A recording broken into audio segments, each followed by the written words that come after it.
When one cannot comprehend reality, denial follows. I failed to properly acknowledge that reality. The black flame I cherished. Why couldn't it harm those heroes? Why did a hero's sword pierce my scales and drive deep into my heart?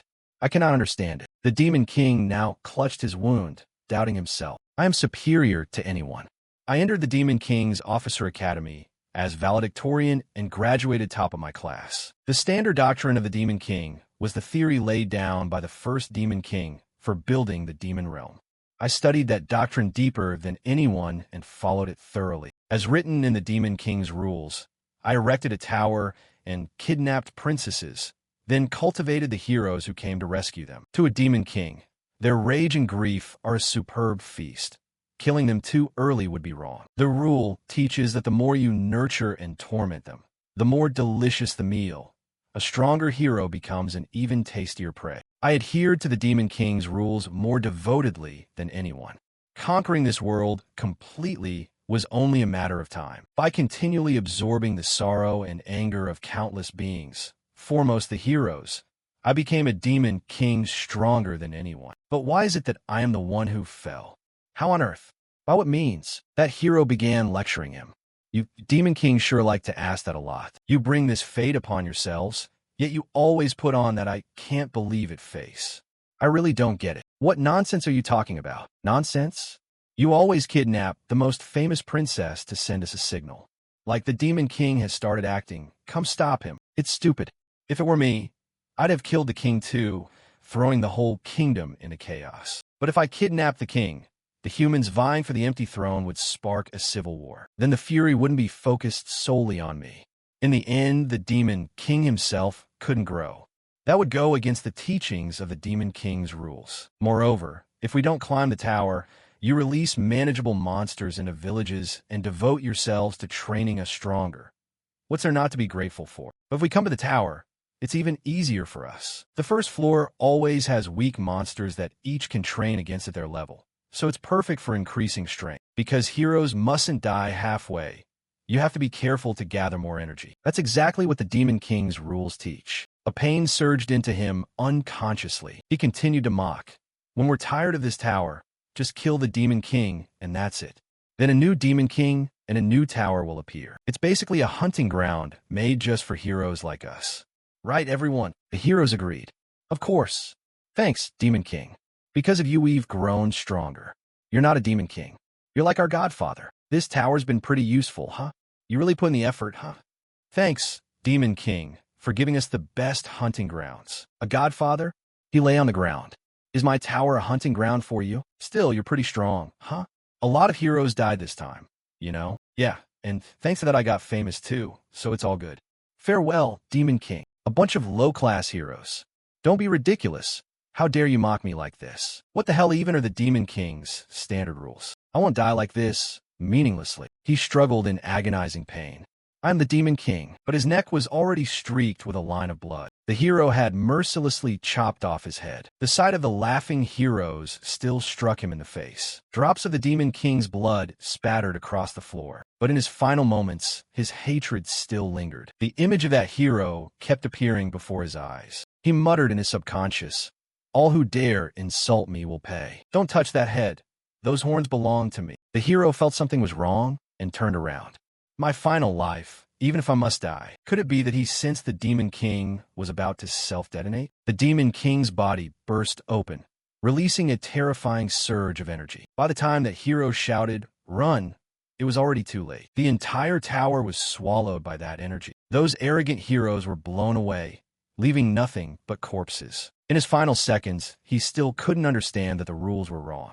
If I had known earlier that the heroes were mocking the Demon King with those rules, I would never have followed them. If I were given another chance, I'd crush those stupid rules to pieces. With that said, he and the tower were consumed by that energy. When Beej Diaz opened his eyes again, someone suddenly called his name. Beej Diaz stood in a crowded room, bewildered. All the students here were focused on his oddness. He was sweating after what had just happened.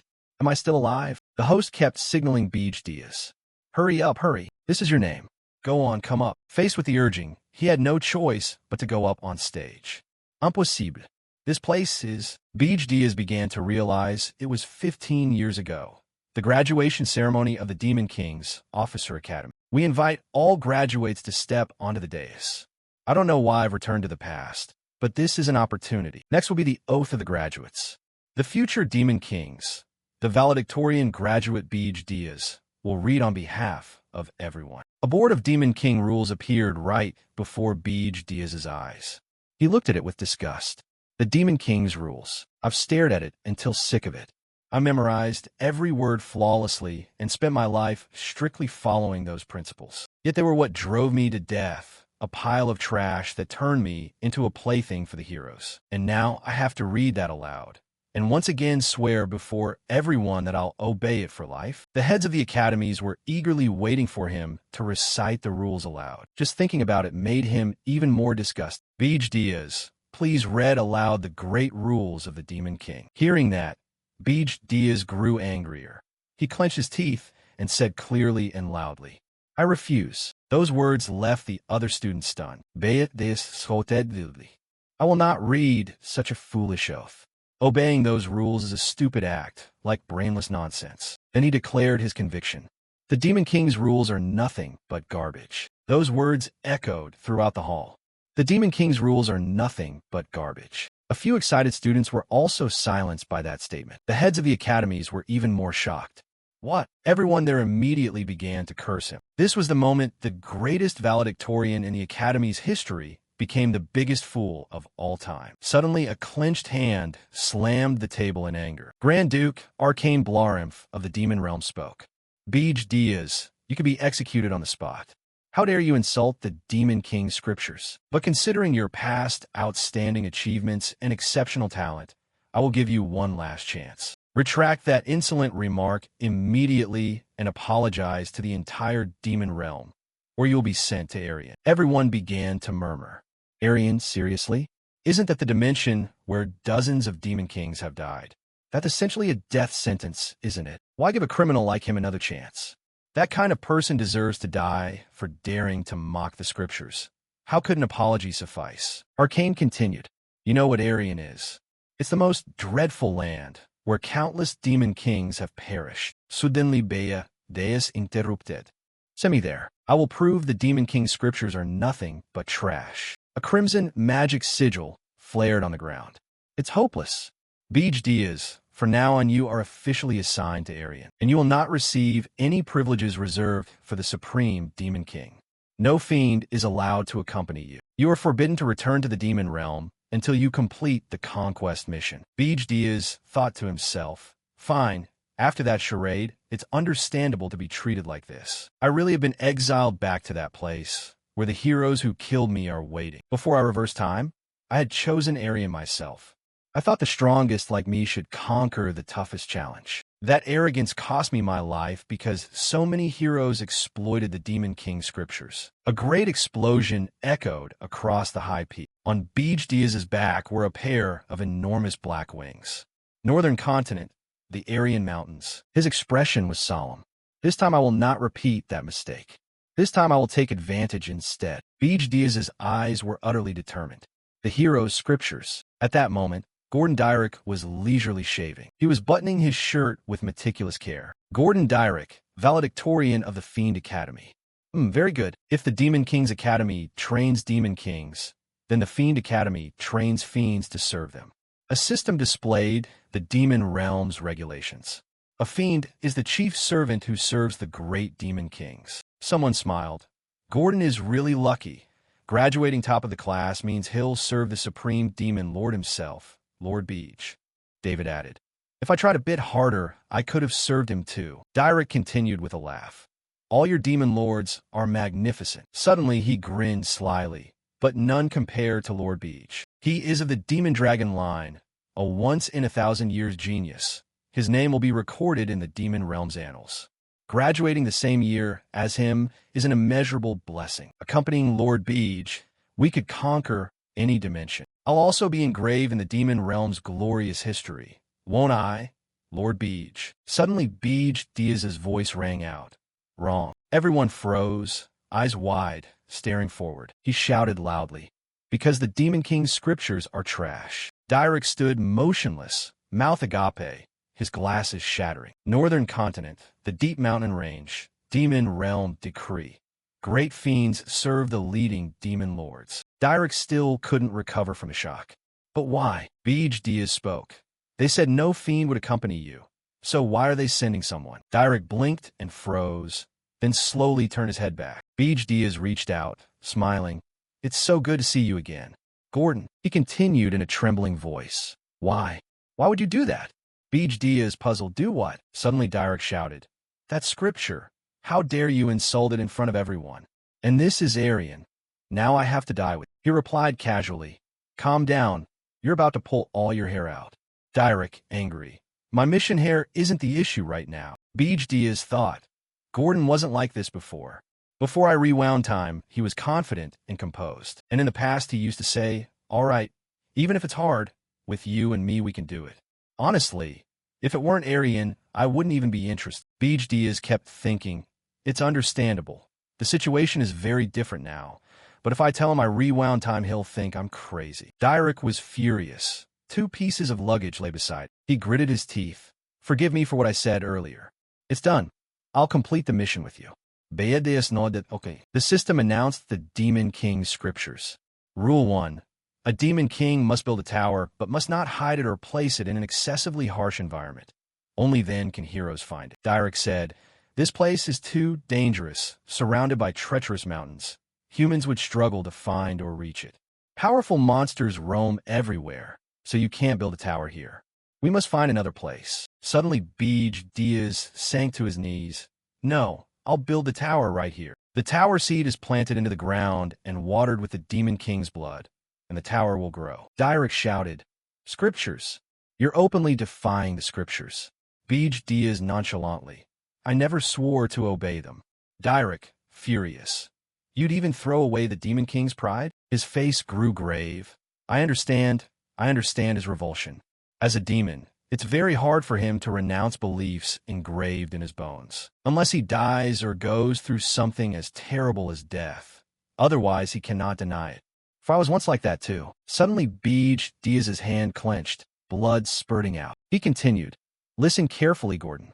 The Demon King's scriptures are nothing but garbage, especially here in Aryan. At that moment, Direk felt everything around them beginning to change. The mountain ranges ahead were trembling violently. It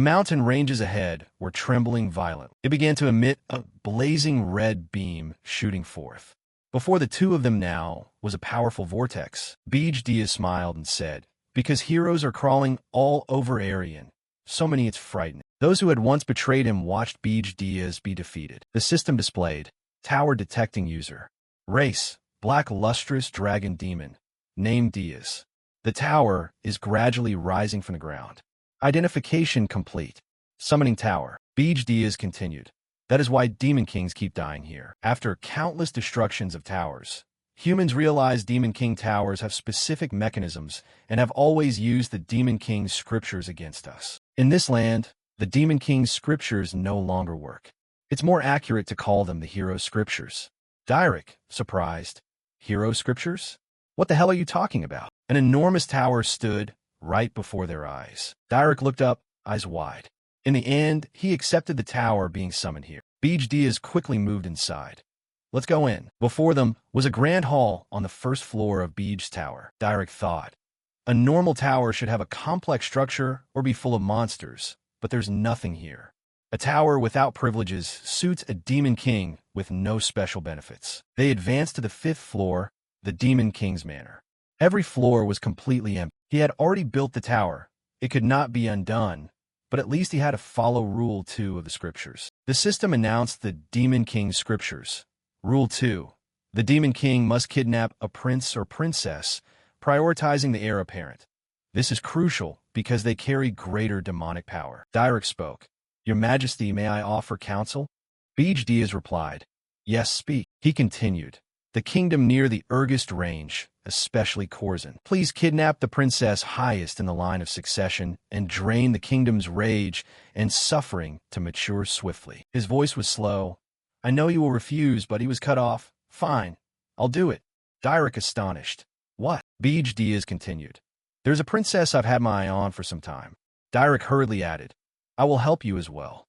his tone cold. You must guard the tower. The Demon King's manor must not be left empty. He thought wide-eyed. Lucky, truly the Demon King leading the academy. He must be tense from graduation pressure. It's still salvageable. This is only the beginning. Beej Diaz was preparing to leave. So who do you intend to kidnap? Suddenly his expression darkened, and he said slowly, Ah, someone from the country farthest from the tower, the southernmost kingdom of the continent, the kingdom of Hilderin. Outside the open window, the night sky was full of stars. Beej Diaz hovered in midair, looking inward. She stared wide-eyed. Among them, the least noticed one, the 13th princess. Direk was furious. That completely contradicts the scriptures. Hernan and Beej Diaz exchanged gazes. Hernan's bright, puzzled eyes asked him, Who are you? Beej Diaz's expression was cold. I am the Demon King come to kidnap you. Hernan only smiled gently. She said, Are you sure you can handle me? He thought wide-eyed. Weird question. Do you think you can joke with the Demon King? Of course I'm the Demon King, aren't I? Hernan quickly held out both hands. Then just take me. Beej Diaz was slightly surprised. Why so calm? What are you plotting? Hernan replied. I've always expected this to happen. I've been a princess since birth. He added, If you plan to catch me off guard, abandon that idea. I'm desperate too. Don't think you can trick me. She widened her eyes. I'm not plotting. How could I set a trap when I had no idea a Demon King like you would come? Beej Diaz lowered his face in thought. That makes sense, but why do I feel so uneasy? Hernan stood up to face him, holding out her hand. Come on, let's go. Meanwhile, at the huge tower on the mountain, Direk watched Beej Diaz carrying her and said, You have returned safely, my lord. Beej Diaz shrugged and set her down in a corner of the 4th floor. Direk was astonished. Not the dungeon. He continued. She obeyed willingly, so show a bit of favor. He nodded clearly. Suddenly Direk grew serious. Hey, Demon King, I have something to report. By now Hernan had moved to the 4th floor of the tower. She sat down on the floor, thinking, The floor is cold and hard. So I'm really captured. There is nothing here. No pillow, no blanket, no maid, no beautiful garden. Nothing like the palace. Suddenly Hernan's cheeks flushed. She smiled softly. But it's not so bad. Beej Diaz asked coldly. An invitation from the monster tower? Direk nodded. It's the welcoming party for the Demon King. Beej Diaz sighed. A welcome party? Sounds like bullying the newcomer to show off, doesn't it? Demon Kings are proud and never cooperate. But Aryan is an unexpected factor forcing them to make temporary truces. I used to look down on them as weak, but this time I'll try a light diplomacy. One clear morning at the monster tower, the Beast Demon King Draxen appeared. I am Draxen, Beast Demon King. I've ruled this place for 70 years. You're the new Demon King? Rumor says you disdain tradition, yet you look lame. Beej Diaz replied coldly. You really shouldn't have come. You looking for trouble? Get to the point. It replied with a laugh. You know nothing. Duke Arcane told me to watch for you. He answered nonchalantly. Ah, that garrulous vampire? Throw him into Aryan, and it's still not enough. Draxen, enraged. How dare you insult the Duke? You're reckless. The piece of meat in its mouth finally fell. Draxen lunged forward angrily. Hey, lick it up, and I'll forgive your rudeness. Beej Diaz remained unmoved. Beast Demon King, do you truly not know why I came? Draxen replied. Of course I do, you idiot, because you mocked the Demon King's scriptures. His face darkened. And according to that law, Demon Kings must not kill each other. Having finished his sentence, Beej Diaz stomped down hard on the piece of meat. The ground beneath him suddenly trembled violently. Beej Diaz's face went dark. He said coldly, You think I'll obey? Draxen's pupils burned red. What's with this aura? Duke Arcane ordered a check. Did you capture the princess? If you don't report within a month, you'll lose your authority. Beej Diaz turned and walked away. So that's the issue you meant to raise. I've already taken the princess. His tone was casual, and she suits my taste very well. At that moment, they had returned to Beej Tower. Direk spoke. You displayed the Demon King's dignity excellent. Beej Diaz continued. Small matter. Temporarily, he won't be able to do anything. But we must be cautious. Gordon, assess the princess's condition. I should learn how to make use of her. He nodded. Yes, my Demon King. Outside the window, the snow fell without stop. Beej Diaz's face was sullen. Troublesome. If the other Demon Kings all have that attitude, things will get messy. The consequences of despising tradition are greater than I thought. But even if I turn back, I'll still choose this. I'd rather die than bow to that trash. I will not repeat mistakes. This time I want to rebuild from scratch. Because I only kidnapped a low-ranking princess, I probably only get a few hundred demonic points, right? A number appeared on the system panel. 13,000 points. Beej Diaz blinked in astonishment. Why so many? System notification. You have received a recorded video from the Monster Tower. Draxon appeared on the screen. New Demon King. I'm sending this to congratulate you. Although our first meeting wasn't smooth, as a senior I should at least give you a gift. Honestly, what you've done in Aryan is no small feat. I'm truly impressed. Is your mockery of tradition just a cover? Suddenly Beej Diaz's face darkened. Something's wrong. Direk rushed over. Demon King, there's an urgent matter. On the 4th floor, butterflies were fluttering about amid a beautiful scene. Thick clusters of flowers grew below. Beej Diaz stared at the sight. What the hell is this? System notification.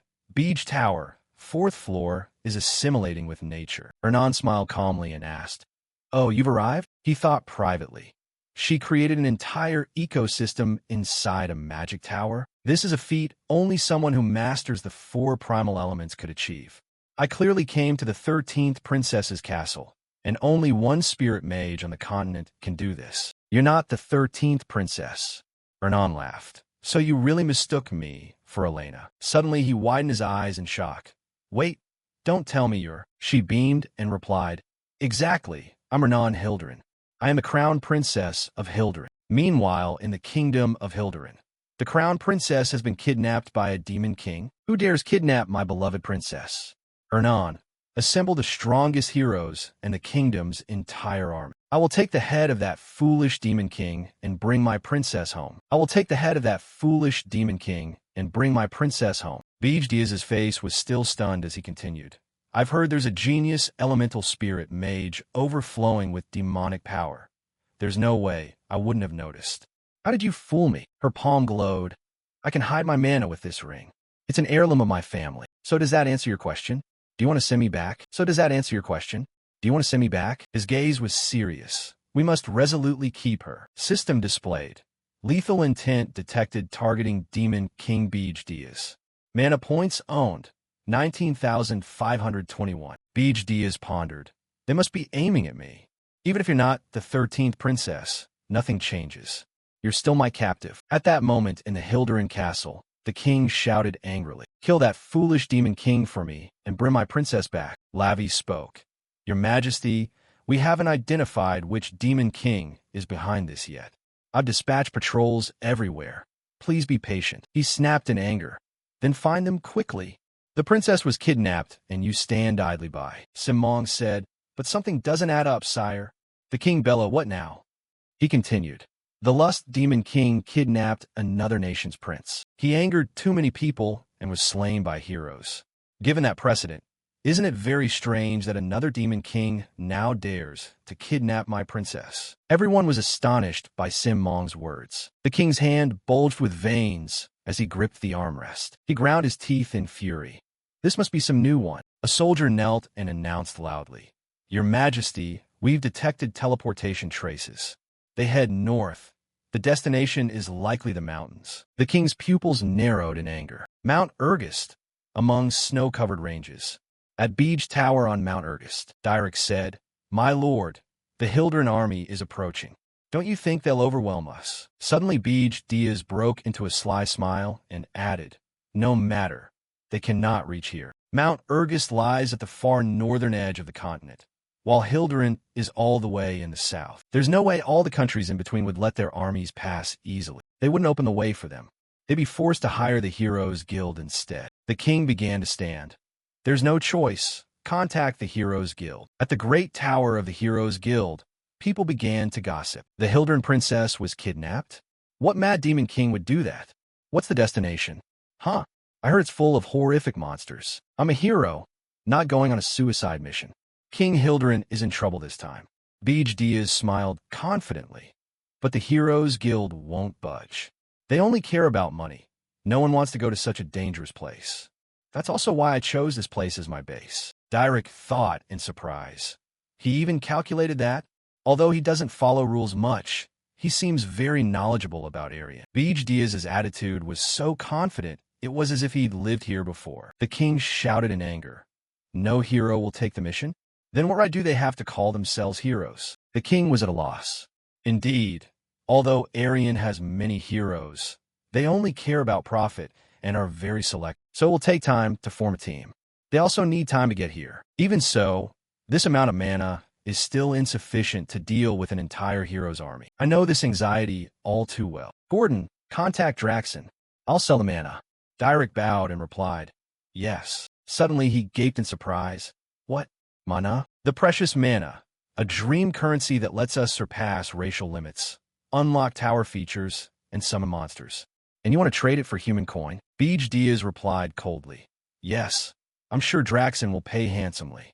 I cannot fight the heroes with the little mana I have.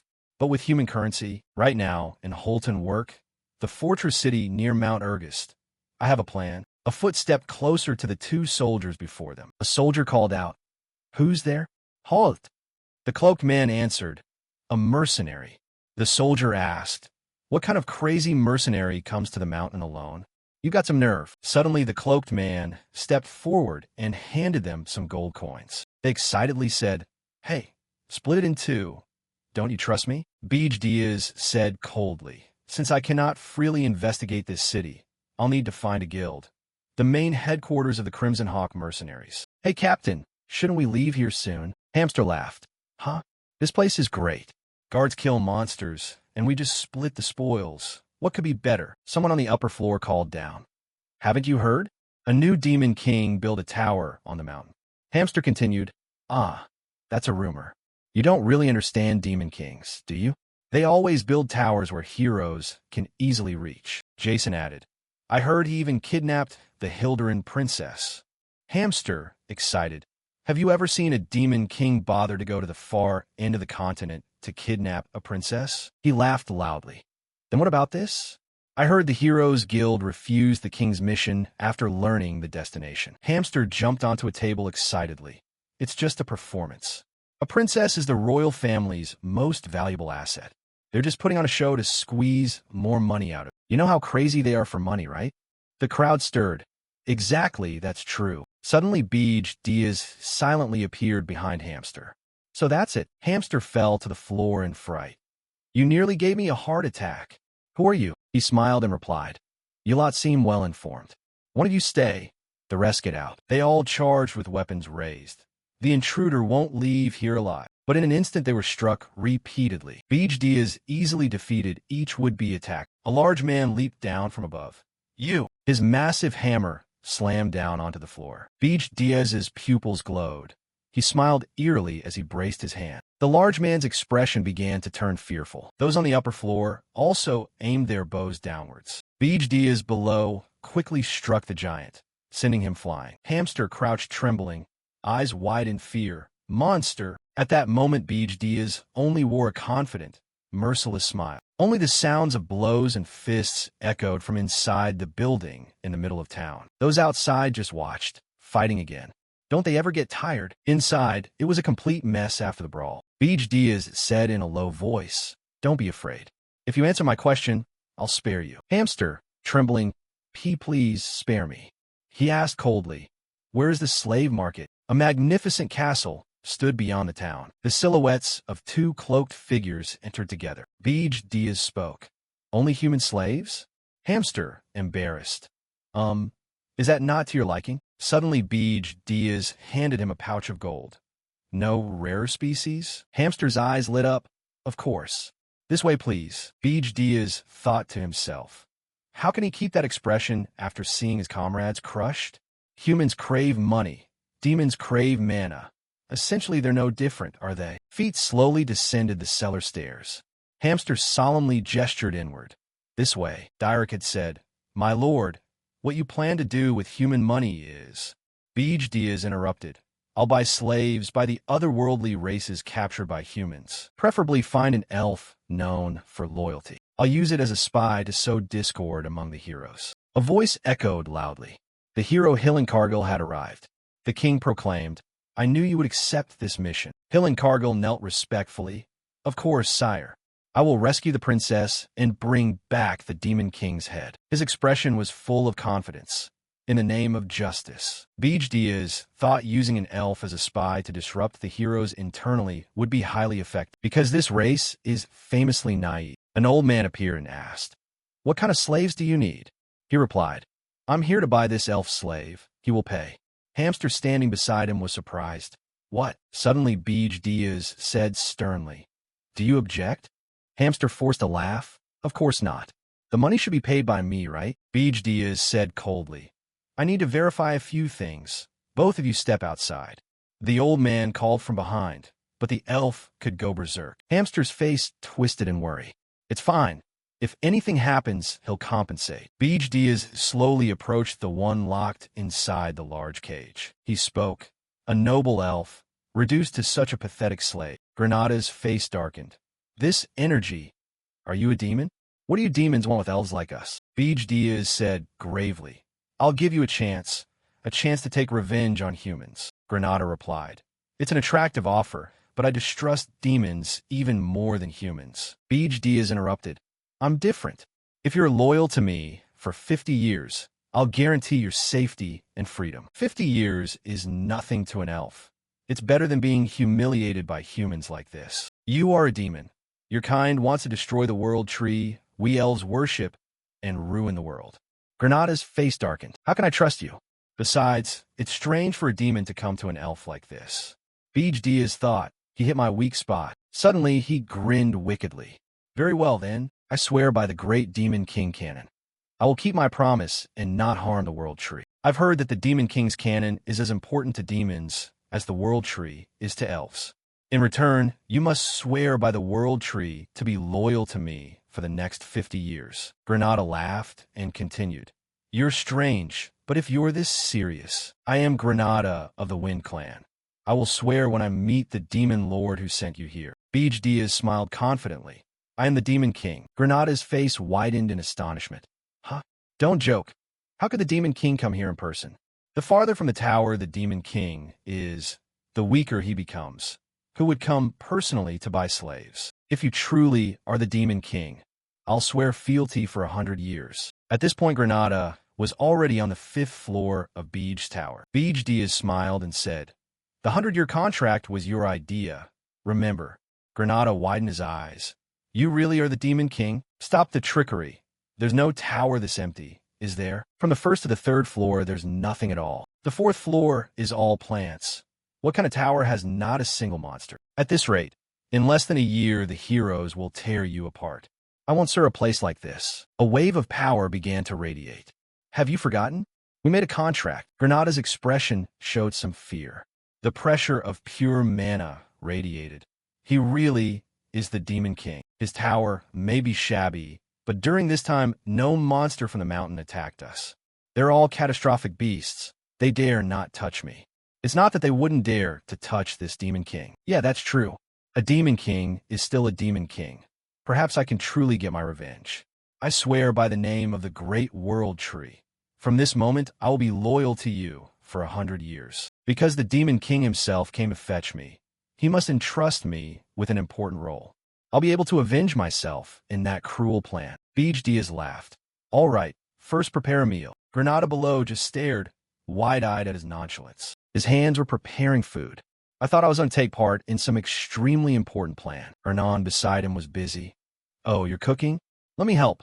I'll make vegetable bread." They all sat at the long dining table in the 5th floor dining room of the tower. Granada spoke. "Hey, Demon King, is that girl from the kingdom of Hilderin?" Beej Diaz continued. "Yes, she is Hernan Hilderin." He grew agitated. "Are you insane? You dare kidnap the crown princess? This tower has nothing. What will you use to defend against the heroes when they come?" Beej Diaz replied calmly. "That's why I bought you. Now, sit down and eat." He continued calmly. "You're a decent cook." Hernan replied excitedly. "I'll help too." Granada stared. What the hell is going on? At this time, on the 5th floor of Beej's tower, Granada asked, "You intend for me to fight the heroes here?" "Beje de yasanser." "No. If the heroes reach here, the game's over. That means they've destroyed all the monsters on this mountain. You will go in my stead to sow chaos in the human world." Granada stared. You mean you want me to be a spy? Beej Diaz said nonchalantly. Yes, but first I need to test your abilities. Attack.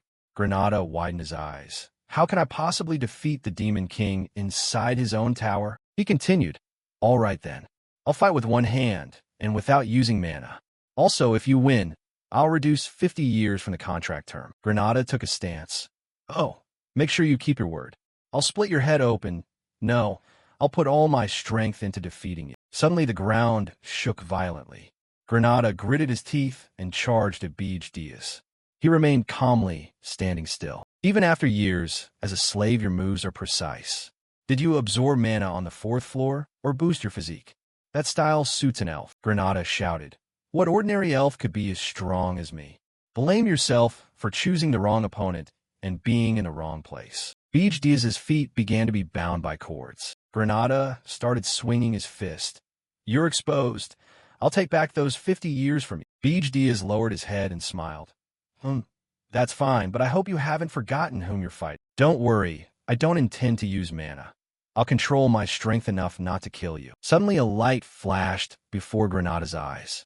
Wait, a massive tremor shook the entire tower. Holton Walk headquarters, the mercenaries Red Hawk. Hamster put a hand to his forehead, excited. Honored to see you again, sir. Beej Diaz continued. I want to hire you for a year. Hamster laughed. Of course. What's your budget, sir? Those behind began to fuss. He really has a lot of money. But must we flatter the one who beat us so badly? Maybe I should change professions? A pouch full of gold coins lay on the floor. This was the deposit. The others excitedly said, Captain, we'll follow you for life. Only loyal dragon makes true mercenaries. So what if he beat us?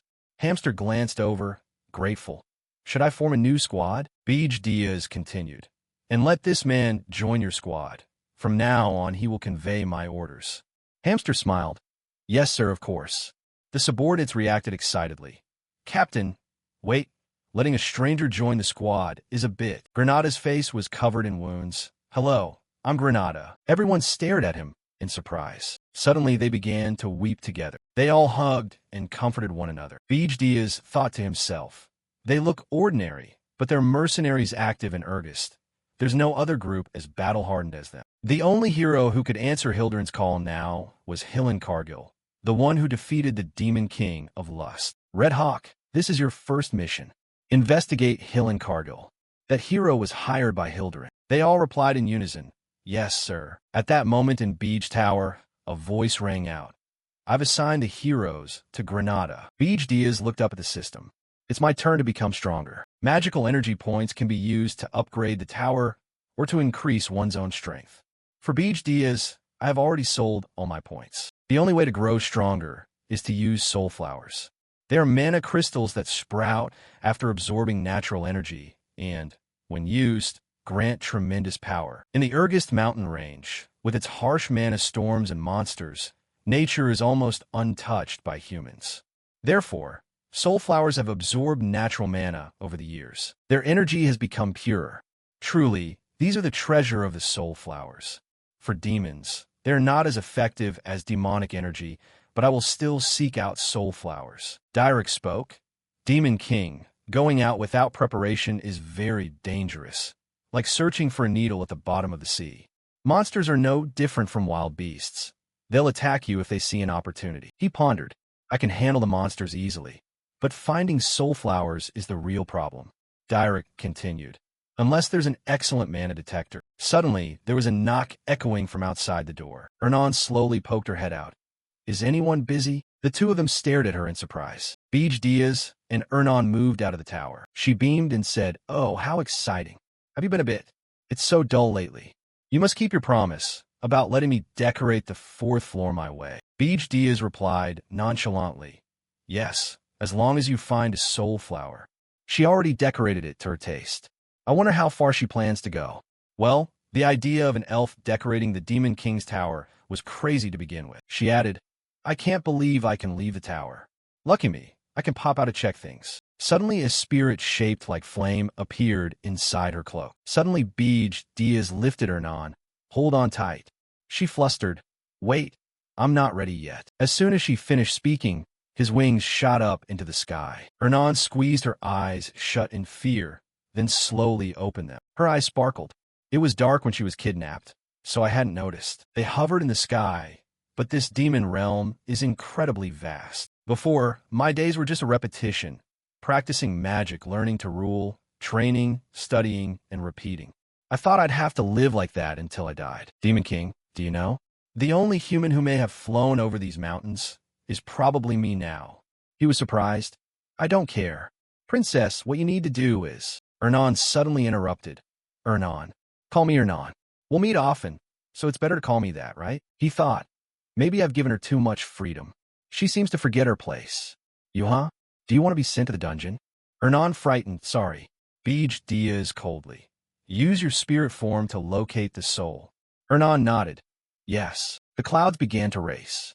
Return safely, he thought, his face stern. They probably won't find it quickly, but certainly faster than Gordon or I. The clouds quickly returned. Found it. A soul flower made of ice was glowing before their eyes. Monsters appear at the same time. It seems we have some guests who arrived before us. The monsters were descendants of demons who left the demon realm. If you still have any honor as demons, obey your demon king. Do not touch the soul flower and leave immediately. They grew agitated. No, to the demon king.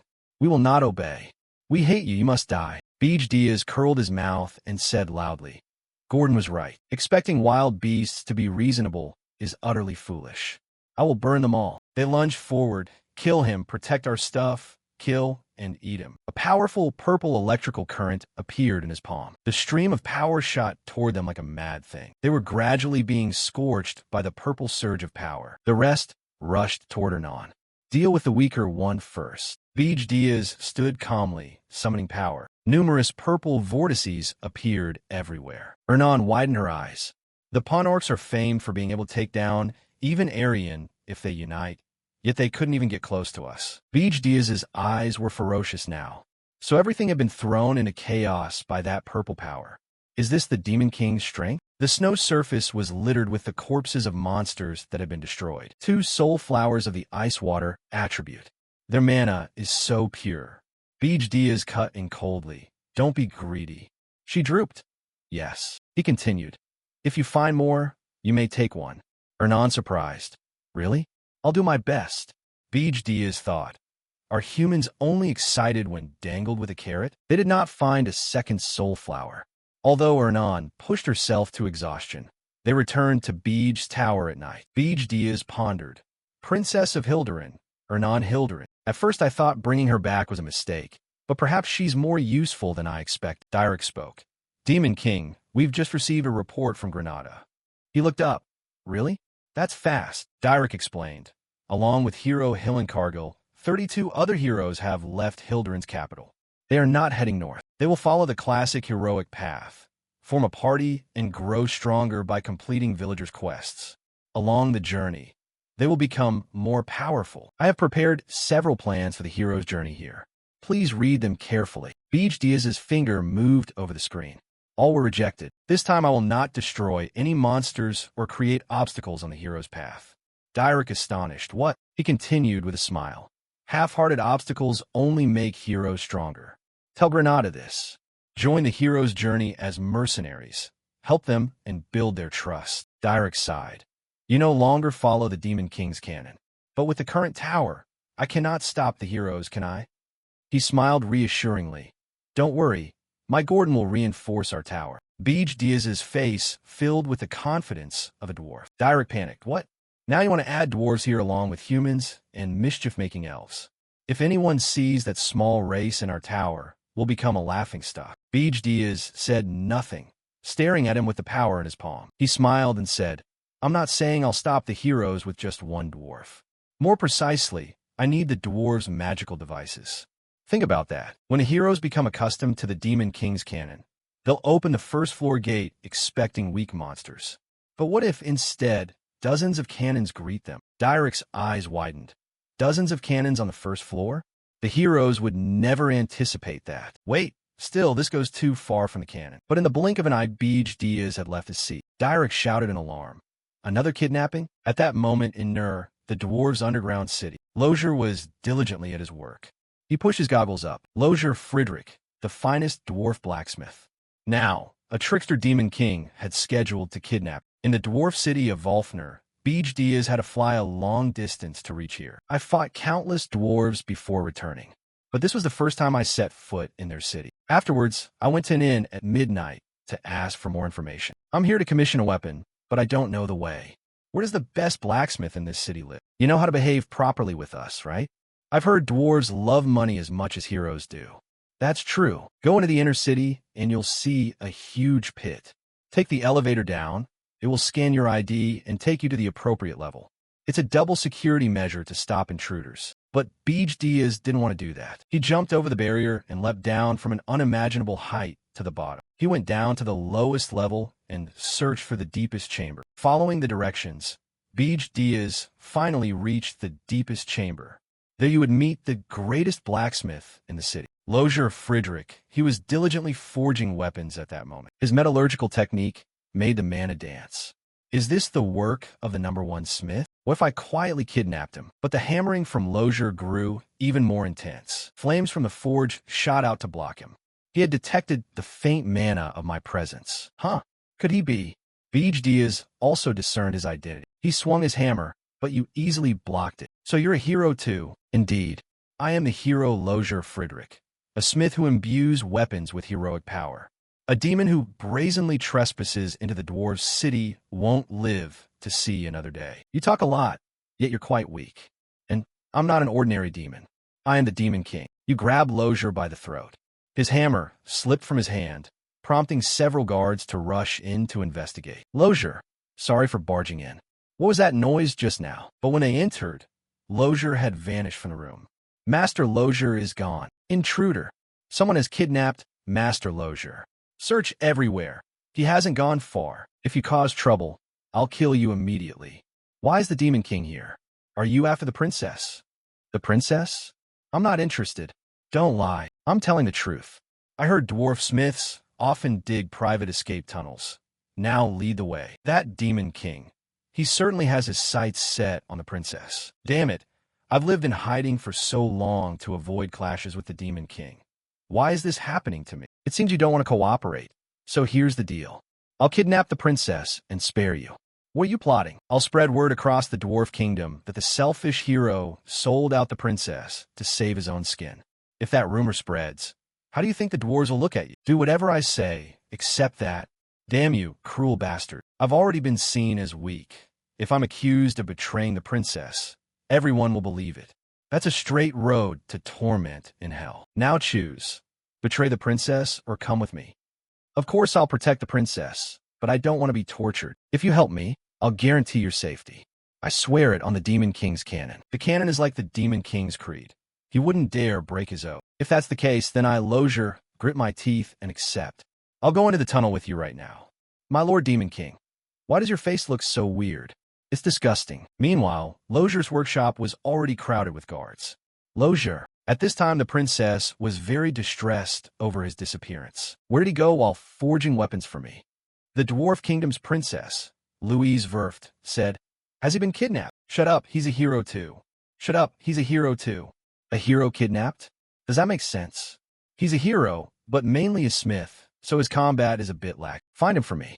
Find that damn kidnapper and bring him before me at once. If you don't find him, prepare to lose your heads. In Lawless' secret tunnel, Beej Diaz was now tearing up at that round, plump rear. How long must I endure this humiliation?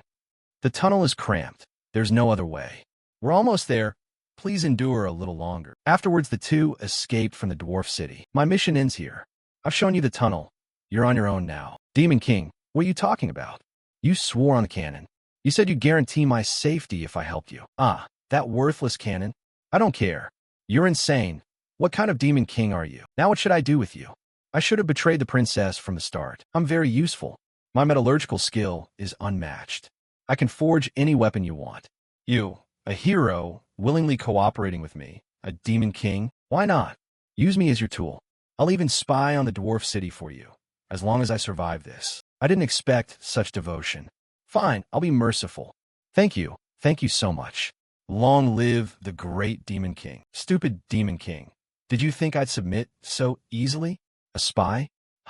Once I'm gone, you're finished. I'll immediately dispatch a capture squad to take you. Just wait and see. Demon King. But when he woke, he found himself on the 4th floor of the Demon King's tower. Gordon was at that moment venting countless complaints to Beej Diaz. Demon King, you dare bring a dwarf here? No, wait. How dare you bring a hero here? Shut up. I have reports to make. Later, Granada, on the screen, also exclaimed, now you've even recruited a dwarf? Hernan stepped forward to ask him, did the hero come here to rescue me? Why am I here? You said you'd release me. I never said that. You definitely said you'd be merciful to me. How did you even get here? I mean, you said you'd give me a way to live. I beat you and took you along. Who knows what you might do on the way? He heard that and began to laugh madly. The laughter grew louder. He stood before the 3 of them, laughing more ferociously. You're so happy to be my subordinate? Yes, of course. Extremely happy indeed. Good. I assign you a task. Install a mega cannon on the 1st floor and crush those heroes. At the Ergist Holy Knight Corps preparation base, Granada took the opportunity to report the situation to Beej Diaz. Right now a rumor is spreading among the Holy Knights. They say the new Demon King possesses Black Gem, so the heroes are equipping fire-resistant gear. There's also a rumor that the reason the new Demon King doesn't send monsters to attack is because he's afraid of the Holy Knights. Their morale hasn't collapsed yet, But the Holy Corps will reap nothing. No battlefield glory, no disputes or rewards that follow each expedition. Gradually their interest will fade and the heroes won't be able to grow. This is a war of attrition, so it's no problem. Keep watching. Yes, sir. He then fell into thought, weakening the Holy Corps simply by not sending any monsters. This Demon King really understands human nature. Has any Demon King ever been like this before? Fortunately, he's not my enemy. There's only one condition, no use of stones. As long as you comply with that, I don't care how you remodel the 1st floor. But how can you defeat the Holy Knights with traps that don't use stones? Making them effective is your job. Holy Knights are nurtured by the realms. Their energy perception is extremely acute. If you use mana stones to create traps, they'll detect them before the traps trigger. I trust I brought the best smith here. If I'm wrong, I'll just make you disappear and find a replacement. No, I have a way, Lozier said hastily. You should have said so sooner. What way? There's a device that conceals mana traces that I crafted myself. It took 3 years to complete, and it's currently in the workshop. That's the best excuse you could think of to try to escape? No, it's true. All right, I believe you this time. But what is it you're wearing around my neck? It's a device that severs head from body. A single gesture activates it. If you remove it, I'll take it as an attempt to flee, and I will never remove it. To gather the necessary materials and mana shell components for the tower cannon, he carefully traveled through many kingdoms. Over the course of about a month, he bought all the materials and stored them in his space pouch. After that, he returned to Wolfner, the dwarves' kingdom. At that time, the guards there were having a very hard time. It's been a month and a half, and you still haven't found him? How incompetent are you? How long must I be patient? There are too many tunnels dug by the smiths. We're investigating each one, but it's very likely he escaped. Of course he escaped.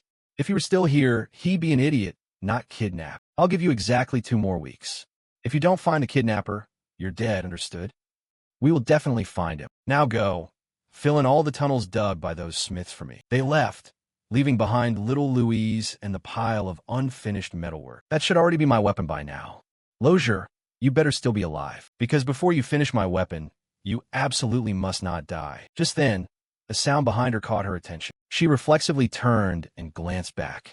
Lozier stood there with his identity-jamming mask functioning normally. The location of the Dwarven Smith's secret tunnel, known only to him. So you're Lozier, are you, princess?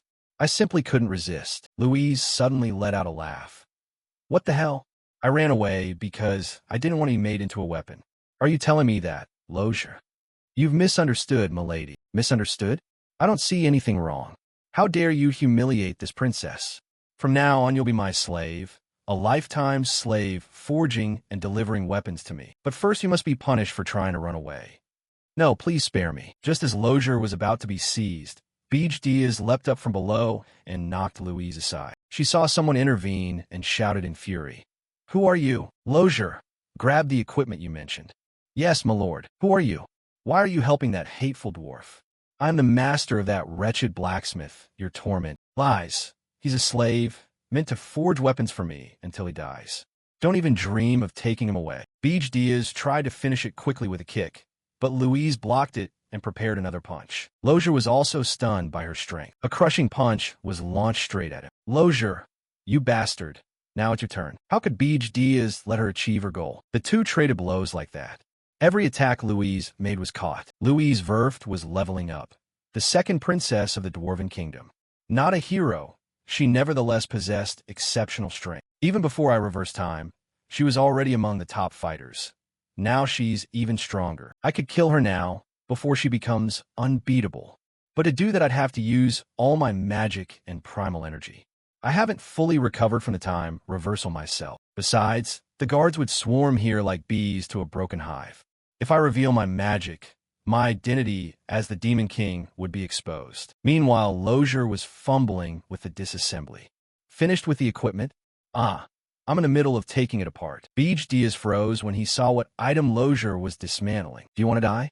You have 1 minute to finish this for me. I'll do it as fast as I can, sir. Who gave you permission?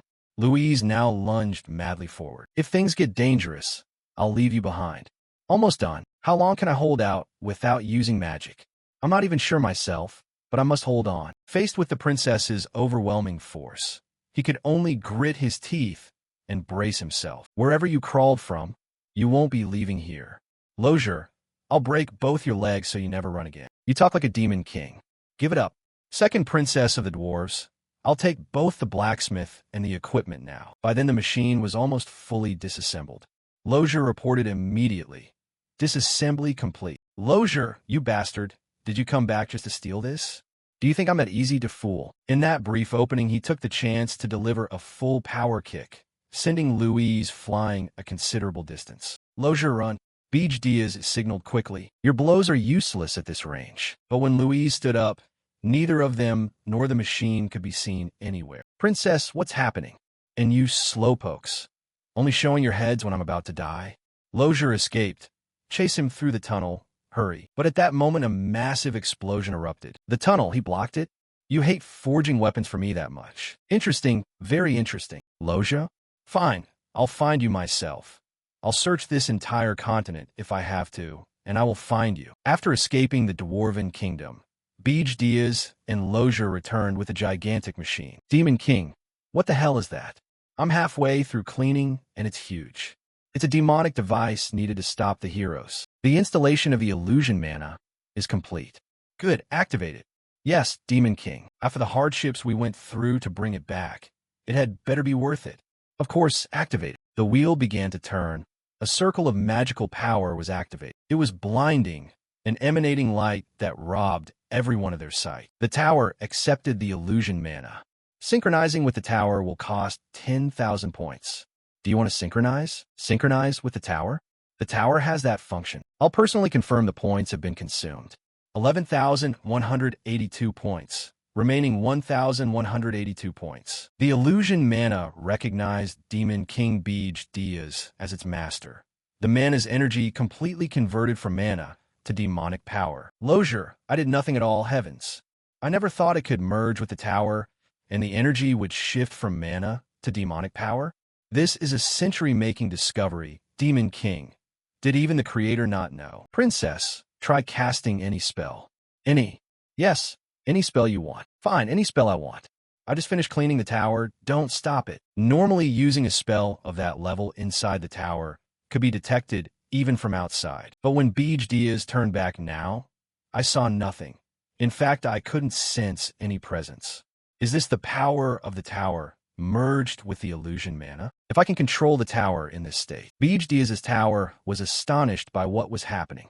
The tower before his eyes had vanished without a trace. Beej Diaz then cast the spell again. The enormous tower reappeared. So I can hide the tower at will? But it consumes far too much demonic power. Using it now is difficult, but it will certainly be useful in the future. Just a little, Demon King, just a tiny bit. I could dismantle both the device and the tower. I mean, may I study them? I've never heard of anything like this in history, past or present. Please allow me to study this historical discovery. He is like a demon hungry for combat. Fine. If your trap wipes out the heroes on floor 1, I'll let you do whatever you want. I will certainly sweep away those cunning heroes. With that, Lozier began upgrading the machine.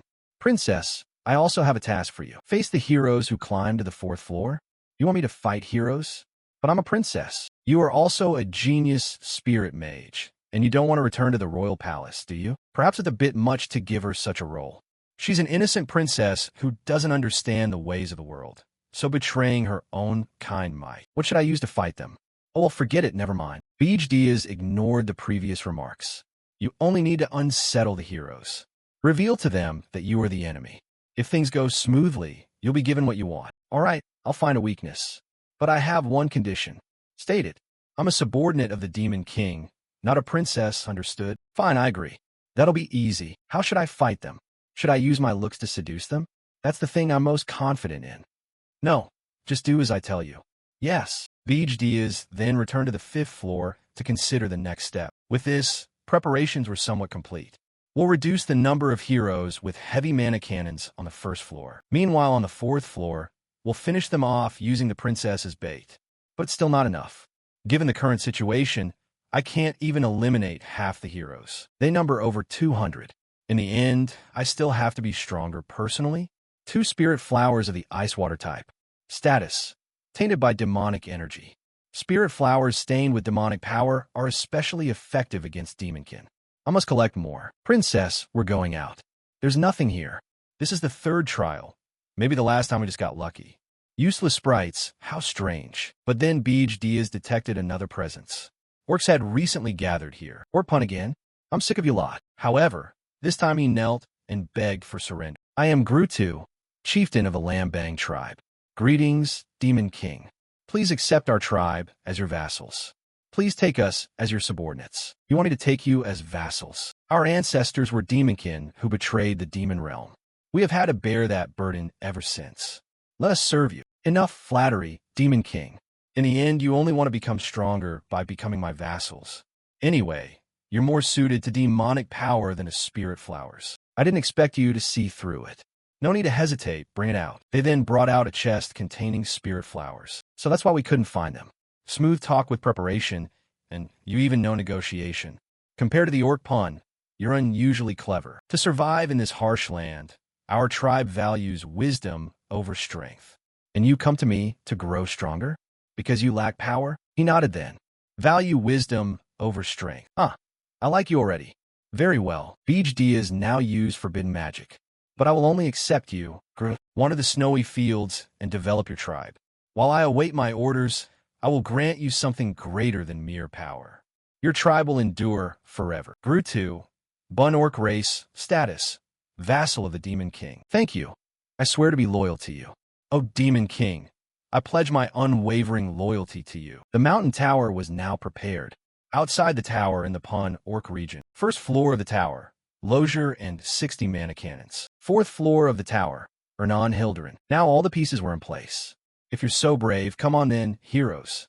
I will take revenge for the humiliation of my past life. Meanwhile, outside the Granada mountain range. At last, we've arrived. Hill and Cargill. Mount Ergist is right ahead.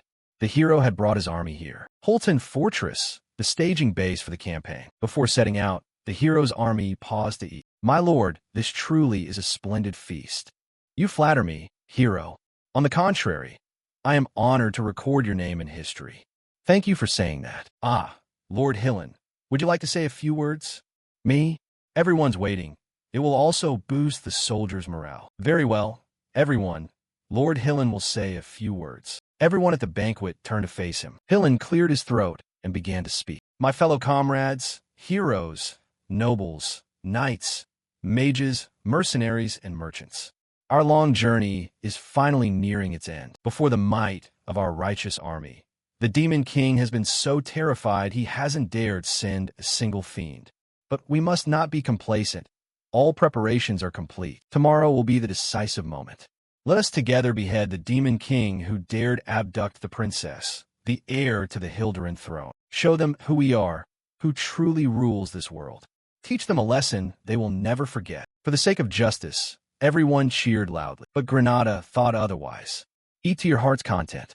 As the Demon King predicted, the army size did not increase. It did not decrease either. Lord Hillen's reputation kept the soldiers' morale steady, earning support from the trade convoys and consoling mercenaries who considered desertion to keep them in line. The last time I saw the tower completely empty, wouldn't that have made it easy to assault? Now, to return and ambush the army is not. No, what am I thinking? If the campaign succeeds, I'll be freed from the curse. What's wrong with that? Get a hold of yourself. Granada stepped outside to get some air. When night fell, Granada reported the situation to Beej Diaz. We have arrived at Holton. After a short rest, we'll climb the mountain tomorrow. Understood. After leaving Holton, do not contact us and note a few points. When climbing, be careful of the snow. Don't be careless at night. When opening the tower's door, do not stand nearby. What do you mean? What are you doing out here alone? I just came out for some air. Is something wrong? Want some drink? This is the fruit wine the elves love. Thank you, my lord. You seem worried. Can we really defeat the Demon King? Granada, are you tense too? Honestly, I don't know either. People trust and follow me. But taking the Demon King's tower has never been easy. It's never gone smoothly. But you once defeated the Demon King of Lust. Compared to him, this newly appeared Demon King. By the way, does anyone know how you killed the Demon King of Lust? Tell us the heroic tale. Hillen was suddenly a loss for words. Thanks to brave comrades, I was able to do it. People like Granada, who always charge into monsters. I will lead the vanguard. Protect my flanks. If we join forces with Granada, we will surely win. Very well. Granada nodded in agreement. Come on, let's go inside. The Lord wants to hear Granada's adventure story. When Granada let his guard down, his true nature showed. Of course, with brave comrades.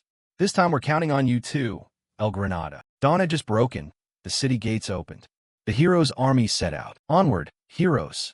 Long live Lord Granada, Lord Ward. The column quickly entered the Urgist Pass. I was worried for nothing. Huh? Little snow and good weather. At this rate, we'll reach the tower without issues. Is the goddess of victory on our side? Aren't these supposed to be disaster monsters? Are they hibernating? Maybe they're afraid because Lord Hillen is here. But at that moment, some kind of liquid began to flow down. He curiously touched it with his hand and then shouted out, "Bears on the cliff. What is that? What size is that? They're finally here. All troops, prepare for battle. Stay calm and protect your nearby comrades. The pass is short. Knights, cover the mage's retreat. Lord Hillen, a giant ice beast has appeared ahead. Everyone fall back." The ice beast then charged forward in a frenzy. Lord Wharton, while I deal with the ice beast, get everyone out of the pass. Lord Hillen, going alone? No problem. Hillen shot forward toward the ice beast. It seemed to realize that no ice beast could surpass the Demon King of Lust. The enraged ice beast lost control and tried to crush the hero with its giant hand. Hillen, with agile moves, evaded it. The ice beast continued to strike out devastating blows. Hillen seized the opportunity and ran along its trapped arm toward it. But just as he was about to deliver the finishing blow, Hillen noticed something was wrong. Still, he had to finish the ice beast quickly. The moment he slashed into its weak spot, he shouted, "Everyone run now. Our support is blocked. Run while you can." After the ice beast was defeated, its body fell and blocked the group's path. After sprinting away, everyone panted heavily. Dozens of bears and ice beasts taller than the cliff. This place is insane. No place for humans.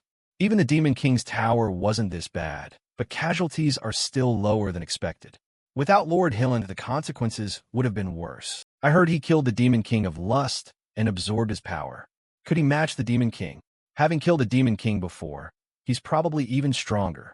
With Lord Hillen, we have nothing to fear. Truly, if it's Lord Hillen, he might be able to defeat the Demon King. Before the group could finish resting, an orc regiment arrived. No time to rest. Orcs? I sense demonic energy. They're indeed vassals of the Demon King. Foolish heroes, welcome to Urgist. But leave this one to me. Wait, Lord Hillen. At that moment, he began to recall the warning. Be careful with the snow. Could he mean?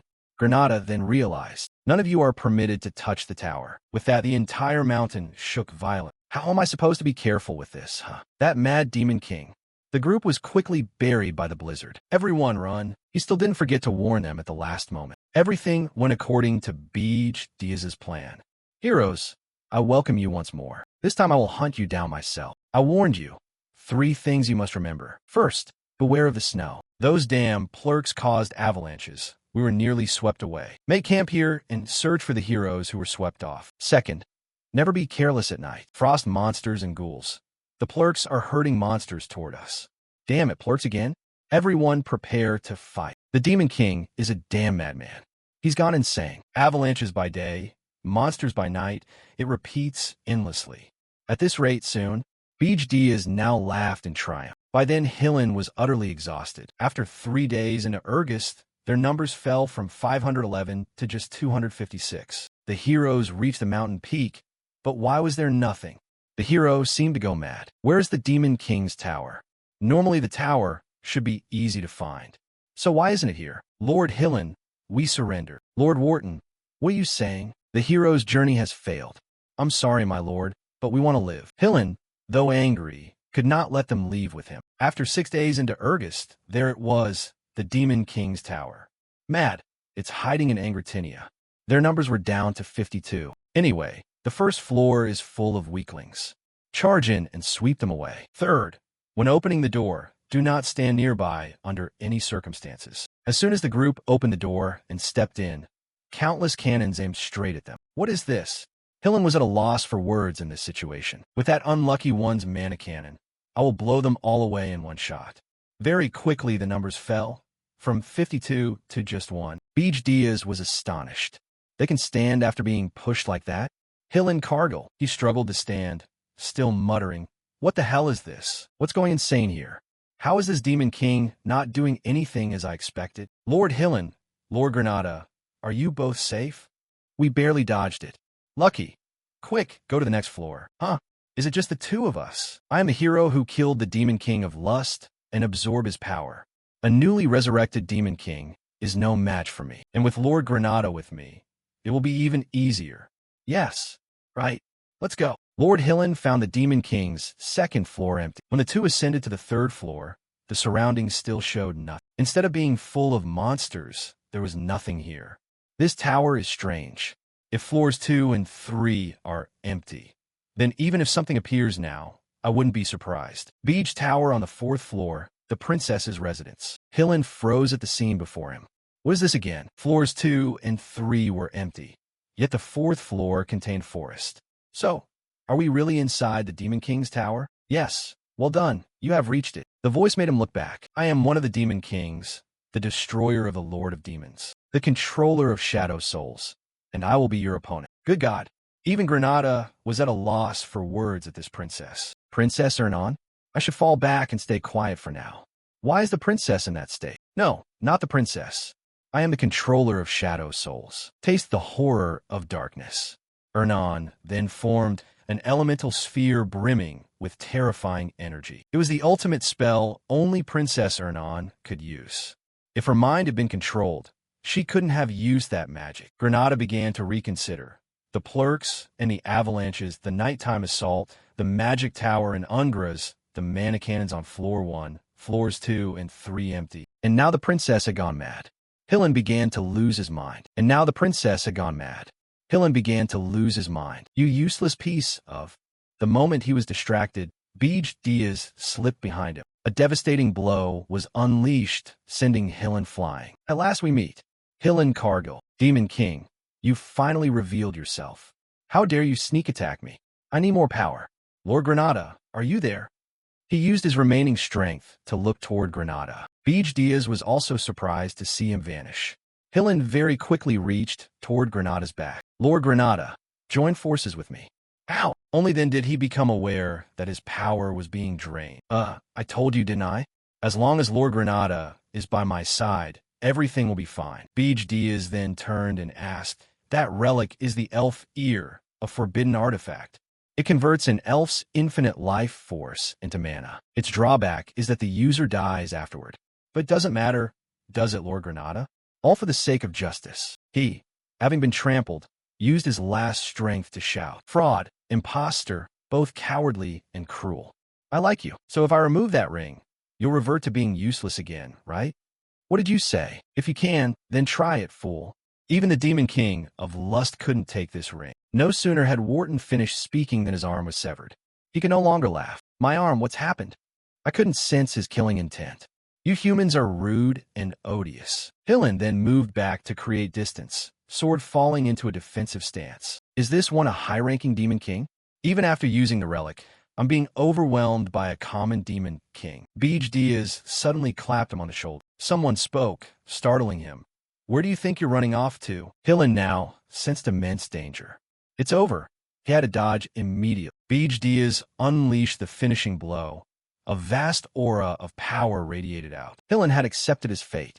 There was no time left. Beej Diaz formed an enormous sphere of energy. Even at the end, Hillen could not comprehend what this Demon King truly was. Take this.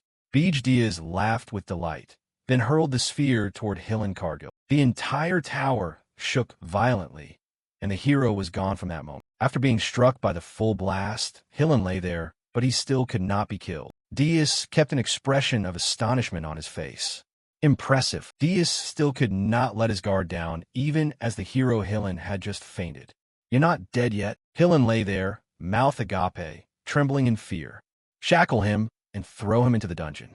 Also arrest the subordinates lying motionless outside the entrance. Understood. Granada lay there in despair. I've learned a valuable lesson. You did well.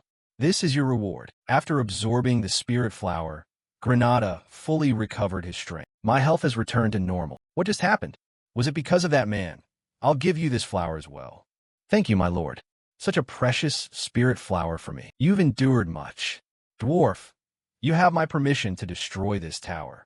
Thank you, Demon King. It's done. Everyone, return to your assigned positions and maintain your floors. Despite the horrific battle, he looked calm, as expected of a Demon King. Is something wrong, princess? Nothing. I just think the Demon King is tired. Diaz returned to the 5th floor panting. That almost went wrong. A Demon King must not reveal weakness. But that annoying human, Hillen Cargill. So this is the power of one of the 10 stars. The 10 stars are the continent's strongest heroes. Although Hillen Cargill is one of them, he is the weakest. In this life, I have hardly used any mana points to strengthen myself. Partly because I didn't have enough points to spend.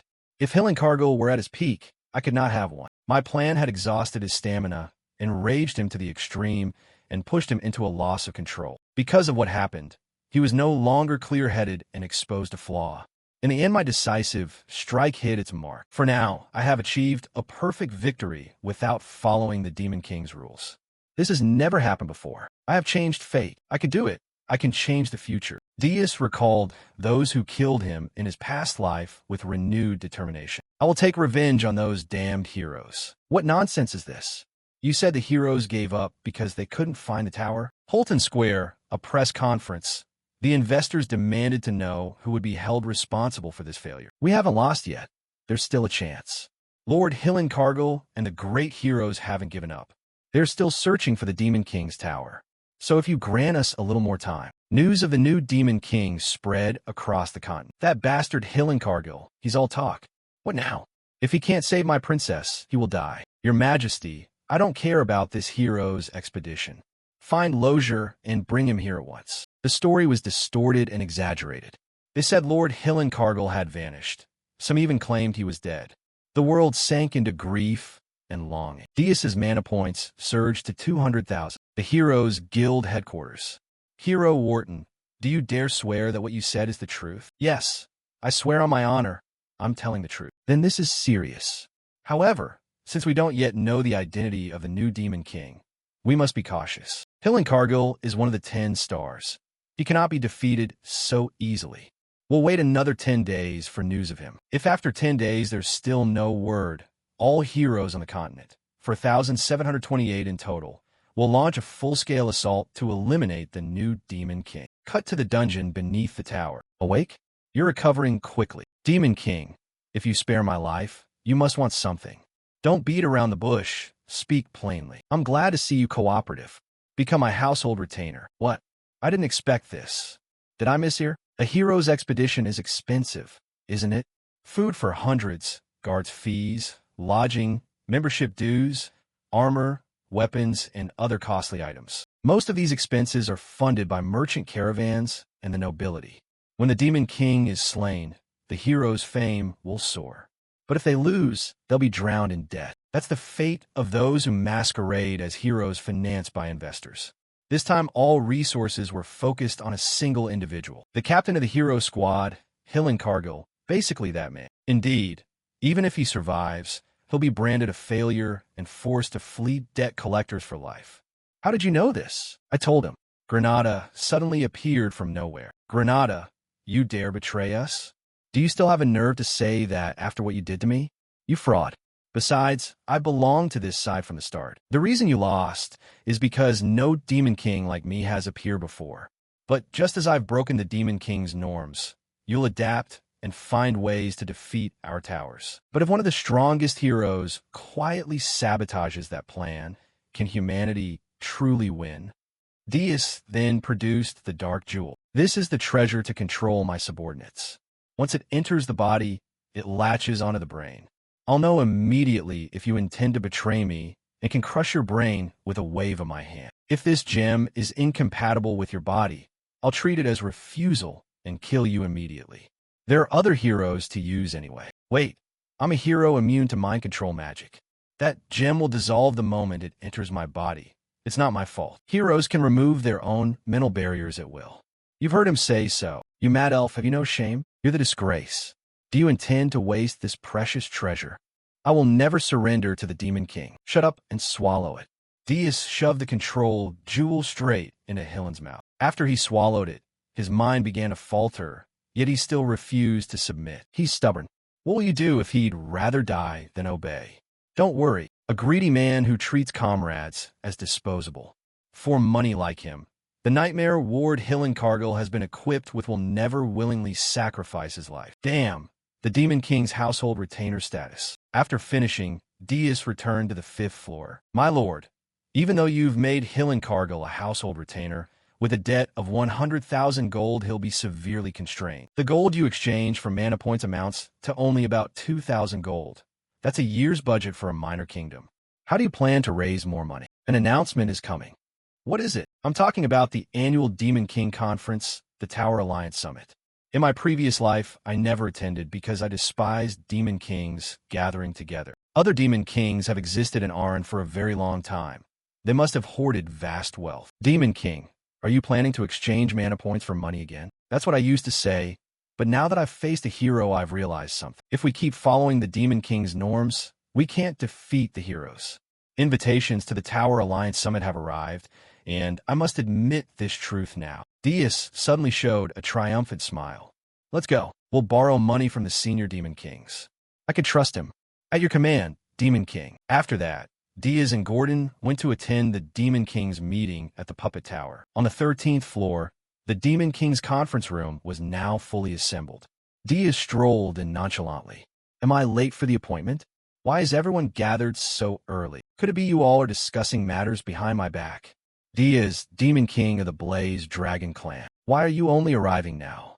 Draxon, Demon King of the Wolfkin. You there are Reyna Soldian, Demon King of the Black Flame. Ice Clan. The rogue who dares insult the Demon King's doctrine has shown up. Yuger Belvek, Demon King of the Diamond Titan. Welcome, Diaz. Jason Cockmund, Demon King of the Puppet Clan. Idiots are talking about doctrine again? Isn't that humiliating for the title of Demon King? Of course I know this method suits Arryn. But you, foolish rookie, dare to brazenly lecture about Arryn? With just a few words, I can easily guess what people think. This side is radiating overt killing intent, isn't it? Fool! Don't you know I'm the only leader here? If you want to die, I'll indulge you. Try it if you dare. Jason, not letting these two ruin his tower, clapped his hands once. Immediately, the two sources of killing intent on them vanished. Lord Yuger, Lord Diaz, this is a meeting for unity. Please don't spoil the atmosphere. In an instant, the killing intent of the two Demon Kings dissipated. It was not magic. So what method did he use after all? That man's power. Could it be the power of that tower? All right then. Diaz also let it go and moved to his seat. Thanks for cooperating. If it's the tower's power, it might just be similar to a mana soul. Best not to speculate baselessly. For now, I won't lower my guard. Then let's begin the Unity Conference. For now on, everyone may freely discuss. It's nothing grand. First, I want to ask you, Diaz. He looked at him with killing intent. Where is Hillencargill currently? Faced with that interrogation, Diaz remained calm. After a moment's thought, Diaz answered, Hillencargill? What on earth happened to Hillencargill? Is he dead? Deputy commanders of the Beast Demon King and the Puppet Demon King. I don't know. He hasn't even reached the tower yet. He's probably wandering somewhere on Mount Ergust. Don't ask me about that. The reception room on the 13th floor of the Puppet Tower is absurd. A Demon King's tower should be in a visible place. Ours isn't like that. Could the rumors be true? You're Demon King. As the Demon King said, if the other lieutenants ask about Hillencargill, just say you don't know. I'll use him as a spy. So keeping absolute secrecy must be the top priority. If the other lieutenants ask about Hillencargill, just say you don't know. I'll use him as a spy. So keeping absolute secrecy must be the top priority. He's rebellious and stubborn, won't even obey. Leave him alone for a moment, and he starts doing all sorts of weird things. If that's the case, why doesn't he just do everything himself? Why do I feel so at ease? I really don't understand. I get it. I can sympathize with you. Really, why are all Demon Kings like this? My Demon King, Gordon, was moved to tears at this point. So it turns out I just needed some consolation. And now you expect me to believe that Hillencargill still hasn't arrived, and you haven't even erected a tower on the mountain peak? Who are you kidding? Where do you want me to build a tower? Mind your own business. So the knight's interest in our towers hasn't changed, right? But Lord Belvec abandoned his tower to come here. The miserable fate of a Demon King who loses his tower. You must have learned that at the Demon King Academy, right? Lord Diaz, the Academy's top graduate in history. Don't worry, my tower will protect itself. I felt irritated every time I've seen him. That puppet Demon King. If you said so, then I understand. I won't say more. Do you think Grand Duke Anka will let this slide? What if that old man says something? Are you kidding me, Draxon? Are you hiding something? Enough. Even if you beat me to death, you have no way to verify the truth. Though we can't erase their suspicions, it's still better than being exposed. Don't forget the purpose of coming here today. The top priority is to gather 100,000 gold. After that, the conversation among the Demon Kings continued. But Diaz didn't actively participate. Although he was a Demon King too, the hierarchy was clear. The puppet Demon King was clearly one of the top here. I have to find the Demon King I'm looking for. To achieve my goal, I'll gather information by observing them. All right. Reina was now also looking in his direction. Diaz also noticed that look from her. Later, on the 13th floor balcony of the puppet tower. What's the matter? It's not a secret. It's just that since hearing the rumors, I wanted to talk to you privately. To me, yes, I partially agree with your point of view. Are you serious? Did Reina Soldian say that in her previous life? Don't get me wrong. It's not that I disdain the Demon King doctrine like you. On the contrary, I quite revere it. But it must be applied flexibly depending on the situation, especially here in Arian. That's why I wanted to meet you once. At least it's easier to talk than with those fools. Having met me, what do you think? Not bad. Your appearance is better than I imagined. Thanks for the compliment, but this is my personal line of communication.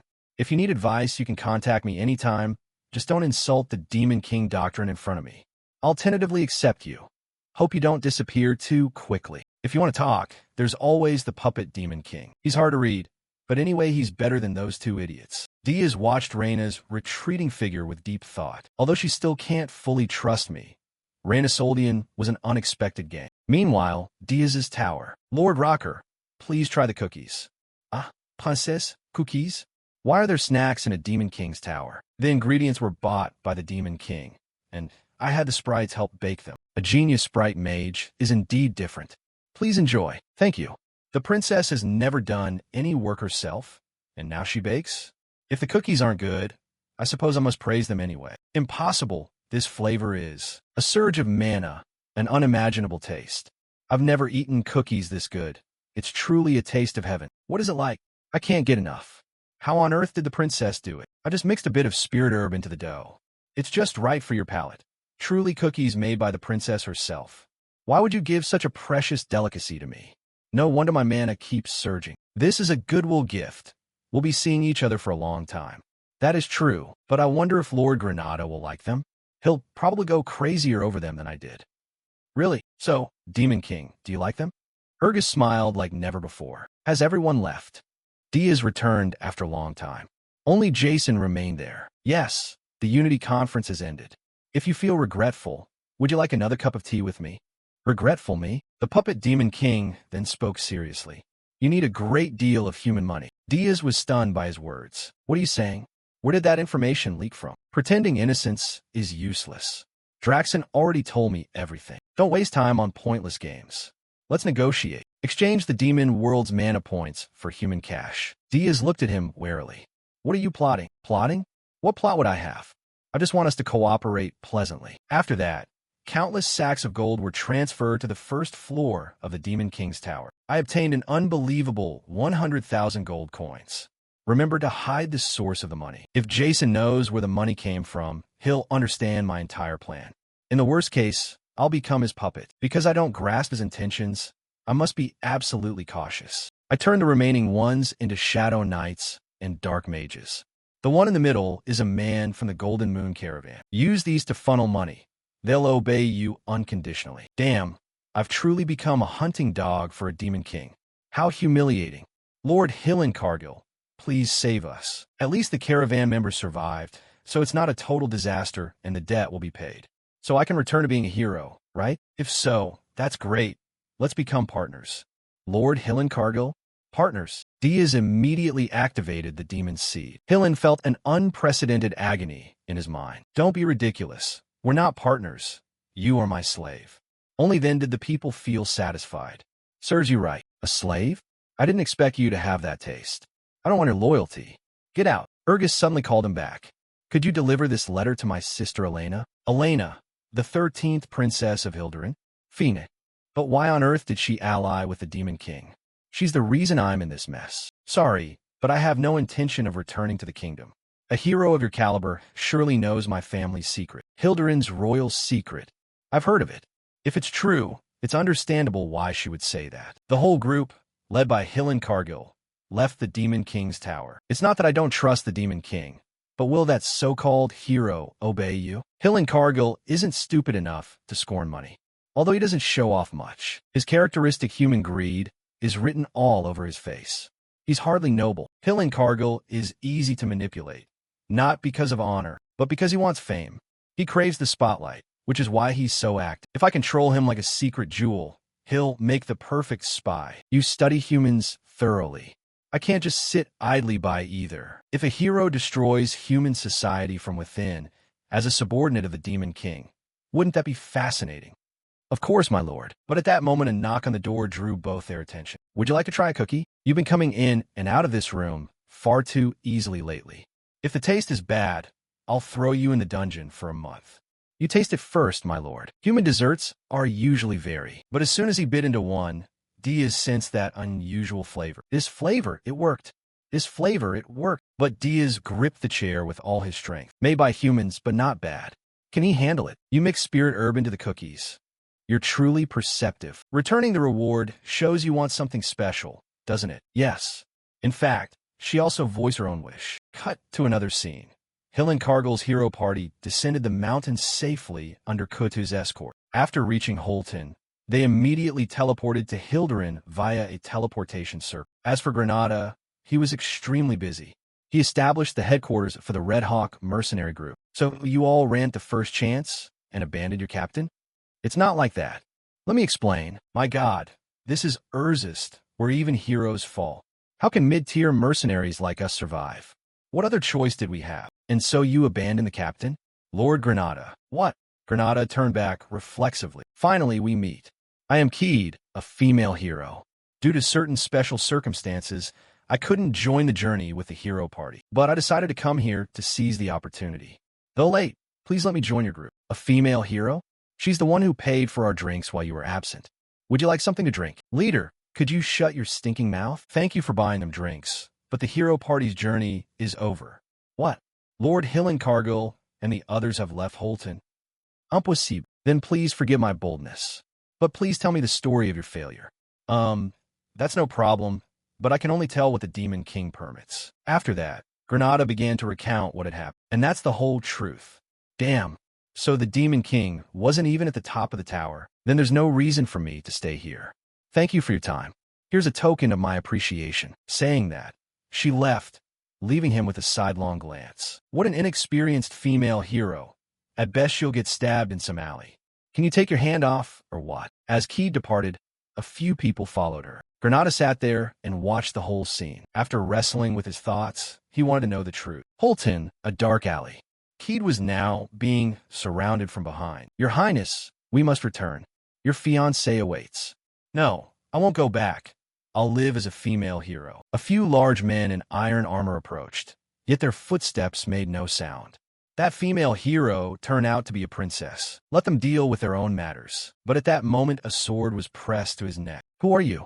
Why are you stalking us? And using suspicious magic. This is a relic granted by the Demon King. If I'm captured, they'll know I'm his subordinate. Are you a spy from another kingdom? If so, I can't let you live. Oh, Demon King, it seems I'm in big trouble. What should I do now? After being discovered, Granada had to flee desperately. The assassin knight continued to pursue him relentlessly. Granada clutched his chest and ran for his life. Avoid revealing your identity. Don't let him escape. Granada clutched his chest and ran for his life. Avoid revealing your identity. Don't let him escape. Right now, I'm the only elf at Holton Work. If I use elf power, my identity will be exposed immediately. But if I don't use it, can I escape safely? Your Highness, please fall back so we can handle this. No, I'm a knight too. Very well. Even if our identities are exposed, we must use our powers. No wonder we couldn't find you for so long. Just as the sword was about to strike, a surge of mana shot out and intercepted the blow. So, you were shirking duty here.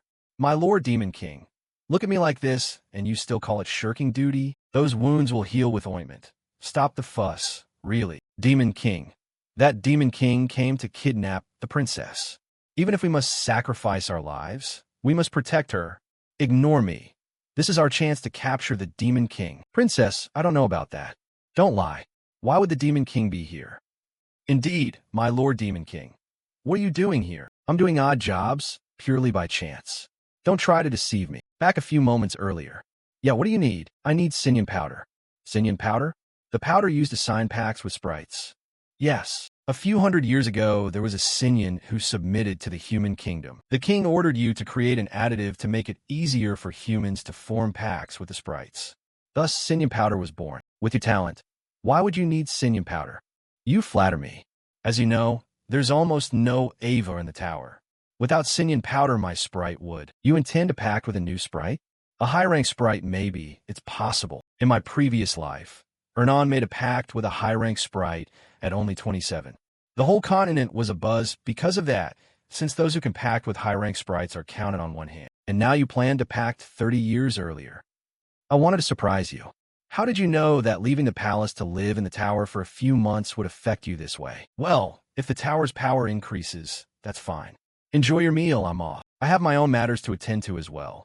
So make it quick. A tremendous surge of mana erupted, terrifying even the princess. The explosion that just occurred made an enormous commotion. Diaz, thinking it was over, suddenly froze. So, this is what a knight is like.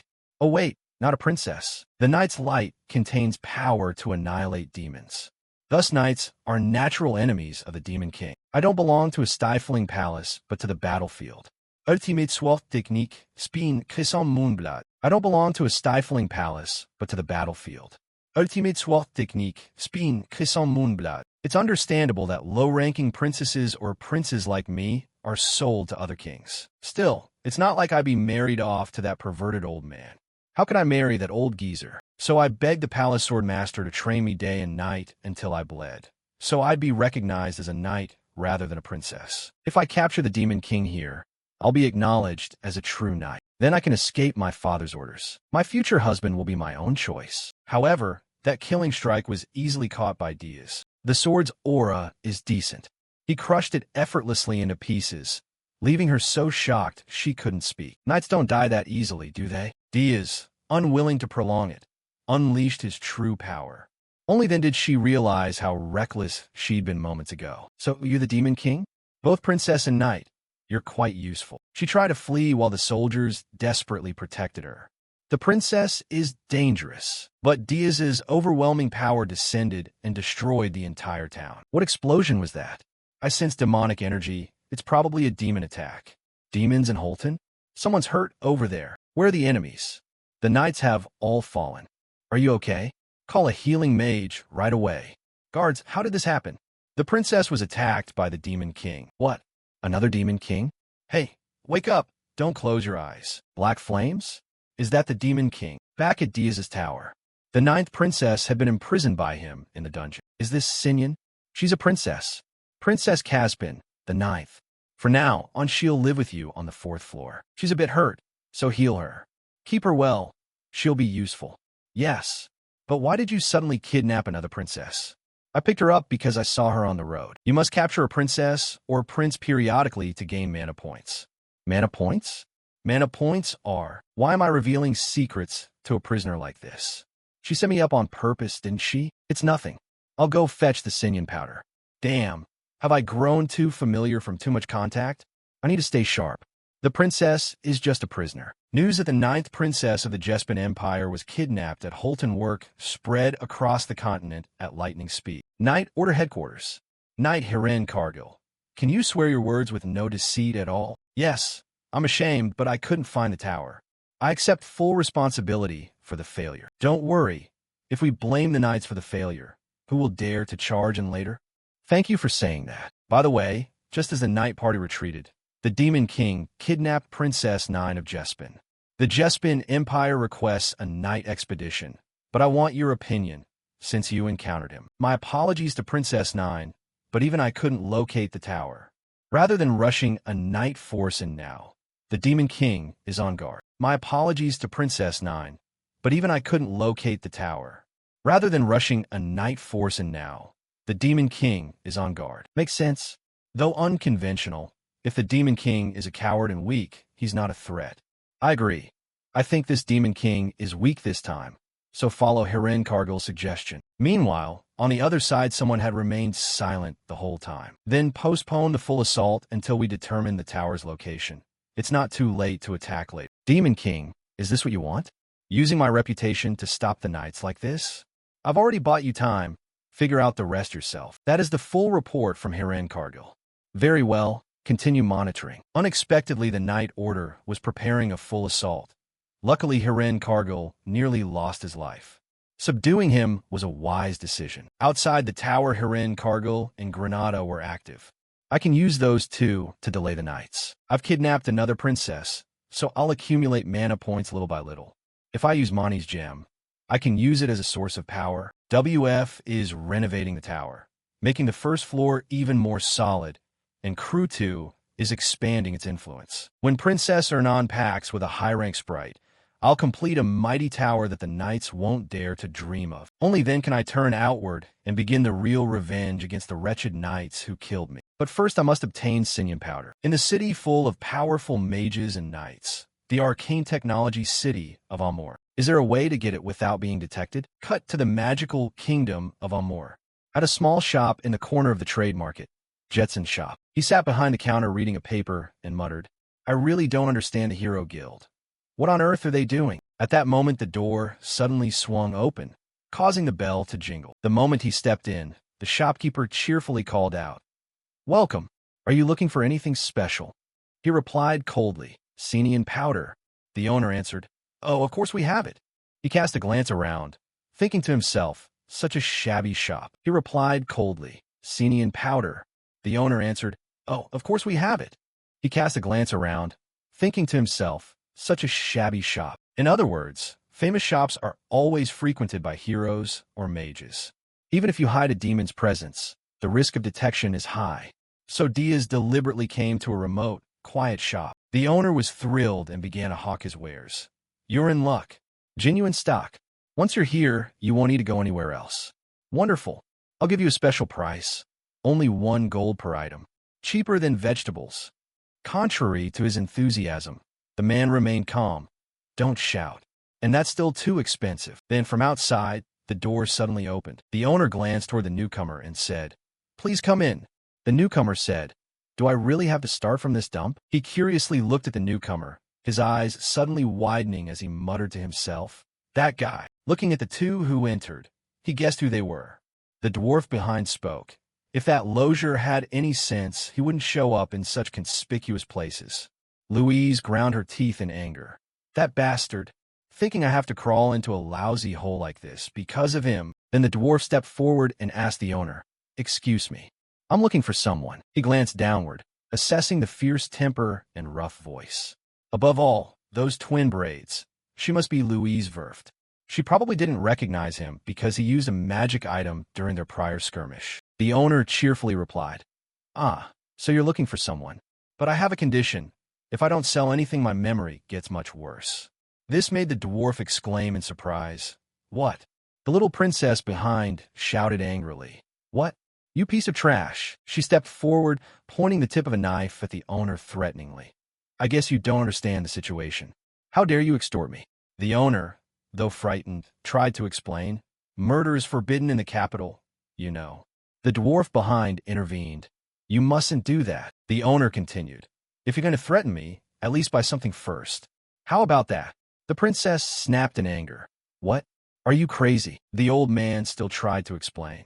If you buy one item, I'll gladly accept punishment. This remark surprised her a bit, and she blurted out, What? She burst out laughing with delight. Huh, the owner is amusing. All right, show me what you've got. The owner began his sales pitch. This is an item called the Archa set. It's extremely useful for dwarf masters. And it's only 3 gold, my friend. Looking at the jar he held out, he thought angrily to himself, that damned scoundrel. Without hesitation, Louise tossed 3 gold coins. Perfect. 3 gold, right? Seeing the money, his expression changed. Thank you. Blessings upon you. She moved to the main point. Now tell me, has any dwarf been here recently? His name is Lawless, the owner replied. This is the first time I've heard that name. But there's a shop called Deer Leaf beside the central square.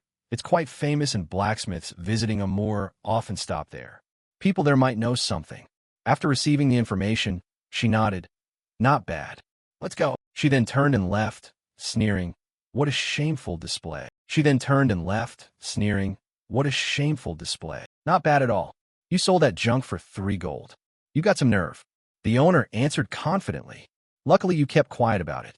She looks like a noble's daughter, so I figured she'd easily part with 3 gold. Besides, she can't kill me without a good reason, can she? As he tossed the 3 gold, the owner eyed him curiously. You seem interested in business.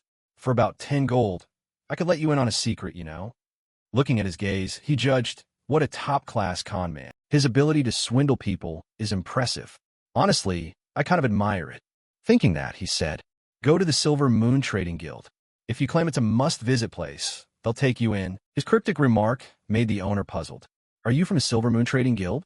That place is about to go bankrupt. Why would someone with a bright future like me join them? He asked in return. Why should you go there? Because the customer you just ripped off is Louise Ver. As soon as he finished speaking, the 2 Senian jars in the man's hands suddenly slipped and shattered on the floor. His voice trembled. That mad princess from House Verft. Louise Verft? What do you want? Having achieved his aim, he tossed out a gold coin. I told you, join the Silver Moon Trading Guild. The monthly pay is 1 gold. If you refuse, I'll call Louise back. Just hearing the name terrified him. He clasped his hands and begged. Fine, anything but that. Then his expression changed, and he shouted. You think I'd say that? Who do you think you're trying to fool? Dream on. Get out of here now. If you want, call her. She wouldn't come all the way out to a godforsaken place like this, even if she's mad. He didn't answer and turned to leave. Suit yourself. No sooner had he left than the furious little princess appeared before the old man, leaving the old man speechless. What followed were countless screams from inside the shop. He had just left another shop. The owner called out, Thank you. Come again. Holding a jar of Senian in his hand, he ground his teeth in anger. Even the outskirts shops sell ordinary Senian powder. That con man really is. Suddenly a voice from behind cut through his thoughts. Louise approached and said, So you're still here, huh? She continued cheerfully. Thanks, I got my money back because of you. He replied, No problem. What did you do to that damn shopkeeper? She recounted angrily. Unfortunately, I was outside, so I could only teach him a little lesson. I should have ripped his heart out. Beside them, the dwarf wailed in fear, thinking, who knew the little princess would get this furious? He was a bit surprised, too. She really is temperamental. But wait, did she just mention ripping out a heart? Thinking it over, he said, You said earlier you were looking for someone named Lawless, right? Is he a blacksmith? She blurted out in surprise. You know him? Where is he? He put his hand into his coat, took out a pendant, and asked, Could this item be related to him? Seeing the item in his hand, the old dwarf gasped. This necklace is one of Lawless' early works. He began to explain. 2 months ago, I happened upon him in a tropical rainforest in Ormus. He was starving, so I shared some rations. He gave me this necklace in thanks. It looked like the work of a master, so I kept it. Hearing the story he made up, Louise trembled. She clenched her fist and said, I'm indebted to you again. If I were more ordinary, I'd invite you to the palace for a 5-day, 5-night banquet. But he looked at her current emotion and thought to himself, please hold yourself together. She produced a badge and explained, we need to catch him before he leaves, so keep this for now. This badge can be exchanged for the finest equipment in the dwarf kingdom. He reached out and replied, sounds useful. I'll take it. Then the two of them left. The dwarf asked, what will the princess do next? She answered, contact my father and request the guards. This time I won't let him escape. Watching their backs as they departed, he thought to himself, a heart, After returning, I have been so busy avoiding the path of demons that I unintentionally forgot about it. Before the reset, around that time, Draxon found and absorbed the heart of a spirit beast, gaining overwhelming power. That's the one thing I truly crave. As the new Demon King, dimensional interference still has a great effect. If I had a dual Louise, who is fully equipped with high-grade gear, I would have little chance of winning. To avenge the heroes and survive in this dimension, I ultimately must increase my own power. Therefore, I'll send Louise to Ormus, where the Beast Tower stands. A battle will erupt between the madwoman Louise Verft and Beast King Draxon Doldoff. While those two tear each other apart, I will seize the heart of the demon beast. After merging with the mana illusion, the tower gained two new functions: remote tower operation and item transfer. He gave the order, Gordon, something has come up. I'll hand the tower over to you for a while. Gordon bowed deeply, his expression serious and devoted. Yes, Dark Lord, leave it to me. He shifted his attention to a floating blue interface and selected a vivid green item labeled Superb. 10 units of Senile Powder with a delivery fee of 1,000 points. Send this Senile Powder to Princess Ernan. The scene cut to Princess Ernan holding the shimmering Senile vial, eyes wide and sparkling with delight. Wow, a superb item? Did you have to go all the way to the Achen Kingdom for this? Gordon stood beside her, looking cold and detached in dark clothes, and answered, of course it's superb. It was taken by the Dark Lord himself, so be careful using it. These are the materials needed to form a contract with a high-ranking spirit. Meanwhile, on the 4th floor, the atmosphere was bleak and cold inside a stone cell. Gordon kept a solemn expression, teaching her swordsmanship so she could use her full power. I will test her when I return. Amid a swirl of green leaves, training with Gordon, her face twisted with determination as she shouted, I'll make you regret training me. Gordon retorted with a smirk, beat me once first, then say that. A Hellforge with a delivery fee of 10,000 points. He ordered the Hellforge installed on the 1st floor and told Lozier to try renovating the 1st floor more. Deep within the tower, the dwarf Lozier stood before the huge crimson machine of the new forge, his eyes truly trembling with joy. Steam hissed from the pipes as he shouted in ecstatic delight. My goodness, what is this? A furnace I've never seen before. How does it work? And what's this? The cooler looks like a living creature. We must be grateful for the Dark Lord's generosity. Yes, of course. I'll make everything well made for the Dark Lord. After that, the protagonist shifted his attention to his military forces. How are the orcs doing? Gordon's voice rang out, accompanied by images of green-skinned orcs standing triumphant atop piles of monster corpses on snow-covered peaks. We've unified a total of 3 tribes and doubled our numbers. They've grown strong enough to hunt most of the monsters in the Urgest range. Beej Diaz nodded in satisfaction. Good. Manage the tower properly until I return. Gordon's image replied, Yes, Dark Lord, I will not disappoint. Whoosh. The scene shifted to the sky over a human city. He landed, his black cloak billowing behind him, thinking, so I can manage the tower directly without returning. What a convenient function. Next, contact Hill and Cargill. Beep. A 3-dimensional screen appeared before him as he ran. Can you hear me? The protagonist answered immediately. What's the matter? He thought. Why pick this exact moment? Control of the Kim Noyet Trade Guild is complete. From now on, the Kim Noyet Guild will be managed by Amon, the Dark Knight, and the Dark Mages. Hillen stood and straightened his coat, reporting his own status. I, one of the 10 stars, am providing support, so the guild master stepped down in favor of my son. I also confirm that a single failure doesn't easily erase the reputation of the 10 stars. He replied briefly, Well done. Next, pass a message to Granada. Tell him that we will provide capital through the Kim Noyet Trade Guild, So you should buy up all spirit slaves on the continent. Hillen stared at the screen, bewildered. By spirit slaves? Bejdiz's eyes narrowed, glowing a sinister red as he added another instruction. And I'll send someone to the guild, a swindler named Jettison. He'll be useful, so put him to work. Hillen blinked in confusion. What? A swindler? In a dark corner, a man in a beanie with a bruised face cowered in fear. This is Jettison. Diaz's voice was malicious as he explained. Yes, he's the bastard who dared swindle Louise' work. I've already tracked down all his personal information. So if he doesn't show up within a month, I'm planning to send an assassin to wipe him out. Jettison clasped his hands together, quietly weeping in fear. The scene shifted to the sun-drenched training ground of Holton Walk. Dozens of humans were practicing swordsmanship. Granada watched them and spoke into his communication device. Really? You want to buy all my people? Understood.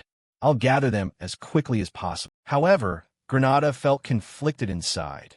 Sweat ran down his face at the thought that rescuing his people was good news. But thinking about dragging them into the Dark Lord's hands. Surely the Lord intends to use them as spies like me. Did the Dark Lord deliberately give me this task? Compared to enduring a lifetime as a slave to humans and dying that way, serving under the Dark Lord is much better. Nearby, the blue-haired one spoke up. Vice Captain, why are we learning the swordsmanship of the spirit tribe? He swung his sword desperately. I don't know either. That old hunchback ordered us to do it. What can we do? He keeps bragging that he's hundreds of years old. The blue-haired one added. The captain doesn't seem to pay much attention. Let's run away, Vice Captain. Another voice said. That's right. The Vice Captain was originally our captain, right? If the captain leaves, we'll follow him. The group tiptoed away from the training field. Granada was still lost in his old worries. He raised his hand, and a green aura appeared, freezing the would-be fugitives in their tracks. Vines wrapped around the vice captain, making him scream. Captain, I'm sorry. I was wrong. Stop. Don't humiliate me in front of the others. Sputter. Why only me? While he was being blinded, his comrades were wildly swinging their swords in the air. Hillen watched this chaotic scene on the screen and asked, what's going on? Granada quickly turned away to hide the punishment. Nothing. So what's he planning to do now? Hillen shrugged. Who knows what he said? It seems he said he's going to look for treasure. Granada repeated the word, puzzled. Treasure? Far away, in the dense, humid vegetation of the Ormith Rainforest Kingdom. Princess Louise Werft marched through the forest, disappointment clear on her face. The dwarf who followed her spoke up. Princess, we've received an ultimatum from Ormith. They ordered us to withdraw immediately. Louise didn't stop and shouted back. I still haven't found that bastard. He replied immediately. We've checked every area Ormith allowed us into. She gritted her teeth. No, there's still one place we haven't been. The dwarf stopped, eyes widening as he realized the implication. What? Don't tell me you mean. Louise looked toward a dark, fearsome mountain peak rising in the distance. The monster mountain. Panic erupted among her troops. The dwarf waved his arms frantically. No, that's the monster lord's territory. Too dangerous. Louise just snorted. A maddeningly confident expression took over her face. It's fine. Anyway, they can't touch me. If they dare lay a finger on the dwarf royal family, they'd have to fight every nation armed with dwarf-made weapons. 200 years ago, someone provoked a dwarf prince, and a demon lord was toppled in a single punitive campaign. Remember? There's precedent, so they won't recklessly charge at us. The dwarf, still frightened, argued. Butler might not even be here. That guy could have tricked us. Louise's eyes blazed. There could also be here. This is an order to move. If you don't obey, I'll have your heads torn off first. The dwarf could only reply resignedly. Yes, understood. Meanwhile, atop the tower, someone roared in to report. Dark Lord, big trouble. Princess Louise Werft of the Dwarf Kingdom is heading toward the Monster Mountain area. Draxon Dodo growled in confusion. What? Why is that crazy princess suddenly going there? His mind spun with paranoia. Could she have discovered the summoned beast's heart and come to seize it? No, the security should have been airtight, right? Pure demonic energy lies dormant beneath the magma inside the volcano. A mysterious power I wouldn't trade even for 10,000 spirit flowers. If I absorb that power, I'll hold the strongest force. The excavation is in its final stage. Why now? Draxon roared orders to his subordinates. Stop her. Don't let that princess get close. And listen, under no circumstances are you to kill her or let her be seriously wounded. The catfolk girl's subordinate looked worried, sweat on her brow.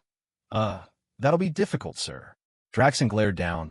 What did you just say? Back in the forest, the dwarf expedition was suddenly blocked. A muscular man with long wavy hair, wearing a golden crown and a red cloak, barred their way. He grinned maliciously. Do you want to die? Princess Louise Werft of the Dwarf Kingdom. This is the Demon Lord's territory, and entry is forbidden. I am Max Ormith, the second Prince of Ormith. He chuckled and looked down at her. The palace warned you, didn't they? Because there's a risk you could be killed by the demon clan. Louise glared up at him, unimpressed, as if they could touch me. Stand aside. I won't return until I find Losier. Max snapped his fingers mockingly. No, dwarves are truly stupid, aren't they? His face darkened, the twisted smile turning truly vicious as he explained his plan. During the all-out war 200 years ago, the kingdom of Jespin, next to the Demon Lord's castle, made a fortune selling war supplies to the heroes. As a result, Jespin used those profits as fuel to grow into an empire. If you die here at the hands of the Demon Lord's men, won't everything play out exactly the same as back then? For the kingdom of Ormith, Louise fell silent. Her pupils dilated as she realized the truth. The bastard's eyes widened, full of greed and murderous intent. Now it's our turn to reap that profit. Kill them all, for the prosperity of the kingdom of Ormith. Louise gritted her teeth, aura flaring. Anyone who wants to die can come on in. Cowardly monkeys. Inside the tower, the catfolk girl continued reporting. The dwarves are about to be slaughtered. Hearing that, Draxon gaped. What? No, we must stop this. Those Ormith bastards intend to kill Louise and pin it on me. If that happens, it will trigger an all-out assault like 200 years ago. Send monsters and demons immediately and stop them. And be sure to rescue the dwarf princess at all costs. The forest became a chaotic battlefield, blood spraying as claws met steel. Dwarves were slaughtered relentlessly. A muscular Ormith warrior with twin blades swung through the air. The dwarves were pushed back, huddled behind their shields. Princess, the terrain heavily favors them. We have no chance in a frontal clash. We'll break a path. Please escape. Louise, trapped behind the wall of shields, said, How infuriating. I'll wipe them all out myself.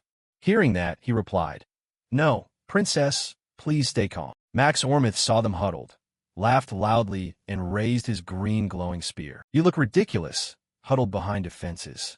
I'll end this with a single strike. A massive green energy spiraled around his weapon as he prepared to throw.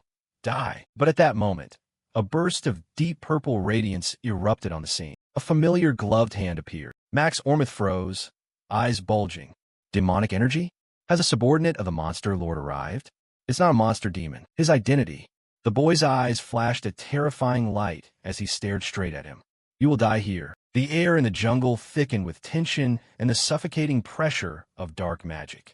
Purple flames coiled and flared across the battlefield, casting eerie shadows over the warriors' faces. Max, the second prince, stood ready with his spear raised, eyes wide with a mix of terror and reckless determination as he stared at the cloaked figure hovering there. You're currently disguised as an invader. Max gritted his teeth, his face contorted in a fierce war cry. He's a high-ranking demon. Kill the princess quickly. I'll deal with this demon. His soldiers assembled behind the prince, raising their weapons and shouting in unison. In an instant, the princess's voice rang out. Prince, amid the chaos, Louise swung her enormous axe shrouded in a golden aura, terrifyingly brushing aside the Ormith soldiers' strikes with ease. Max was still struggling on the ground, looked up and saw her. His eyes bulged in disbelief. She shouted, How dare you turn your back? Right in front of me. He watched her movements, sweat streaming down his brow as he realized her sheer physical power. How can a dwarf be that fast? However, Max had no time to focus on Louise. The choking purple air wrapped around him like iron chains. His face went pale and cold sweat soaked. I really have to deal with that crazy princess first. And that one, is he dazzling me with demonic energy? Damn, is he that easy to blind? Louise went completely mad.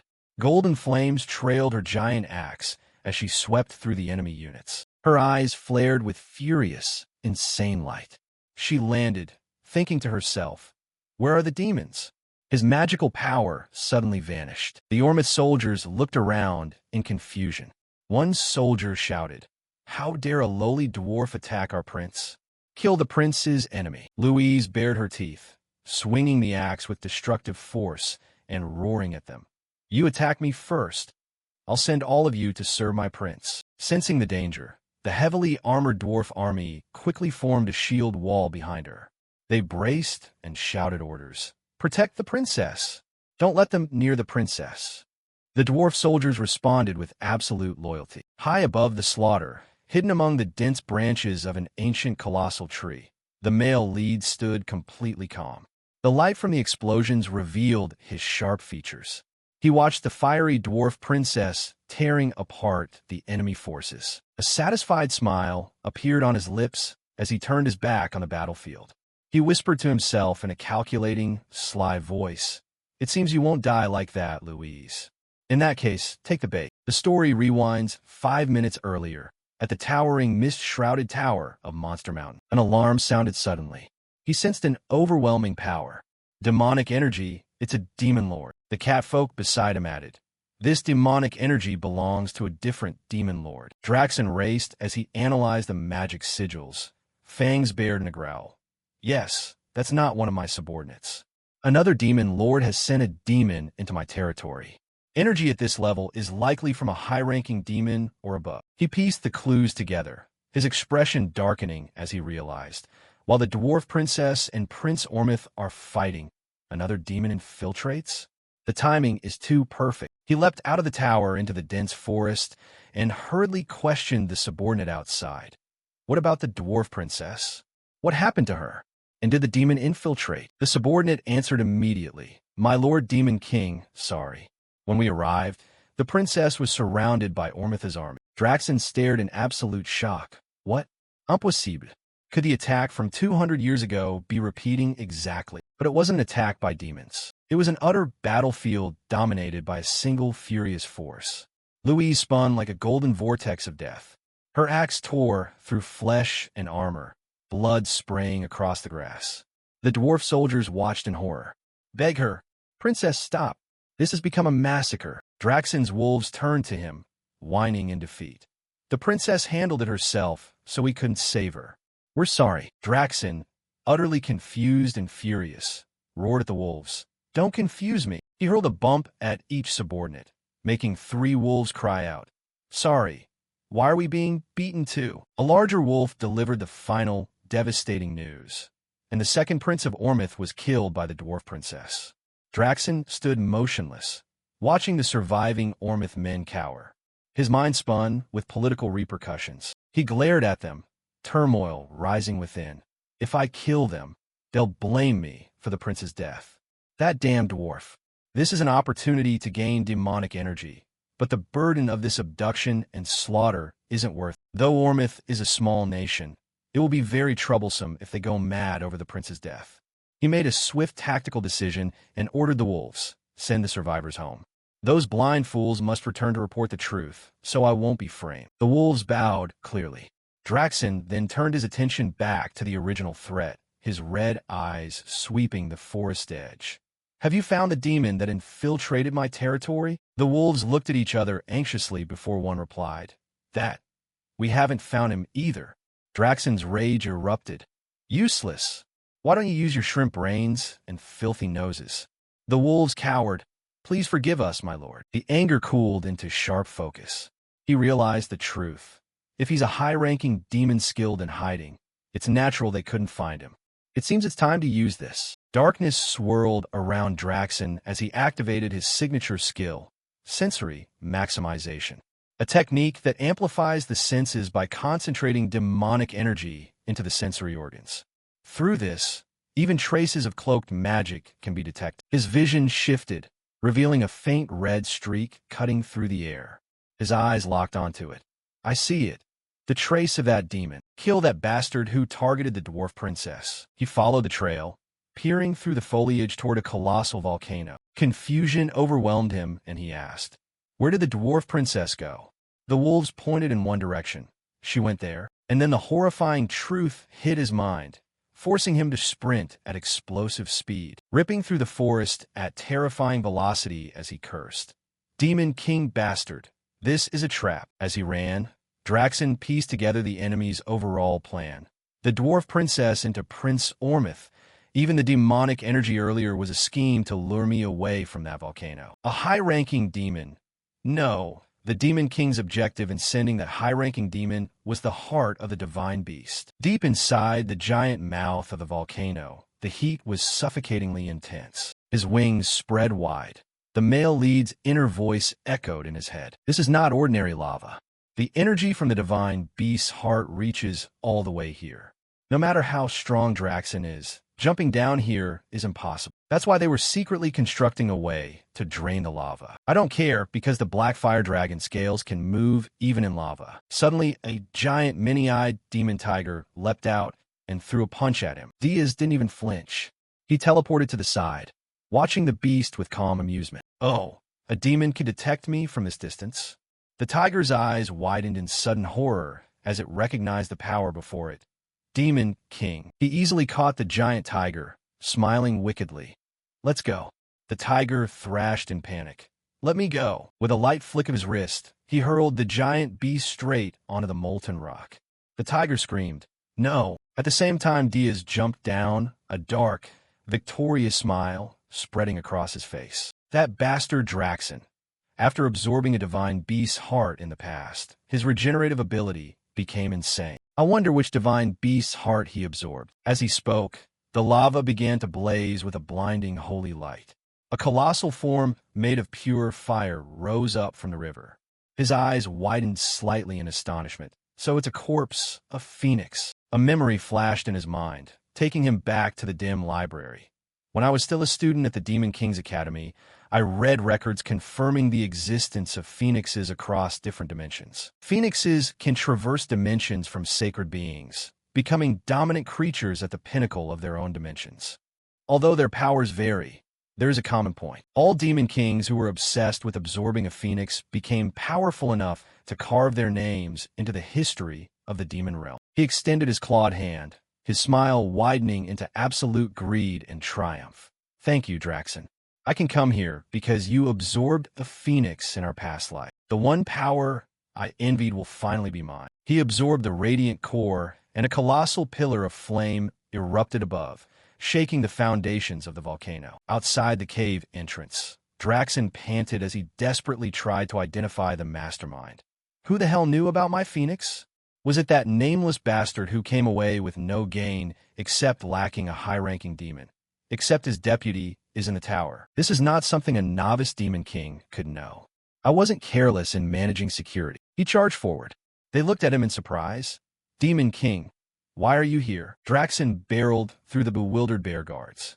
He didn't answer, roughly tossing them aside, his mind frantically eliminating suspects. Was it Reyna or Yugra? No, not them. Yugra isn't clever enough to devise such a plan. Renia is of the Bluebone clan. The Fire Phoenix is like poison to her.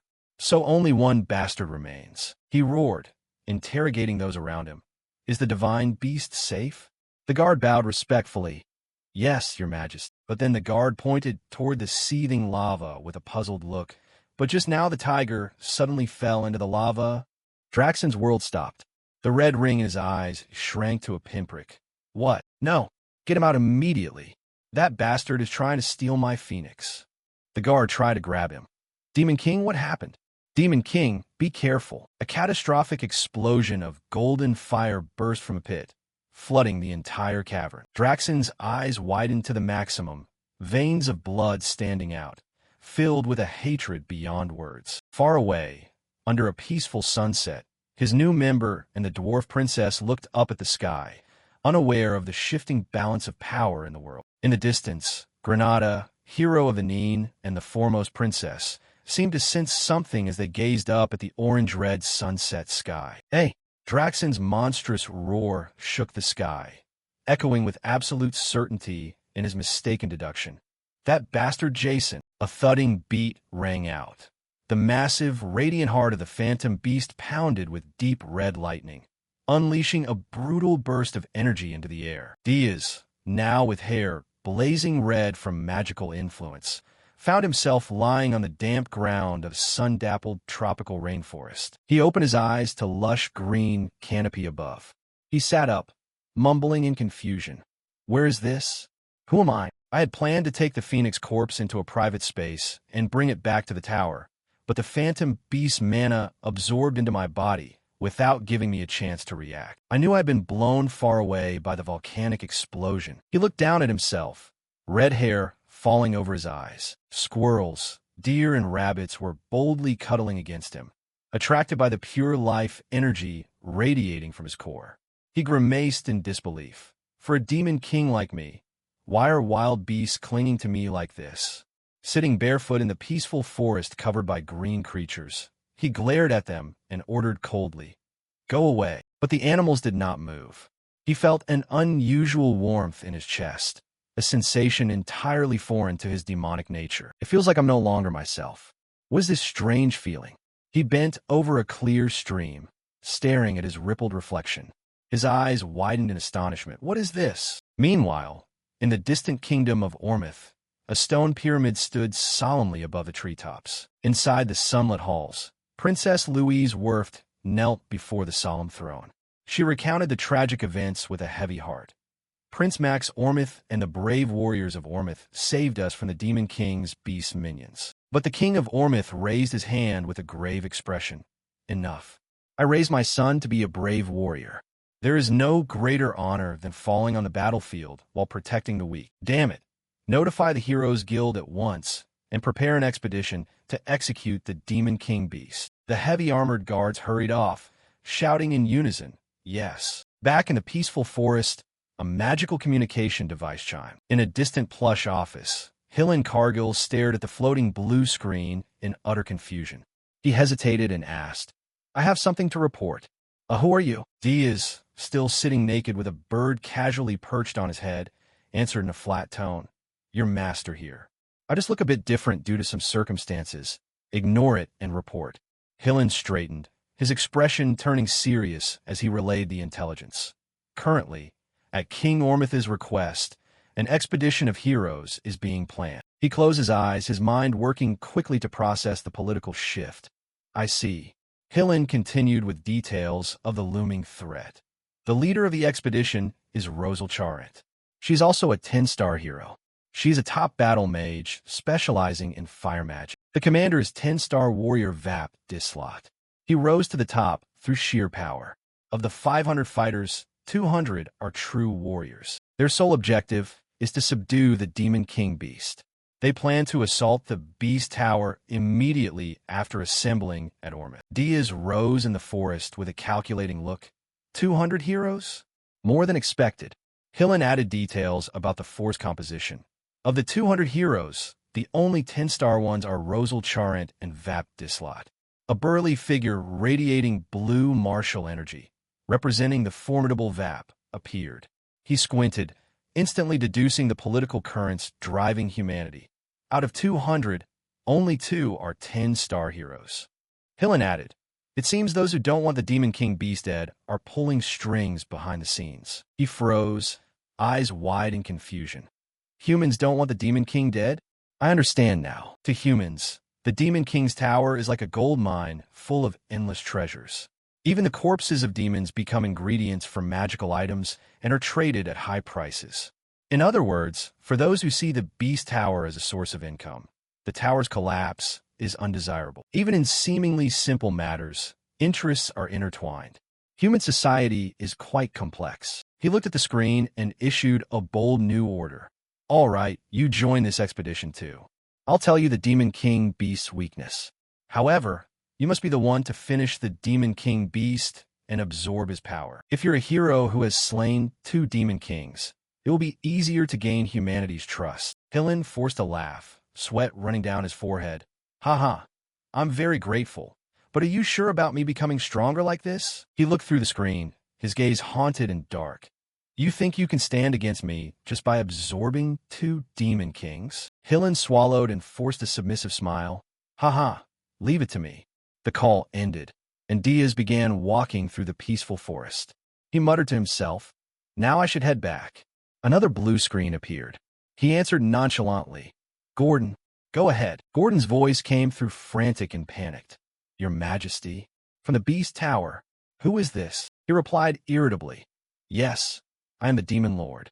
On the screen, Gordon was completely stunned by his master's new appearance. Your Majesty, why do you look like that? He sighed in annoyance at the repeated question and lack of focus. Still that line? I told you to speak. Gordon quickly steadied himself and reported urgent news. Ah yes, the Beast Tower has requested an emergency assembly of the Demon Lords. Yes, the message just arrived. His eyes widened in genuine shock. Draxon did that? Really? At the ominous entrance of the Beast Tower, thunder cracked as a magic gate tore open the fabric of space. The Frost Demon Lord and Yuga stepped out, towering over the dark land. He complained loudly. What's going on? Draxon, standing beside them, swept his gaze around, thinking to himself, this place always stinks. Draxon growled, his eyes glowing red with fierce suspicion. First, go up and wait for me. I'll go up with the last of you. Yuga only grunted. All right. Draxon bared terrifying fangs, his mind reeling with paranoia as he waited. Beej Diaz and Jason Cockman both arrived late. Did you need time to rearrange? Beej Diaz, if you arrive late, you'll be added to the suspect list as well. Back in Ormith, Diaz realized the deadly trap he had fallen into. He shot into the sky with an explosive force, shattering the ground beneath him and creating shockwaves through the jungle. He flew above the canopy as panic began to set in. I slipped up a little. There's no time left. Gordon's voice came over the communication device, offering a sensible solution. Since you're far away, Your Majesty, why don't you just use the teleport gate to the Beast Tower? He gritted his teeth, feeling strong winds tear at his clothes. No, I can't. Gordon, confused. Yes, you're moving right now? He answered frantically while flying. Yes, I'll be there soon. If I walk there without using the teleport gate, it will obviously arouse suspicion. But if I arrive late, that will also arouse suspicion. First, I need to return to my tower, take the teleport gate with Gordon, and move to the Beast Tower. He pushed his body to the absolute limit, streaking through the sky like a bullet. At this speed, I won't make it. I'll be tens of minutes late. Faster, go. If I don't fly faster. Violet lightning erupted violently around his chest. The Phoenix's giant heart thudded wildly, responding to his desperation. Massive wings of pure golden fire, blindingly bright, burst forth from his back. He surged forward like a meteor, leaving burning feathers trailing across the sky. He glanced back at the blazing wings with extreme suspicion. Phoenix wings? Don't tell me they're still alive in my heart. So that's why the animals earlier. Speed became unreal, a dazzling blur of golden light and whistling wind. He squeezed his eyes shut, his face contorting from immense inertia and searing heat. Wait, too fast. Boom! A massive explosion of snow and ice marked his brutal landing in the frozen north. He skidded violently across the frozen wasteland surrounding his tower. Smoke rose from his overheated body as he sat up, clutching his head in pain and disorientation. I arrived instantly, but I couldn't control it. I must be careful until I tame the Phoenix. He stood, the fiery wings fading back to their old black, his hair immediately dulling back to its original dark color. He strode decisively toward the tower's great iron gate, shouting into the cold air. Gordon, is everything ready? He thought inwardly. Has the Phoenix exhausted its energy and fallen asleep? Gordon answered immediately. Yes. Are you on the first floor right now? Diaz ordered, voice firm. Yes, come down quickly. His face returned to its usual cold, calculating mask as he prepared for the political battle ahead. We will move to the Beast Tower now. Meanwhile, back at the Ormith Pyramid, a massive crowd of human heroes had gathered. The air buzzed with whispers and astonishment as they stared at a figure. The figure was Rosal Charant, who had mastered every form of magic by the age of 5 stars. Idol of the Magic Tower, Rosal Charant, the blazing battle mage, lay lazily on the grass, looking utterly bored and irritated as heroes gathered around her. A flushed hero whispered excitedly to another. This is actually my first time seeing her. Should I ask for an autograph? Another scolded him, ashamed of the lack of professionalism. You heroes making a scene like this is embarrassing. A man stepped up to her, bowing deeply with glittering eyes. Miss Rosal Charant, it's an honor to fight beside you. My life's achievement has just been updated today. Rosal Charant waved them off indifferently. All right, all right, you've said your piece, now go.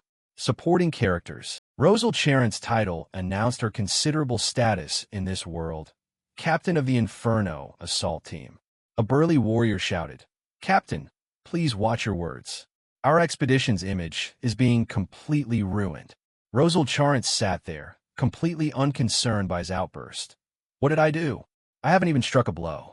The quirky hero in the back whispered excitedly. I'll never wash my ears for the rest of my life. Rosal Charant sighed heavily, looking at the giant, disorganized army with pure contempt. They're truly just supporting characters. So what do you want me to do? How can we conquer the tower with things like this? Suddenly, a murmur rippled through the crowd as a shining figure approached from the rear. Lord Hillencargill is joining this time too? The 10-star hero who defeated the Lust Demon Lord? But they say that expedition failed. Still, 10 stars are 10 stars. Hillencargill stepped forward with a confident smile. He approached to greet her with a practiced courtesy. Long time no see, Rosal Charant. I'm here to contribute to this expedition as well. Rosal Charant looked at him with pure contempt. You sure are shameless, failure. I suppose you aren't wearing that filthy ring anymore. You took it off because there are no spirit clans here, right? Hillen's smile cracked slightly, a drop of sweat sliding down his cheek as he tried to keep calm. We can talk about that later. Inside he was panicking, realizing the great danger she posed to the reputation he'd worked so hard to build. Haha, damn it, a hero who knows how I killed the Lust Demon Lord. If this woman opens her mouth, my image will be ruined. Rosal Charant stood up. If it weren't for the Magic Tower's orders, we wouldn't even have any reason to meet. In any case, I will be the one to finish off the Demon King beast, so don't interfere with your filthy hands. Hillen maintained his bright fake smile and bowed slightly. Of course, but inside, his ambition burned just as brightly as hers. A dark thought echoed his true intent and his master's command. How ridiculous! The Demon King beast's head will be mine. A swirl of deep purple energy swept through the tranquil, sunlit air of the dense forest. The figure who stepped out of the magic gate with Gordon waiting for them in the empty courtyard was Draxon. He looked down at the newcomers, his eyes glowing red in the darkness as he growled. Beej Diaz and John Coachmoon. You arrived just in time. I will explain the details inside. Beej kept his face completely calm, but a bead of sweat trickled down his cheek as he thought inwardly, thank goodness I'm not late. Inside the upper level of the beast tower, the atmosphere was suffocatingly heavy. The stone walls of the cavern were dimly lit. Standing beside Beej was Yuga, who asked, Draxon, what is so important that you called an emergency meeting? The Frost Demon Lord tilted his head slightly, a hint of curiosity in his eyes. I've heard a band of heroes is assembling at Ormith. Is this related to that? Draxon's face twisted into a mask of rage. He bared his sharp fangs, his voice echoing through the dark cavern. It seems you all already know something, so I'll speak plainly. He continued. It seems you all already know something, so I'll speak plainly. One of the demon lords gathered here, sent a high-level demon in my territory, and then stole the phoenix corpse I intended to absorb. Moreover, that bastard killed Ormith's second prince. He provoked the current hero expedition. He may also have killed the dwarf princess. Yuga looked at him and thought. Draxon hit a phoenix? The Frost Demon Lord regarded the political disaster with calculating eyes. Stealing a divine beast is truly disgraceful.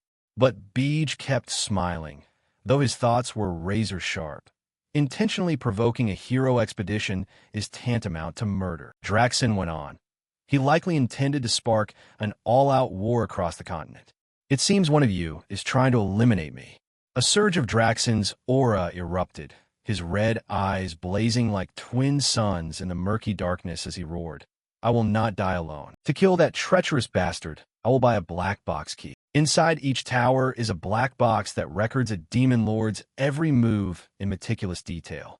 It was originally created as a tool to analyze incident records and plan more effective invasions in the future. However, demon lords who follow the orthodox path feel no need to use such a mundane item.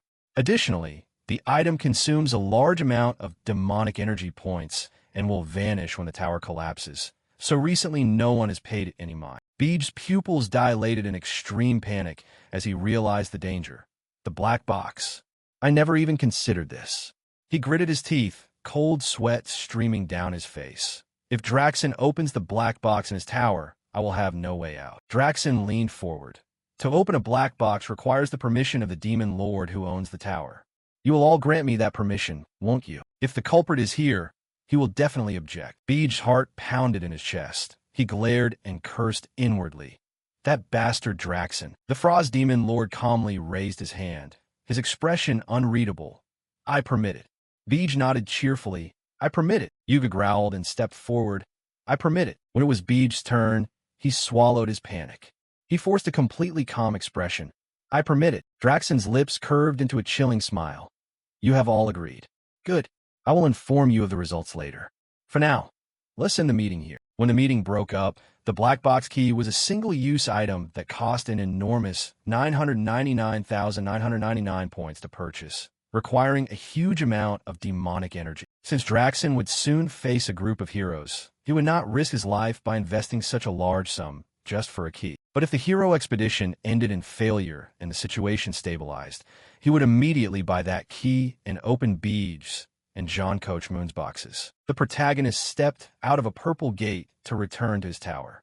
His eyes burned with ruthless determination. Before that happens, I must kill Draxen. He turned to his aide, his voice returning to a commanding tone. I'll do a quick check before we go. Start from the first floor.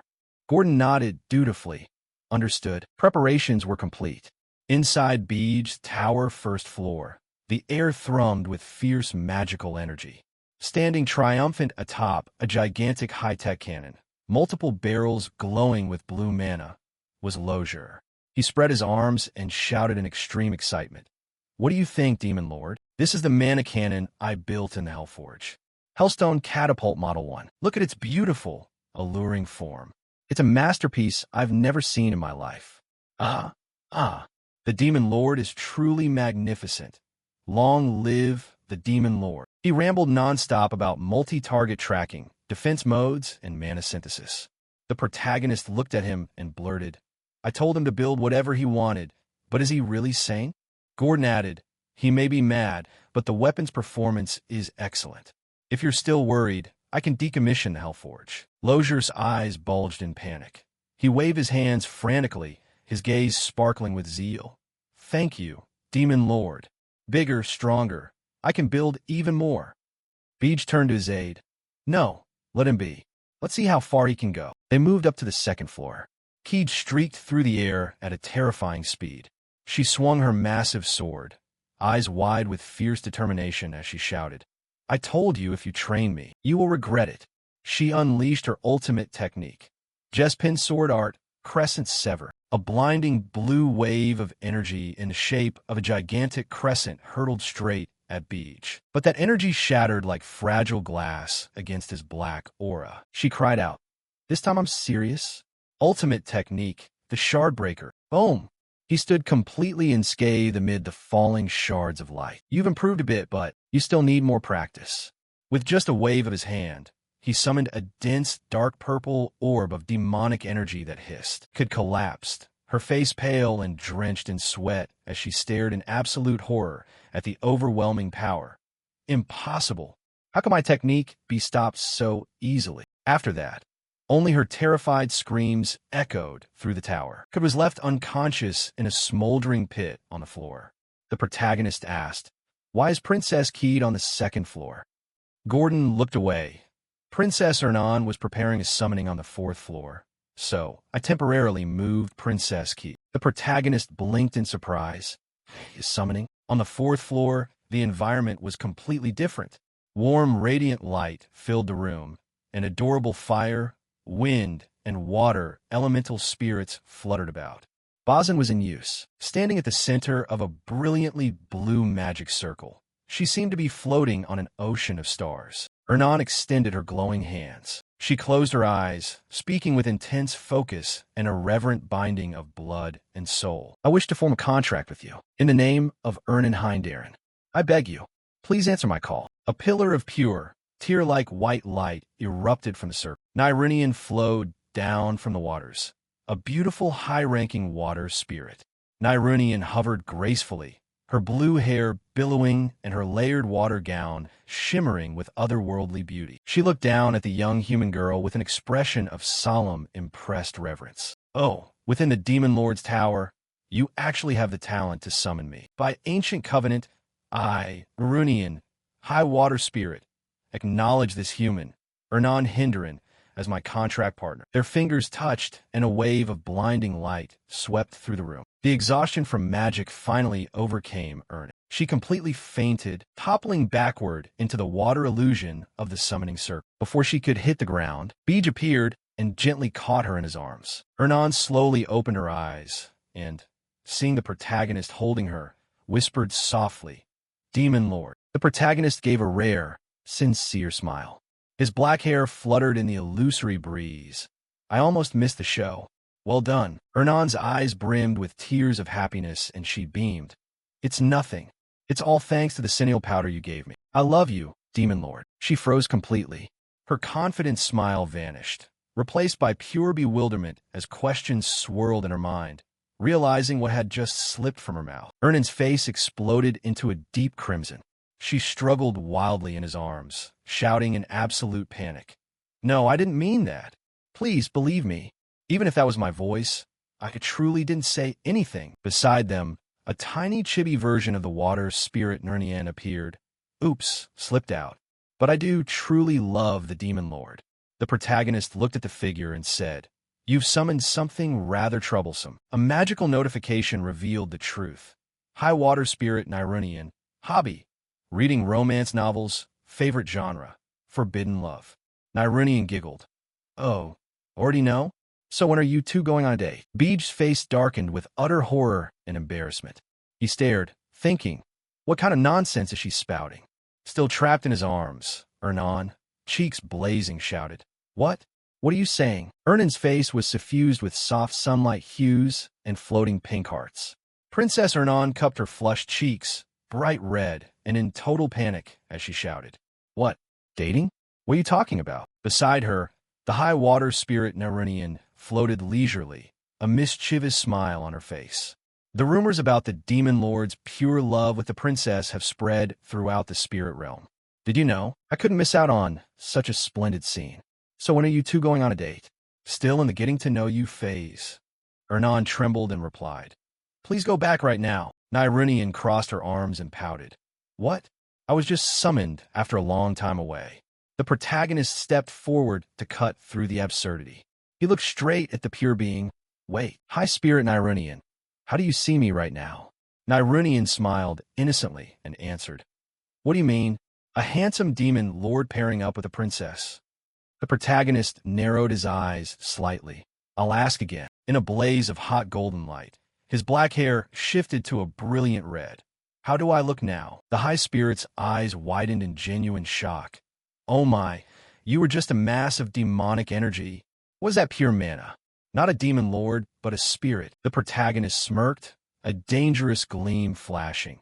"I didn't expect I could fool the eyes of a high spirit. If so, other demon lords and the heroes won't recognize me. With this, the beast demon lord, I can take him down myself." Ernan looked up at him, her mind struggling to process the outrageousness of the situation.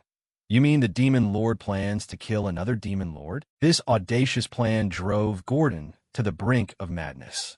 As the protagonist launched into the sky, leaving a white streak behind, Gordon shouted at the top of his lungs, "Demon Lord, are you really serious?"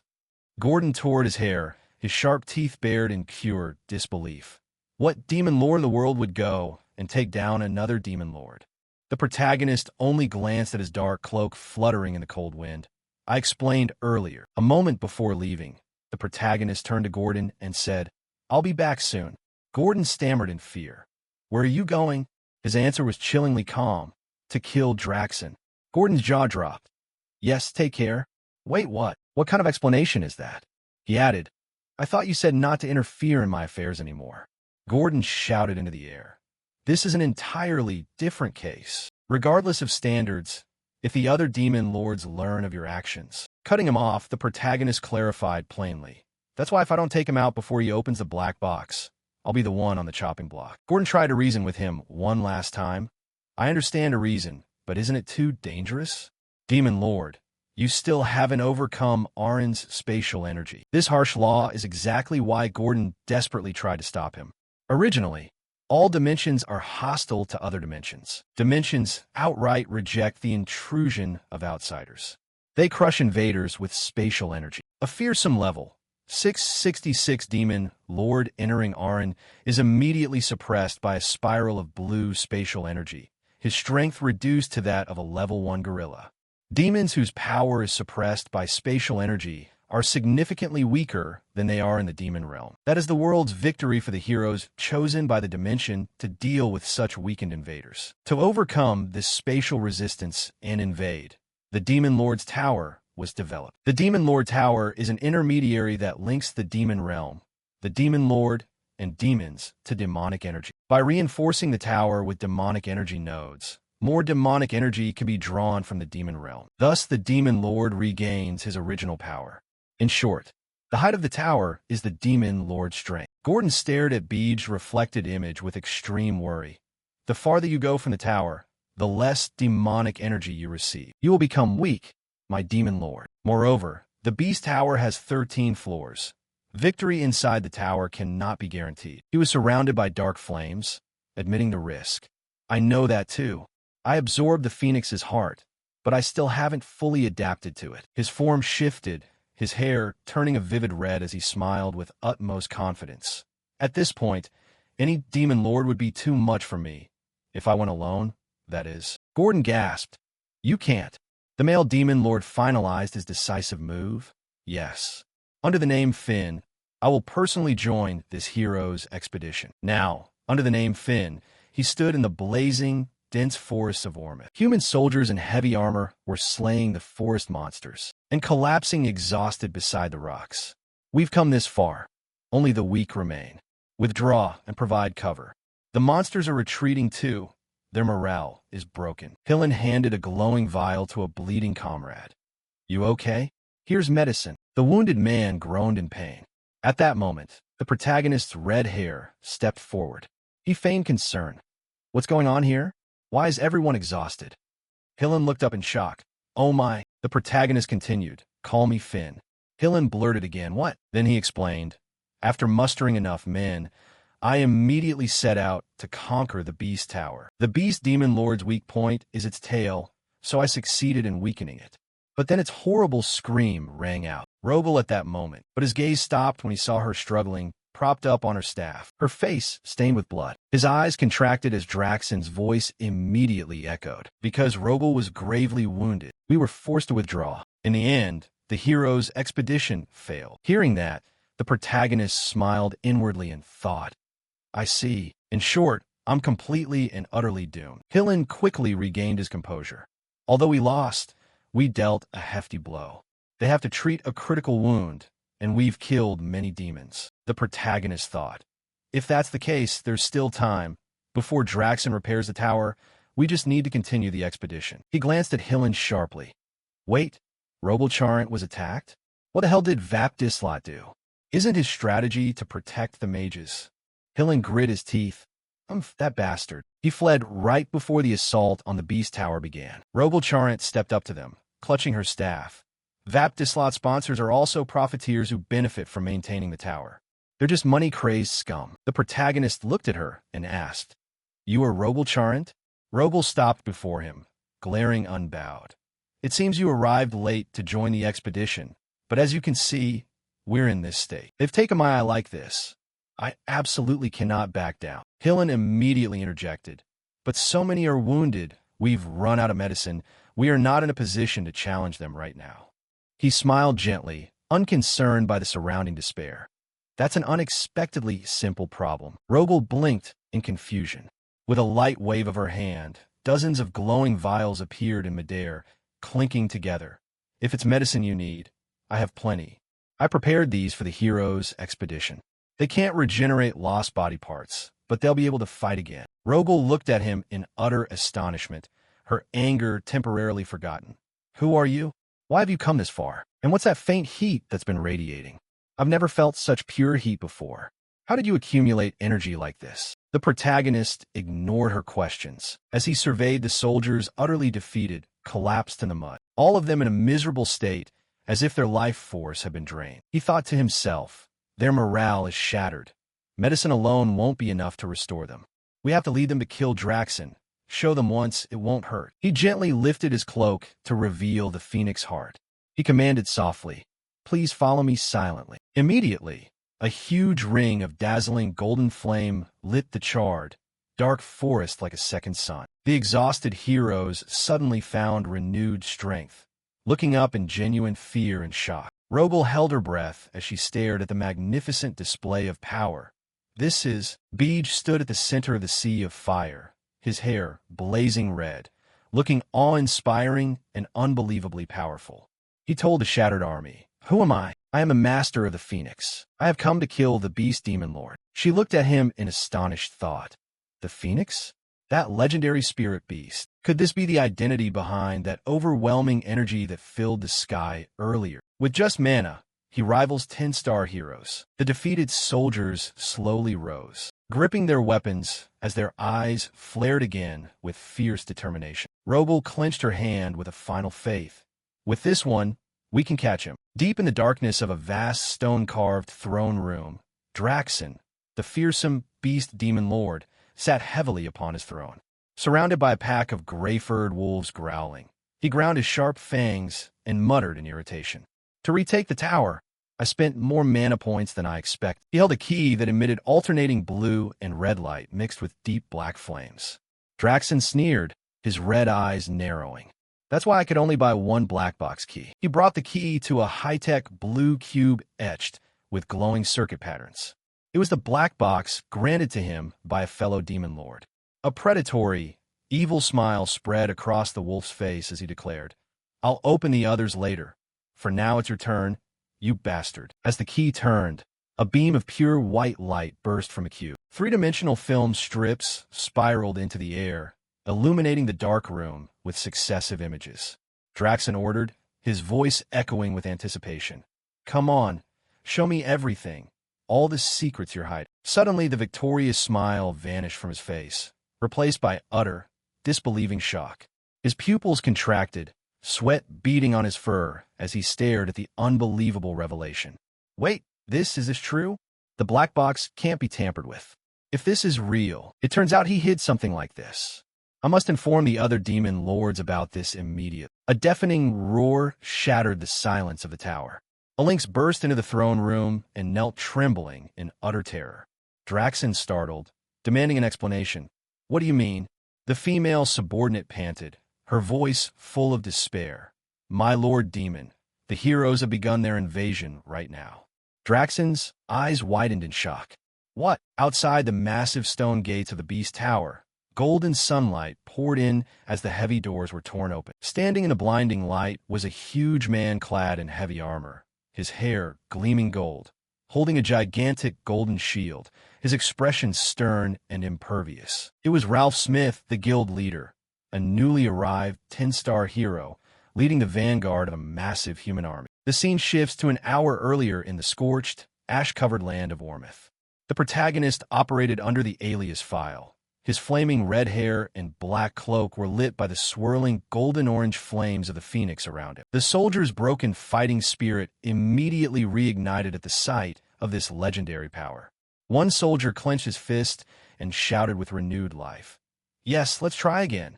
Another responded, pointing at the burning flame. The legendary phoenix stands with us. Confidence surged through the ranks as they cheered. The beast demon lord is nothing compared to us. Whoosh!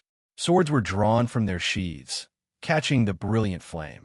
Everyone, raise your swords. The army roared in unison, ready for war. Slaughter all the demons. The phoenix is with us.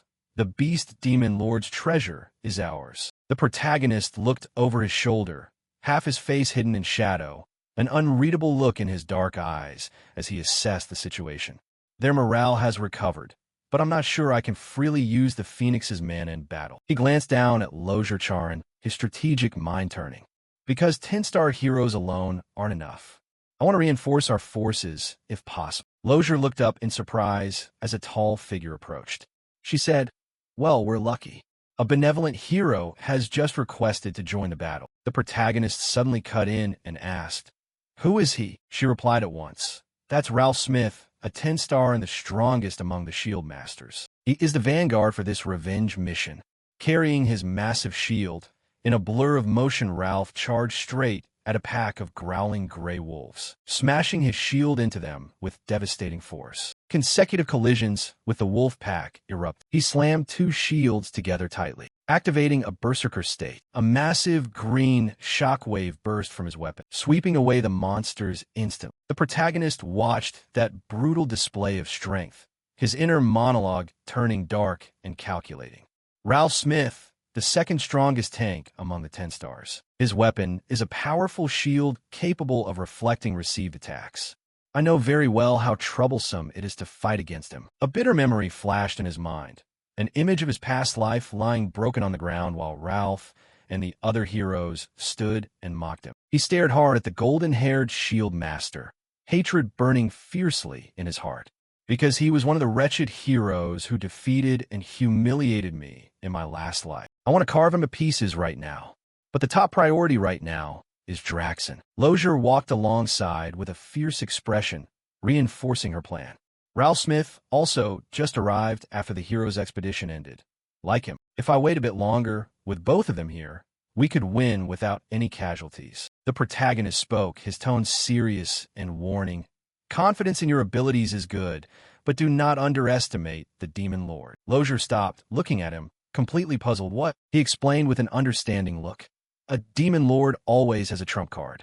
Use your ultimate when you are on the brink of death. He thought to himself, if Draxon retakes the tower and has bought that key, his mana won't be enough to stop the hero's expedition.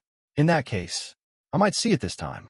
Draxon's trump card. Finally, they broke through the giant stone doors of the 13th floor, the Demon Lord's chamber. However, the cavernous space was strangely empty. Only Draxon sat alone on the throne under a faint blue light. A hero murmured, "The guards are gone." Another anxiously looked around. This is clearly the top floor. Why is it just the Demon Lord? It was full of monsters before. Draxon slowly rose, looking down at the intruders. His grotesque hand flared with a swirling, blazing red demonic mana. He snarled, his voice venomous. "You wretched heroes, you are like vermin. I didn't expect you to challenge me so soon. I couldn't attend to other matters because I was preparing for this." Lozier's eyes widened in horror as she sensed the terrifying density of magic. A massive mana mass. "Don't tell me that's why there are no other demons here." Draxon sneered, confirming her worst fear. "Yes. To finish you all." He swallowed, the black-red flame into his throat, igniting a blazing red fire in his core. At the same time, I gathered all my subordinates into one place. By Demon Lord standards, a Demon Lord should place the strongest monsters on the top floor. He found a loophole, absorbing power from the entire floor. "You foolish heroes, I will kill you and leave no trace, so you can never climb up again." The hero team glared at him. The protagonist looked at him, thinking he's about to go all out. A catastrophic burst of red energy erupted from the Demon Lord, shattering the very air. Ralph immediately raised his golden shield, bracing against a barrage of destructive red beams. Two heroes charged forward, causing the hero behind to shout frantic warnings. "Stop! It's too dangerous now," Blue Hair shouted. "What do you mean?" "The Demon Lord is trying to power up, but now is the time to strike him." But then the two of them hesitated for a beat. With a single roar of his gust of air, Draxon sent that hero flying backward with a bone-crushing force. Another massive red beam shot toward the army. A fierce green magic energy blast flew at the beast Demon Lord, but with a wave of his hand, he easily deflected that devastating attack. Hillen watched the display and exclaimed, "Truly impressive, his magic." The beast still stood proud. Lozier added, "He deflected it that easily?" As the smoke cleared, Draxon's new form was revealed. His massive white fur was now shrouded in a black and red aura. A hero screamed in pure terror. So that's the Demon Lord beast. The pressure from his very existence alone is enough to kill. The heroes began to collapse, clutching their throats as the toxic energy invaded their lungs. What terrifying mana is this? His mana is choking me like poison. I can't breathe. Help. Seeing the army falling apart, The protagonist stepped forward, eyes blazing with determination. Giant, majestic wings of golden fire burst from his back, lighting the dark cavern. He channeled ancient magic, high-tier defensive magic, Protect VR Phoenix. An impenetrable dome of golden fire enveloped the dying heroes, instantly purging the poisonous demonic air. The soldiers looked up, tears of relief welling as they inhaled clean air.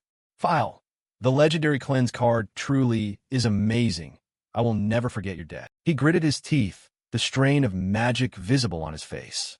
I can't let Draxen gather any more mana. Magic is functioning normally. He quietly turned to the soldiers under the dome. From now on, you will obstruct him, so don't step out of that barrier. The heroes nodded resolutely. Understood. Thank you. He stepped out of the golden protective dome. The demon lord beast roared. Those who can move, only four. There's one whose mana bothers me greatly. It fixed its gaze on him. You, who are you? He did not answer with words. Instead, a cold, arrogant, utterly confident smirk spread across his face.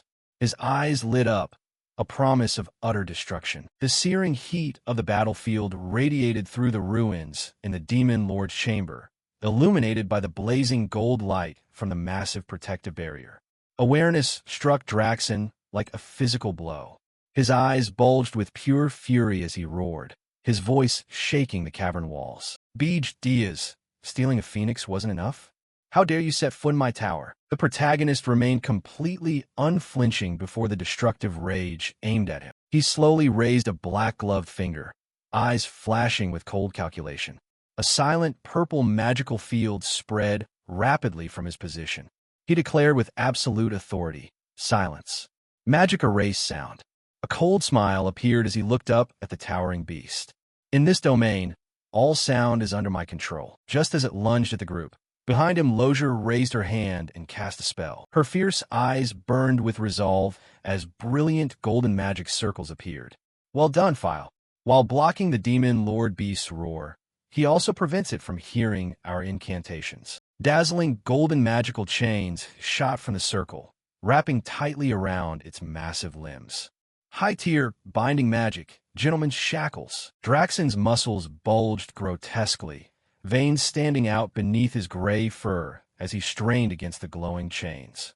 He clenched his teeth, eyes blazing with fury. You vermin, do you think these petty tricks will work on me? With a sickening crack, he unleashed raw physical power, violently shattering the high-tier magic into harmless shards of light. He crushed the stone beneath his feet, his face a mask of bloodthirsty slaughter. This is not a battle. This is a massacre. I'll tear you apart first. He locked his murderous gaze squarely on the protagonist. He stood motionless amid the falling debris, an expression of boredom on his face and a mocking smile. I can't hear what you're saying. Your barking is too loud. A system message appeared. Silence status permanently activated. Draxen's jaws snapped shut in furious bites, but no sound came out, forcing him to only snarl in an infuriated silent voice. Seeing this, Losier shouted his name. Driven by humiliation and rage, Draxen lunged forward with explosive speed, a red-black blur of fury racing straight at him. But the protagonist had moved ahead. Massive, resplendent wings of pure golden flame erupted from his back. With a graceful backward glide, he slipped out of Draxen's enormous claws. Stone exploded into a shower of boulders and dust. A hero's eyes widened in astonishment. He's too fast. My eyes can't keep up. Hillen offered reassurance. It doesn't matter. Just follow the Lord's orders. Draxen, mind reeling with paranoia and murderous intent, glared down at the abyss where he hovered on blazing wings. I don't care why you use this trick. Why bother try to understand a madman's mind? He hovered in midair. Don't think you can survive. Bea Deus. As Draxen closed the distance, his mind flashed back to the tactical briefing he'd given the heroes just before the clash. The most important factor in killing the Demon Lord Beast is speed. As you know, his reflexes are extraordinary for a body that size. That's why we must bind his legs and aim for the weak points. Hillen looked worried, sweat streaming down. But can I keep up with him? Even with my blink speed lightning? The protagonist smiled to reassure him, a dark promise hidden in his words. Don't worry, I'll give you the signal at that moment. Back in the present, Draxen swung his deadly massive claws straight at him. His eyes flashed with triumphant anticipation. Got you now, you filthy vermin. But the protagonist simply leaned back. He casually produced a purple magic orb. Draxen recognized the relic immediately, his expression twisting into a mocking sneer. Ahriman's orb? You think it will work on me? He activated the orb without a second thought. Looking straight into Draxen's eyes, his smile sharpened into something dangerous. It won't affect you. But Ahriman's orb can reveal a subordinate the location of their master. Draxen snorted, the silent laugh vibrating his massive body as he prepared another strike. What good is telling them your position? None of your underlings can help you here. A gigantic, blinding column of blue lightning tore through the cavern ceiling. Hilinsayan appeared in the crackling electricity, his sword plunging down, face contorted in intense pain as the orb's neural backlash scorched his senses. My head feels like it's going to explode. Don't use that orb anymore. The Demon Lord Beast roared in anger. Beej Diaz, you bastard. You scum. Did you really turn a hero into your subordinate? The protagonist chuckled casually. You should try it. It's quite useful. As the blue bolt struck the Demon Lord Beast, he added coldly, even if you can survive. The immense voltage shattered the ground, hurling up a colossal cloud of dust. But from the heart of the electrical storm, Draxen emerged, fur singed and remnants of blue lightning dancing across his body. His blazing red eyes emitted a deep, terrifying killing intent like never before. He sneered darkly. Ha ha! You grow arrogant over so little? Pathetic. But immediately, a barrage of golden energy beams shot toward him. His inner mind continued the flawless tactical analysis. Hilinsayan had created a brief opening with a signal. Next was Lozier's turn. Focus all your power. Avenge your lost eye. Lozier planted her feet and shouted fury at the advancing monster. Demon Lord Beast. How dare you do this to my eye? I'll use all my mana to kill you in one blow. Supreme Fire Magic. Celestial Flame Assault. A colossal column of fire, compressed to an extreme, pierced the sky and hurtled straight at Draxen. The impact created a shockwave that tore the ground apart, sending boulders flying in all directions and bathing the entire cavern in blinding white and orange light. As the destructive smoke began to clear, a deep black crater was revealed. At the center was Draxen, severely burned, blood pouring and gasping heavily. Yet he still stood. He glared at his attackers, his voice a torn roar full of hatred. You bastards! You filthy insects! The protagonist watched from a safe distance, narrowing his eyes in genuine surprise. I didn't expect him to survive that strike. It seems he's not easy to defeat. Realizing he'd been backed into a corner, snapped the last shred of reason in Draxen. His eyes flared a horrific deep red. He roared, a sound that pierced the silence magic through pure physical force. Do you know who I am? An overwhelming shockwave of crimson demonic mana burst from his body, moving at speed despite his grievous wounds. A massive wave of red energy tore the sky apart, shattering the large golden shield of the tank hero Ralph and slicing deep across his chest. Blood spurted wildly as Ralph was blasted backward. Lozier was not spared from the attack either. Draxen shouted his pride and curse. I am Draxen Donov, Demon Lord Beast, right hand of Grand Duke Ankenkin, and the Demon Lord who will conquer this dimension. How dare you do this to me? None of you will survive. Beej Diaz. The protagonist did not flinch to dodge. Instead, he looked up at the charging monster, smiling widely with utter mercilessness. That impressive posture is gone. Now you're just a mad dog. He roared loudly.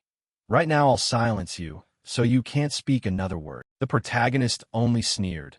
I haven't shown you everything yet, have I? The power of the Phoenix, what you covet and hide. Draxen gasped at that golden-orange light. Beej Diaz, he unleashed an attack that forced him to throw his head back and scream, releasing the ultimate pinnacle power of the legendary spirit beast. A colossal spherical explosion of blinding golden fire erupted from the core, violently sending Draxen flying backward and scorching the surrounding air. The heat was absolute. However, driven by stubborn, pure hatred, Draxen bared his teeth in a desperate scream. Not yet. I won't die from just this. The protagonist observed the struggling beast, his mind razor-sharp as he identified the final piece of the puzzle. His weak point is the tail. Spotting the opening, Losier, bleeding but unbowed, activated a brilliant golden magic circle. She shouted with steadfast determination, "I will not miss. High-level binding magic, gentlemen's shackles." Golden chains once again wrapped tightly around the exhausted beast, pinning it down completely. Draxen thrashed wildly, eyes wide before impending death. "No!" The protagonist turned his head slightly, his voice cutting through the chaos with absolute cold calm. "Hillen." A brilliant surge of blue lightning rose in the air as Hillen lunged forward, his sword vibrating with deadly voltage. Draxen stared at the approaching executioner, his red eyes wide with utter horror and uncontrollable fury as he shouted the opponent's name one last time. Beej Diaz. The massive blue lightning blade sliced smoothly and decisively through the beast's defenses. The protagonist watched the final strike land, a dark, deeply satisfied smile appearing. He mused to himself, eyes already on the future. "I will make good use of this phoenix. Farewell, Draxen." As the Demon Lord Beast's colossal body finally collapsed, the chaotic battle ended decisively. The Demon Lord Beast's severed head tumbled across the shattered ground, leaving a long trail of blood. The red-haired warrior shouted in astonishment to his comrades. "We won." Another added, "Lord Hillen Cian has been bathed in that sacred golden light piercing the darkness." Hillen raised his black sword triumphantly to the sky, the crowd roaring. "He has defeated the Demon Lord Beast. Long live Lord Hillen Cargill." A nearly mad grin spread across Hillen's face, his eyes widening with ambition and excitement as he drank in the adoration. "Good, more. Praise me more, as the greatest hero in history. I, Hillen Cargill, will rumble." Large stones suddenly began to fall around the heroes. Green energy exploded from cracked walls, throwing everyone into panic. "The tower is collapsing. Grab the treasure. Give recovery potions to the 10-star heroes first. Run." Amid the rubble and dust, the protagonist looked down at the corpse, thoughts cold and calculating. Draxen, could a wretch like you be granted a second chance? He turned his head slightly, the tower's destruction reflected in his emotionless eyes. "Even if you are, it's pointless." The protagonist turned his back and strode into the thick dust, leaving the blood-soaked corpse with a silent warning. "You cannot escape the standards of a demon lord." The massive stone tower collapsed completely, sending a cataclysmic shockwave sweeping across the forest. At last, the thick dust cleared beneath a pale blue sky. In the quiet after the battle, Rosal Chant, the red-haired girl with heterochromia, sat exhausted on a rock. "If you think you were the one who beheaded the Demon Lord Beast," Hillen replied immediately, "then that's a misunderstanding." Given the current situation, she continued, asking, "Huh, so?" Her eyes narrowed suspiciously as she recalled the Savior's true power, the protagonist. "I doubted at the moment he suddenly joined the fight. The Demon Lord's power turned out useless, but I can't complain. We fought for our lives." A gentle moment passed. "In the end, I survived because of him," she asked. "I took the Demon Lord Beast's corpse. You don't mind, do you?" Hillen flustered, sweating profusely. "No, of course not." Suddenly, a group of heroes waved and called from the rubble. "Hero Losier, come here quickly." Within the monster tower's ruins, we found the kidnapped princes and princesses. They lay peacefully on the grass, the royalty unconscious. Among them was a pale lilac-haired girl wrapped in a deep blue cloak. Losier hurriedly knelt, stunned as she realized it was the kingdom's third princess. "Princess Ernanakin," she cried out. "It's really her." The princess woke as if from a nap, sleepy-faced and not the least bit afraid. Losier saw this and shouted, "Ernan, why are you here?" She rubbed her eyes and murmured, "Ingredients?" Hearing that, Losier yelled, "You came here to gather ingredients to make a chimera? Are you insane?" Ernan Akin replied calmly, "Monsters." Losier continued, "You came all the way to this tower to harvest monster meat? That's dangerous." The heroes standing nearby were stunned, thinking, how can they even understand each other? She continued, genuinely worried. "Did the Demon Lord Beast do anything to you? You trade monsters for money?" Ernan Akin answered promptly, "Exactly." The protagonist stepped out of the shadows, towering behind them, looking down at the princess who confessed shamelessly. His thoughts turned with cold realization. Draxen, I wondered why he had so much money. Turns out he got it from the princess. Let's go home. This reckless princess to research Chimera. She dared go alone and make a pact with a demon lord. I thought about this in my previous life, but she really is a crazy princess. The scene shifted to a grand hall, where system screens showed the silhouettes of Hero Council elders in heated discussion. The Monster Tower has always been an important hunting ground, even though we've coordinated with sponsors to monitor the 10-star heroes. Another figure continued. It seems the one claiming to be the Phoenix's master pushed this expedition into violence. Someone else asked, the Phoenix's master? Is there such a hero? A voice replied, they say he doesn't belong to the Heroes Guild. A heavily armored elder ordered, since the Demon Lord came to Est, this is the first time he has been stopped. It's time to tighten the reins on those heroes again. First, begin by investigating the identity of that Phoenix's master. Meanwhile, at the lavish feast of the kingdom of Ormith, nobles and heroes were congratulating one another. The king said emotionally, heroes, thank you for destroying the Demon Lord and rescuing the royals. Rosal Chant left the crowd, sat on the balcony, and sipped a blue cocktail. A gloomy celebration, but at least this drink is pretty good. Hillen, in a stylish white suit, approached. That dress suits you. Looks like the princess has returned to the Akin kingdom. She asked back, oh, trying to make a good impression. He replied, haha, that's when you're not here. She added, whatever, but where's that file? I don't see him. There are a few things I want to ask him, especially about that Phoenix. In the Great Hall, other heroes were also frantically searching for the savior. Lord File? I want to meet Lord File too. We haven't thanked him yet. Ralph Schmidt stood amid the crowd with a blank expression. Well done, Phoenix's master. The heroes glanced at that and thought, Lord Ralph, say something, will you? Hillen panicked and announced, unfortunately Lord File has already left. Cries of disappointment rang out. What? Far from the warm celebrations, cold winds howled across the snowy Est Mountains, where the protagonist's dark red tower stood tall. Thank you for your efforts, Demon Lord. Berg, his hair returned to jet black, strode confidently into the tower hall, removing his black coat. Gordon held a feather duster trembling. Can't be. You really killed the Demon Lord beast and came back? The protagonist replied at once. I killed him. Of course. Gordon's face drained of color as he shouted in inner terror. That mad Demon Lord. He actually did it. How do we handle the fallout? Beej Diaz sat on the luxurious black velvet throne, full of authority. Stop staring. With Draxon dead, the other Demon Lords will soon contact you. If I'm not in my position then, I'll be suspected. His black eyes narrowed. Oh, so that's why you returned immediately. The protagonist paid no mind and sank into thought. But I felt during that battle that I'm still weak. He recalled Draxon's final mad visage. Even though he used his ultimate, he had weakened a lot from the previous expedition. His final strike was aimed at killing me.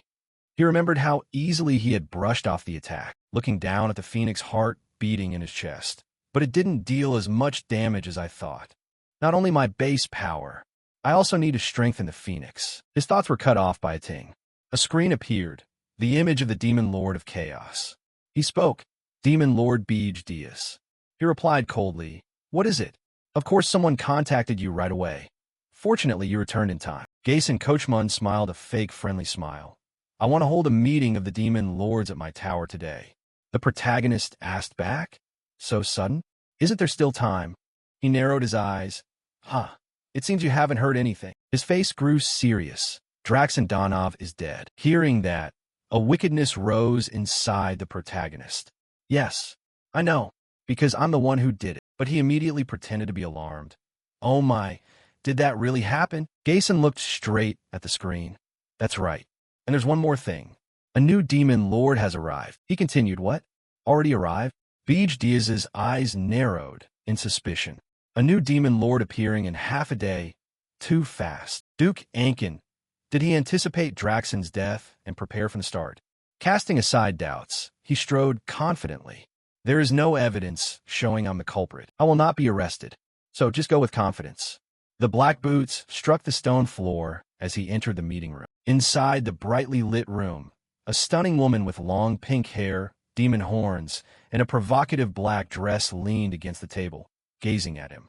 So you're Beej Diaz, That famous one? She smiled seductively.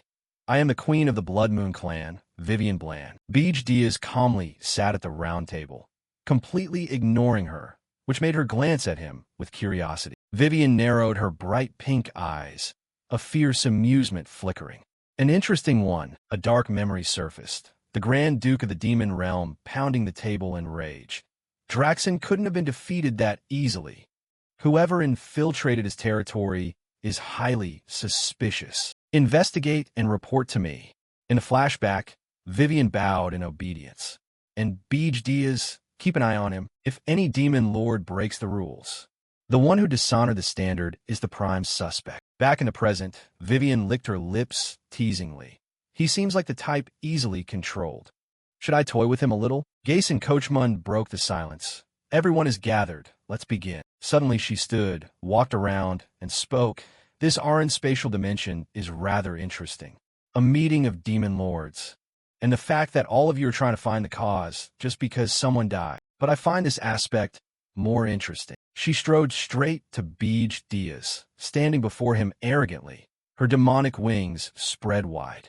Bea Deus Fumet. She leaned in, her face only inches from his.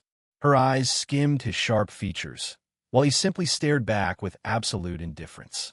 He asked coldly, "What do you think you're doing?" She smiled. "I'm just curious. What kind of demon could overturn the demon realm?" He asked again, voice emotionless. "Can you guess?" Vivian extended her long, slender hand toward his face. "You're quite handsome. I like you. Are you free tonight?" Without a second's hesitation, Beej Diaz violently shoved her hand away. His eyes narrowed in contempt. "Don't touch me. You're disgusting." The words cut like a blade to her heart. Her face went pale, trembling in stunned shock. What? She stood frozen, unable to believe she had just been rejected. Sweat poured from her as if she'd bathed. She stammered in disbelief. "Ugly," she thought. "I'm a succubus queen, you know that, right?" The frost demon lord interrupted elegantly with a cold glare. She waved a disdainful hand at the flustered Sylvist and ordered, "Vivian Blant, shouldn't you return to your seat?" Jason maintained a solemn, dignified posture in his white fur. "This meeting is indeed to welcome you, but we are also investigating why Draxon failed so disastrously." "Keep your dignity," Jason muttered inwardly. "Jason is presiding over this meeting?" Vivian quickly composed herself, a sly, seductive smile returning as she covered her mouth and teased Jason. "Oh, so you want this man too?" Jason calmly retorted. "Huh, that's just your imagination." Vivian turned and walked away humming lightly. All right, I'll stop for today." Jason Cockmund sat at the head of a large, intricately carved round table. He addressed the terrifying assembly of demon lords under the hall's light. "Then, let's continue the meeting." The main force of this hero's expedition was the 10-star. The meeting proceeded monotonously.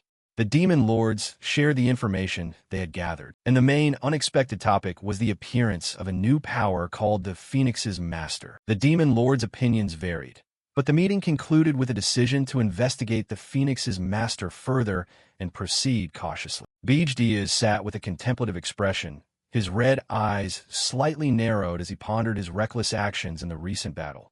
"Because I flew on the hero's expedition, I couldn't watch over the lesser demons. In the future, I must be more careful about revealing myself. And now we have this succubus." The one sent on a covert mission by Duke Akin was Vivian Blant. She winked mischievously with a sweet blush, trying to seduce the protagonist who was completely uninterested. He merely looked back with an expressionless face, unimpressed, thinking silently, "I don't need to worry much about her." Meanwhile, on the first floor of Beej Diaz's tower, the blonde Princess Keed peered anxiously, her heart pounding as she assessed her surroundings. Surveillance has loosened. "There are no demons here, right? Princess Hernan has gone somewhere too." Keed quietly and stealthily crept across the dark stone floor, her face showing resolve and desperation as she recognized her chance for freedom. "This is my opportunity to run away. If I can get out through that door." As Keed stepped forward, a sudden voice cut through the silence and made her start in terror. "Where do you think you're going?" For the peace of the tower and her safety, Princess Hernan stood resolute on a glowing blue magic circle. Her blonde hair billowed as she declared firmly, "I must stop your escape." Keed drew her sword, her blue eyes blazing with indomitable fighting will as she confronted the magical threat directly. BHD is dangerous. No one knows what will happen if I stay longer. I don't want to fight you, but I have no other choice. Suddenly, Gordon stepped between the two girls holding a feather duster. His expression was completely blank and indifferent. Leave if you want. Whatever happens is not my concern. This is why humans don't deserve good treatment. Keed's sharp blue eyes narrowed with determined calculation. She tightened her grip on the sword hilt as she focused entirely on escaping. They kidnapped me and said they'd treat me well. What about those promises? Let me go. Whatever their motive, this is my chance because he's too careless. If I can get out of this tower, somehow I can surely survive in the mountains. I'll soon reach Holton Walk to seek help. With a touch to the door, heat flared up, crackling with streaks of purple energy. She froze for a moment, a soft, surprised sound escaping her lips. With an explosion that echoed throughout the first-floor hall, purple light illuminated the entire room. Hernan stared with wide, innocent eyes. Gordon commented, "That happened because you touched the door. Those who do not have the Demon Lord's permission can't even leave this tower." Gordon silently warned the young princess before him, "Don't touch it carelessly. You'll get into trouble too." No sooner had he said this than she lightly touched the door and a blue light appeared. It seemed another explosion would follow, but instead the great door quietly swung open. Gordon's eyes bulged behind his glasses, and Hernan gasped in sheer terror as both fell silent at the unexpected appearance. Hernan frantically tried to push the massive door closed again. She was drenched in sweat and stammered apologies. I just felt like I could open it. Wait, why did it work? I'll close it right away." At that moment, the protagonist threw the door wide open, his face shrouded in a terrifying shadow as he glared down at the trembling princess. He demanded an answer. "You opened the door yourself. Were you trying to escape?" Causing Hernan to cry out in fear. Gordon quickly bowed formally while Hernan stood dazed like a lost fawn. "Welcome back, Demon Lord," the protagonist asked. "What the hell are you doing?" Bijdea stood amid the snowy entrance, a few white flakes resting on his black hair. He looked slightly bewildered by the strange scene unfolding in his tower. Later, he sat regally on the red velvet throne in the dark room, listening to Gordon's report with a grave expression. He quickly ordered, "Princess Kid tried to escape? Lock her in the underground dungeon." Gordon nodded. "Understood." Before hesitating, he asked, "But, my demon lord, what happened to Princess Ernan?" Bijdeas narrowed his eyes. "What do you mean by that?" Gordon leaned in, his expression extremely serious as he explained the tower's magical mechanism to his shocked master. "Only those permitted by you can leave the tower. Didn't Princess Ernan open the main door?" The tower recognized her as one of its members. Bijdeas muttered, "What?" He watched the brilliant blue system interface reflected in his dark eyes as his sharp mind quickly connected the facts. If Princess Ernan made a pact with a high-level spirit, escaping the tower and crossing the mountains alone wouldn't be too difficult. His red eyes narrowed with suspicion as he pondered the royal prisoner's true intentions. "Though I was away from the tower for quite some time, why hasn't she already fled? What is your true goal?" Ernan Hillen, inside the cell, Hernan tried to warn the naive princess about the harsh reality of being imprisoned. "See? I told you not to go," Kid replied. "Kindness without purpose doesn't exist. That demon lord certainly has motives. And so do you." Hernan simply smiled radiantly, her purple eyes shining with cheerful defiance as she turned to leave. "But I came here of my own free will, you know." Ked panted, "What?" He quietly observed them, eyes wide with astonishment as he happened to overhear her confession. "Did she look this way? Did she notice I was watching?" Hernan continued in a bitter tone. "I left because I hate the palace and the royal family, even my father. Technically I was kidnapped, but I never want to go back there again." Kid stared at her in absolute shock. Meanwhile, Bijdeas thought silently in stunned silence. "Princess Ernan, were those words meant for me?" Coed clung desperately to the iron bars, her face drained pale as she reminded Ernan of her grand destiny. "Among all the princes and princesses of Hindaren, only you were born with extraordinary talent. You were destined to become the next queen of Hindera, and yet you abandoned a bright future to become a subordinate of a demon lord." Ernan looked at her with cold reason, questioning the very foundation of that future. Isn't that strange? There are as many as 62 princes and princesses of Hindran, the largest royal family on the entire continent. But apart from me, not a single prince or princess's name is known. Khaled blurted out. What does that mean? Aren't there supposed to be 28 princes and princesses of Hindran in total? Ernan's face darkened as she explained. Officially that's true. But suddenly she turned slightly, her smile dangerously sweet as she challenged the knight to discover the truth himself. When you return to the kingdom, ask about it. The king might know. Khaled worriedly asked further. If this truth spreads, don't you care about the kingdom and the royal family's honor? Ernan flashed a radiant, teasing smile. That's not something appropriate for a runaway princess who doesn't want to marry to say, is it? Keith's face flushed red with shame and humiliation. Her eyes widened as she realized she had been completely led on. Ernan turned and walked gracefully down the dim dungeon corridor by torchlight. Just kidding. See you tomorrow. He sat with dark, pensive eyes over the information he'd just obtained. The secret of the Hindaren royal family. Something only the great nobility knows. He decided on an important move. Bij Diaz opened a communication channel and issued a direct order to his subordinate.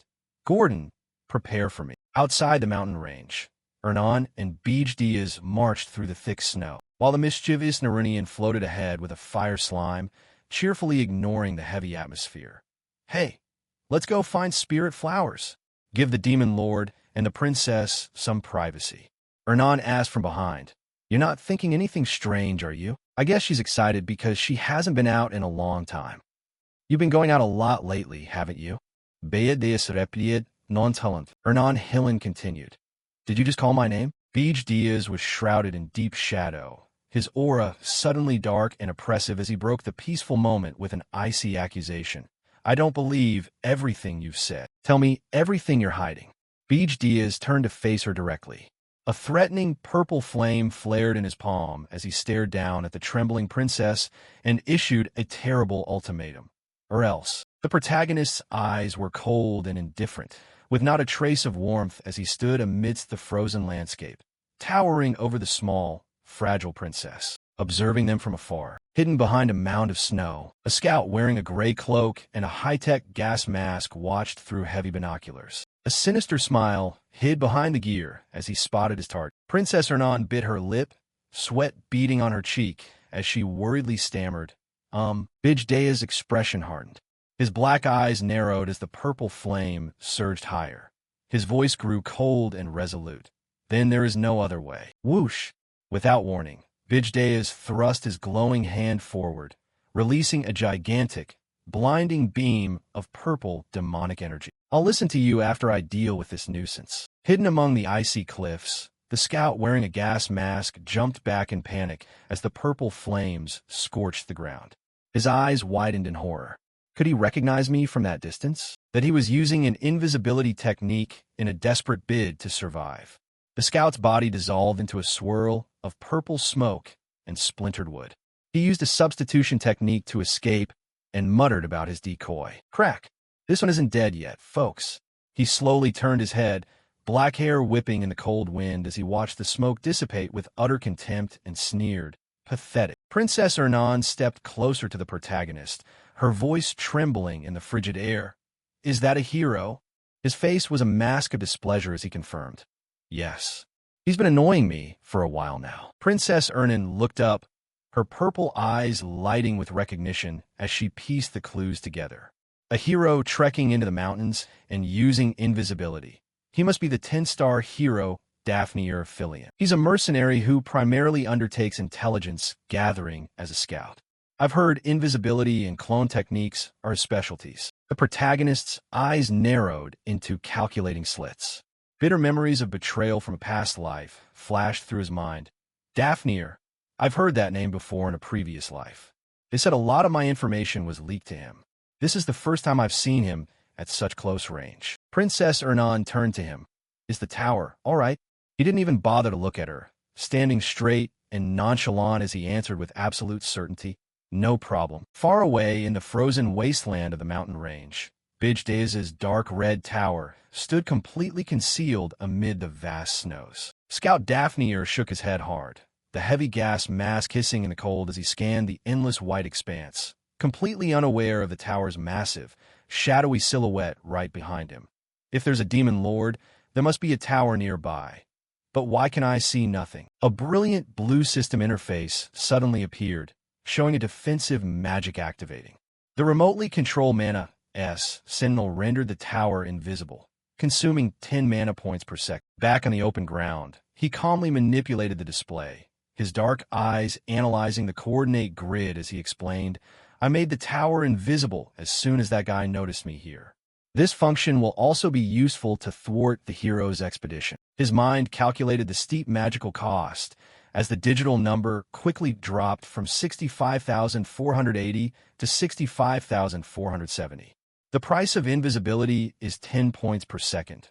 The tower will remain undetected until my remaining mana is completely exhausted. Meanwhile, he glared down at Princess Ernan with merciless, piercing eyes, his voice cutting through the cold wind like a blade. "Continue our conversation. Tell me everything you're hiding, or I won't let you into the tower anymore." Princess Ernan gasped, her purple eyes wide with utter panic as the threat was laid down. Her head bowed in complete defeat. She took a long, trembling breath, resignation written on her face as she whispered, "I'll tell you the truth about me. Do you know of a magic called the Child of the World Tree?" Beej Diaz's eyes bulged in stunned amazement. His usual composure shattered instantly at the mention of the legendary spell's name. Far away, Daphne continued his bitter trek through the blizzard. A screen popped up before him as the protagonist's disciple reported, "My demon lord, the hero left the mountains without using invisibility. As you said, it appears to be a clone."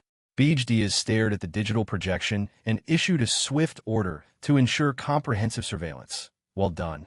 Find the remaining clones and track all of them."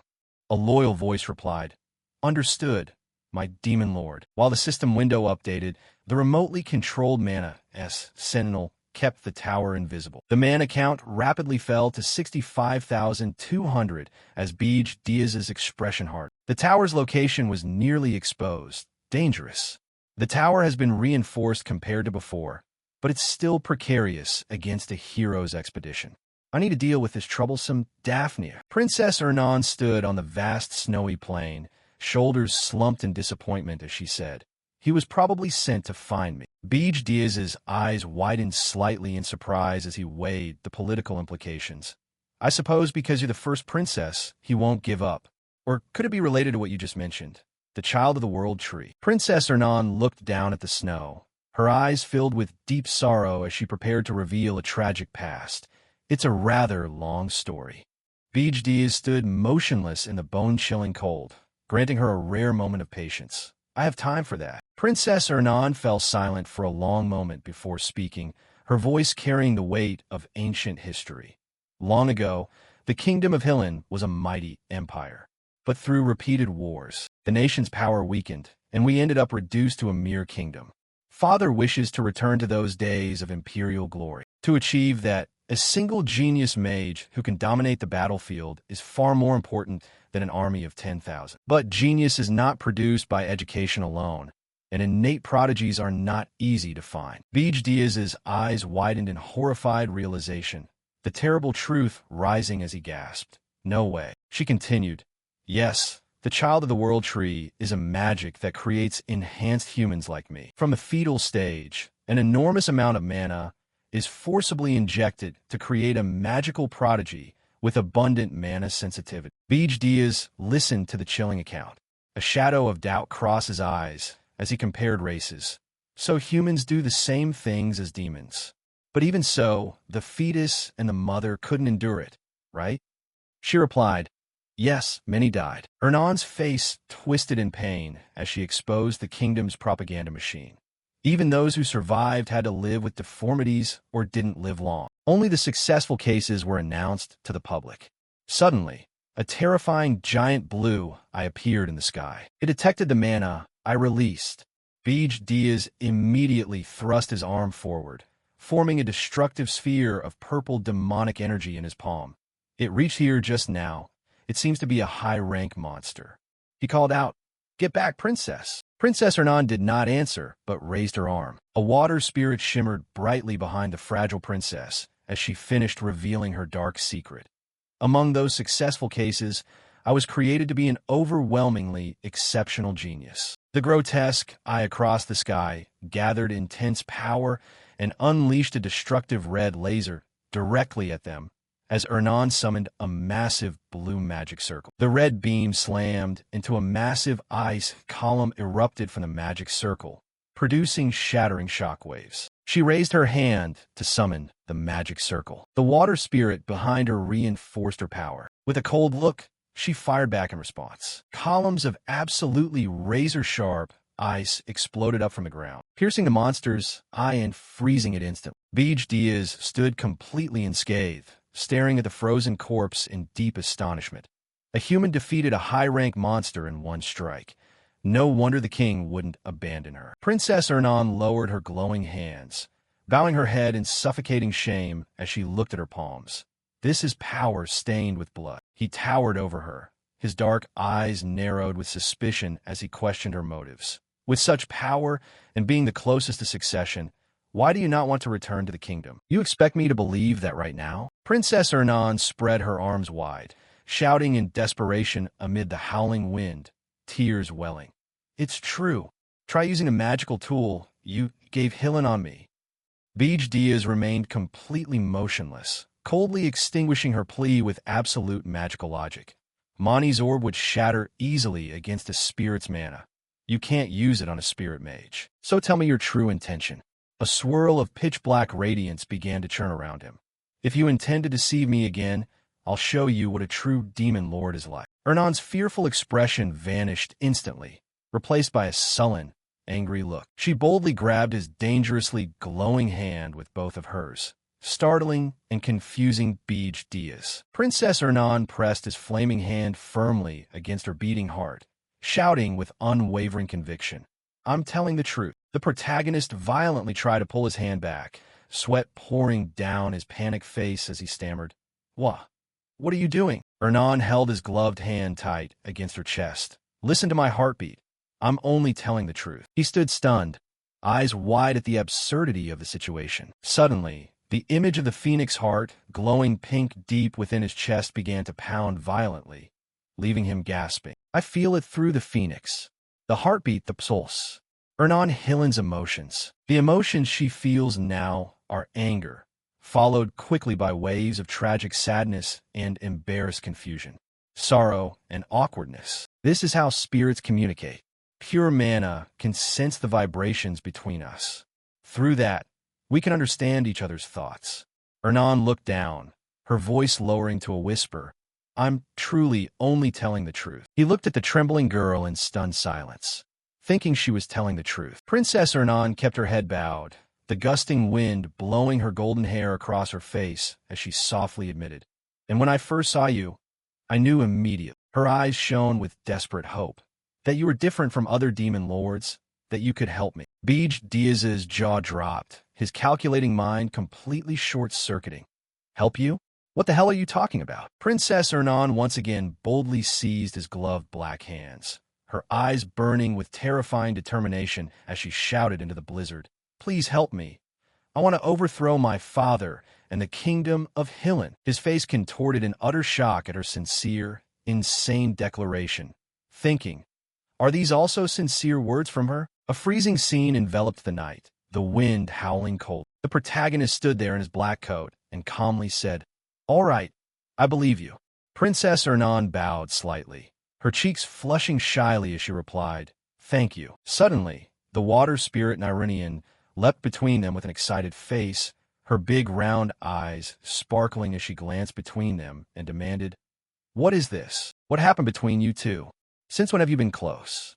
You've been pretending to be innocent all this time. You little notorious kitten." Ernan waved her hands, her face flushing as she stammered, "Hey, it's not like that. This was just a method of communication." Nyrenian squinted, a mischievous cat-like grin spreading across her blue-green face. She pointed suggestively. "Body contact communication, right?" The protagonist turned his attention back to Ernan, his expression serious and calm despite the spirit's teasing.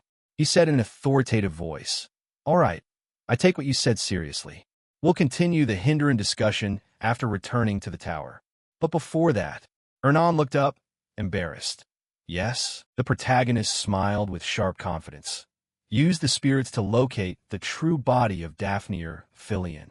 I want to capture him. A biting wind blew across the snow-covered rocky peaks, creating a dramatic backdrop for the upcoming hunt. Rapid footsteps echoed over the ice. A dizzying cut blurred the blue sky and falling snow as the high-speed chase officially began. Daphne Filion, a scouting hero cloaked in camouflage, sprinted across the snowy field, his boots pounding the snow. He rationalized to himself. Clone magic allows the copies to share strength with one another. The more clones there are, the weaker the power becomes, but it can be used to search widely at once. The Demon Lord's tower is at least 50 meters tall. How could it be hidden? Is there really no trace of it anywhere in this area? Based on what Holton Walk and Hillen said, they calculated the route and timing of the hero army using my method. The location of his tower. Daphne spun his head around, crying out in horror. It must be around here. The Demon Lord is nearby, too. A blinding white light filled the frame, marking the scout's moment of shocking realization. But I couldn't find anything there. What on earth is going on? Suddenly, a blazing red skull icon flashed on the map with a piercing beep, making him jump. My clones. Weren't they supposed to avoid the high-rank monsters? Were many of the copies destroyed at once? A towering Cargill stood amid the snowy wreckage of a destroyed clone. He reported proudly, "My Lord Demon, we've found and destroyed his clones." For a 10-star hero, he's not that strong. The protagonist smiled in satisfaction, his eyes flashing as he ordered his subordinates. Good, kill all the ones you find. They replied in unison, yes. He calculated the advantage in his head. I still have enough points. After dealing with the clones and subduing Daphne as a subordinate, I'll be able to control the entire continent exactly as I want. Gordon appeared on the green screen in a panic, shouting, Demon Lord. The protagonist turned around, slightly puzzled, and asked, What's wrong? Gordon replied urgently, The tower is malfunctioning. The mana soul is showing abnormal readings. The device is overloaded and could explode at any moment. Lozier trembled as he shouted, What's wrong with you, darling? The protagonist's eyes widened in shock. System windows with red warnings appeared across his worried face. Alert. The tower is overloaded due to extended use of the invisibility feature.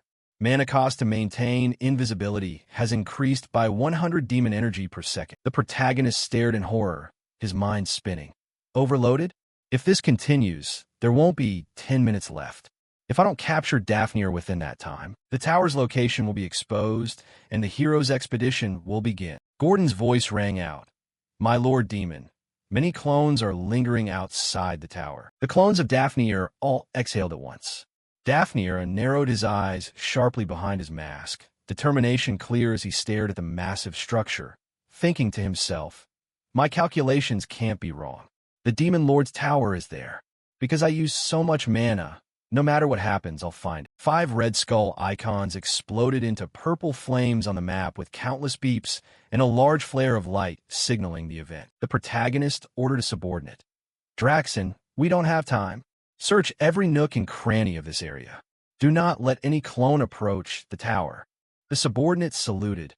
Yes. The protagonist's face was laser-focused as he turned back to the screen. He urgently ordered his aide. Gordon, send the full locations of all clones that have been destroyed so far. Gordon obeyed. Yes. The protagonist spread his huge demon wings and reasoned through the enemy's logic. Clones created by magic can't move too far from the original. They must have finished searching around the main body. A red heart marker locked onto a specific empty area right in the middle of a dense cluster of dead clone markers on the map. He concluded triumphantly. So the location is in the center of the dead clones. The Demon Lord has appeared in person. I knew it. The tower must be here. Daphne hid in a dark ice cave preparing to retreat. He monologued. Now I just need to return and report. Suddenly, the water spirit Narunian appeared gracefully. Their eyes met in a stunned instant. A close-up of Narunian's bright, sharp blue eyes like a predator as she locked onto the target and cried out. Found the main body. Nyrunian thrust her glowing blue hand forward, summoning a complex magic circle pulsing with icy energy and unleashed power with a fierce shout. Daphne rolled in time across the snow to dodge the deadly attack. Nyrunian's face was fierce, her blue hair streaming as she shouted a warning. He's trying to flee. The protagonist lunged forward, anger and determination clear on his face as he shouted, "Ernan, give me his location." Ernan raised her hand gracefully, hair flying as she responded to the spirit's signal with absolute confidence. "All right." Nyrunian, a whirl of magical blue water, spiraled up from her hand. A massive beam of watery magic shot into the snowy night sky, serving as a brilliant beacon for the protagonist. Daphne ran desperately across the snow, his white camouflage cloak billowing as tiny golden feathers drifted down. Daphne's eyes bulged in panic behind his mask as the bright golden feathers began to float around him, warming the falling snow with a terrifying divine heat. The protagonist descended from the sky like a meteor, his giant demon wings bursting into blazing golden flames.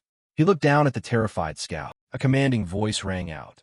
"Daphne or Filion, I will give you a choice. If you want to live, obey me." Daphne dropped to his knees, looking up in utter astonished dread at the winged demon lord wreathed in phoenix golden fire. He cried in disbelief. "Demon lord? No. Is that a phoenix? Are there two phoenix owners? Impossible. I heard the phoenix's master is Max, an associate of Helen. So that means the demon lord is... No way. He must indeed be a demon lord, and Helen is his ally? Also, that was clearly a spirit. A spirit aiding the demon lord? No, that can't be. Is the princess helping the demon lord too? Like Helen? Why? Forget these stupid rumors. If I can just escape, I can live comfortably for the rest of my life. First, get out of here, then figure the rest out." The protagonist stood motionless amid the blazing fire, his eyes glowing with a haunting purple light, a genuine demonic aura radiating from his entire body as he taunted, "Fool! Though I gave you a chance." A devastating vortex of purple and golden flames erupted skyward, engulfing Daphne and his clones as the protagonist unleashed destructive power, defeating the 10-star hero. The scene faded into deep darkness as the brutal strike landed. Daphne was completely submerged in the annihilating light. His gas mask cracked as he screamed his final desperate thoughts. Is this the power of the demon lord, someone who only appeared less than a year ago? Damn it. Why did they assign me this mission, whether there's money or not? I should have left this trap from the start. If I'd known he was this strong, I would never have come here. The blue manna raven shot across the starry night sky and landed at the magnificent, sprawling white stone castle of the kingdom of Hinderin. Inside the sun-drenched great hall, a terrified messenger fell to his knees before the majestic king on the throne. "Your Majesty, a letter has just arrived from Daphne Filion. It has reached the kingdom's information center." The king, with his thick beard, leaned forward expectantly. "Good. Has he found the location of that tower?" The messenger replied anxiously. "Yes, he sent the exact coordinates." The king smiled triumphantly. "I knew Filion was skilled. He has never disappointed me." "But..." the messenger stammered. The king pressed. "What is it?" The messenger explained, trembling. The manna bird Filion used to send the letter suddenly burst into black flames and vanished immediately. The king's confidence completely shattered. Sweat poured down his horrified face as he realized the grim truth. "That means..." the messenger confirmed. "Yes, the sudden death of that manna bird means Filion's true body was killed by the demon lord, in the same way as the carrier bird." The ring-adorned hand of the old king trembled violently, his knuckles white with rage and fear. He ground his teeth and admitted a fatal mistake. "Though Daphne is loyal and reliable, I greatly underestimated this new demon lord. Contact the Heroes Guild immediately. I demand that all 10-star heroes be summoned. This time I will certainly kill that demon lord and bring the princess home." A massive explosion erupted across the dark, rocky wasteland, hurling thick plumes of smoke and blinding orange flames into the sky. In the midst of it all, Diaz's heavy panting broke the silence. Diaz knelt on the scorched earth, gasping for air from the strain of replenishing the Phoenix's power. "My strength has become limitless, but the exhaustion I feel is also..." His head slumped lower, shoulders trembling slightly under the crushing weight of fatigue as he muttered, "It's terrible. I can't even get back up. Diaz collapsed completely to his knees, slamming hard against the stony ground. Princess Hernan rushed to his side with a panicked expression, gently wrapping her arms around him to keep him from falling over entirely, and cried out, "Demon King, are you okay?" Her own knees were bleeding from the haste. Seeing this, Diaz asked kindly, "Your knees are burned, don't you feel the heat?" Hernan's face hardened with gentle determination. A soft, soothing blue light began to radiate from her body as she reassured him. "Water spirits are very good at healing. Besides, you shouldn't show weakness because the orcs might be watching nearby." Diaz's eyes widened a fraction, a flash of genuine surprise and tenderness flickering across his usual cold exterior at her deep insight. "Really? If that's the case, I'll rest for a bit." Hernan smiled radiantly, her cheeks flushing slightly as she gently supported his weight, offering a comforting promise. "Yeah, don't you worry." The scene shifts elsewhere, where the momentary peace is shattered. A newspaper clearly displays current events. Dozens of demon races have invaded the royal palace. Anxious voices began to rise. They thought a new demon king had appeared. Inside a dim room, the demon king Jason's hand crushed the newspaper.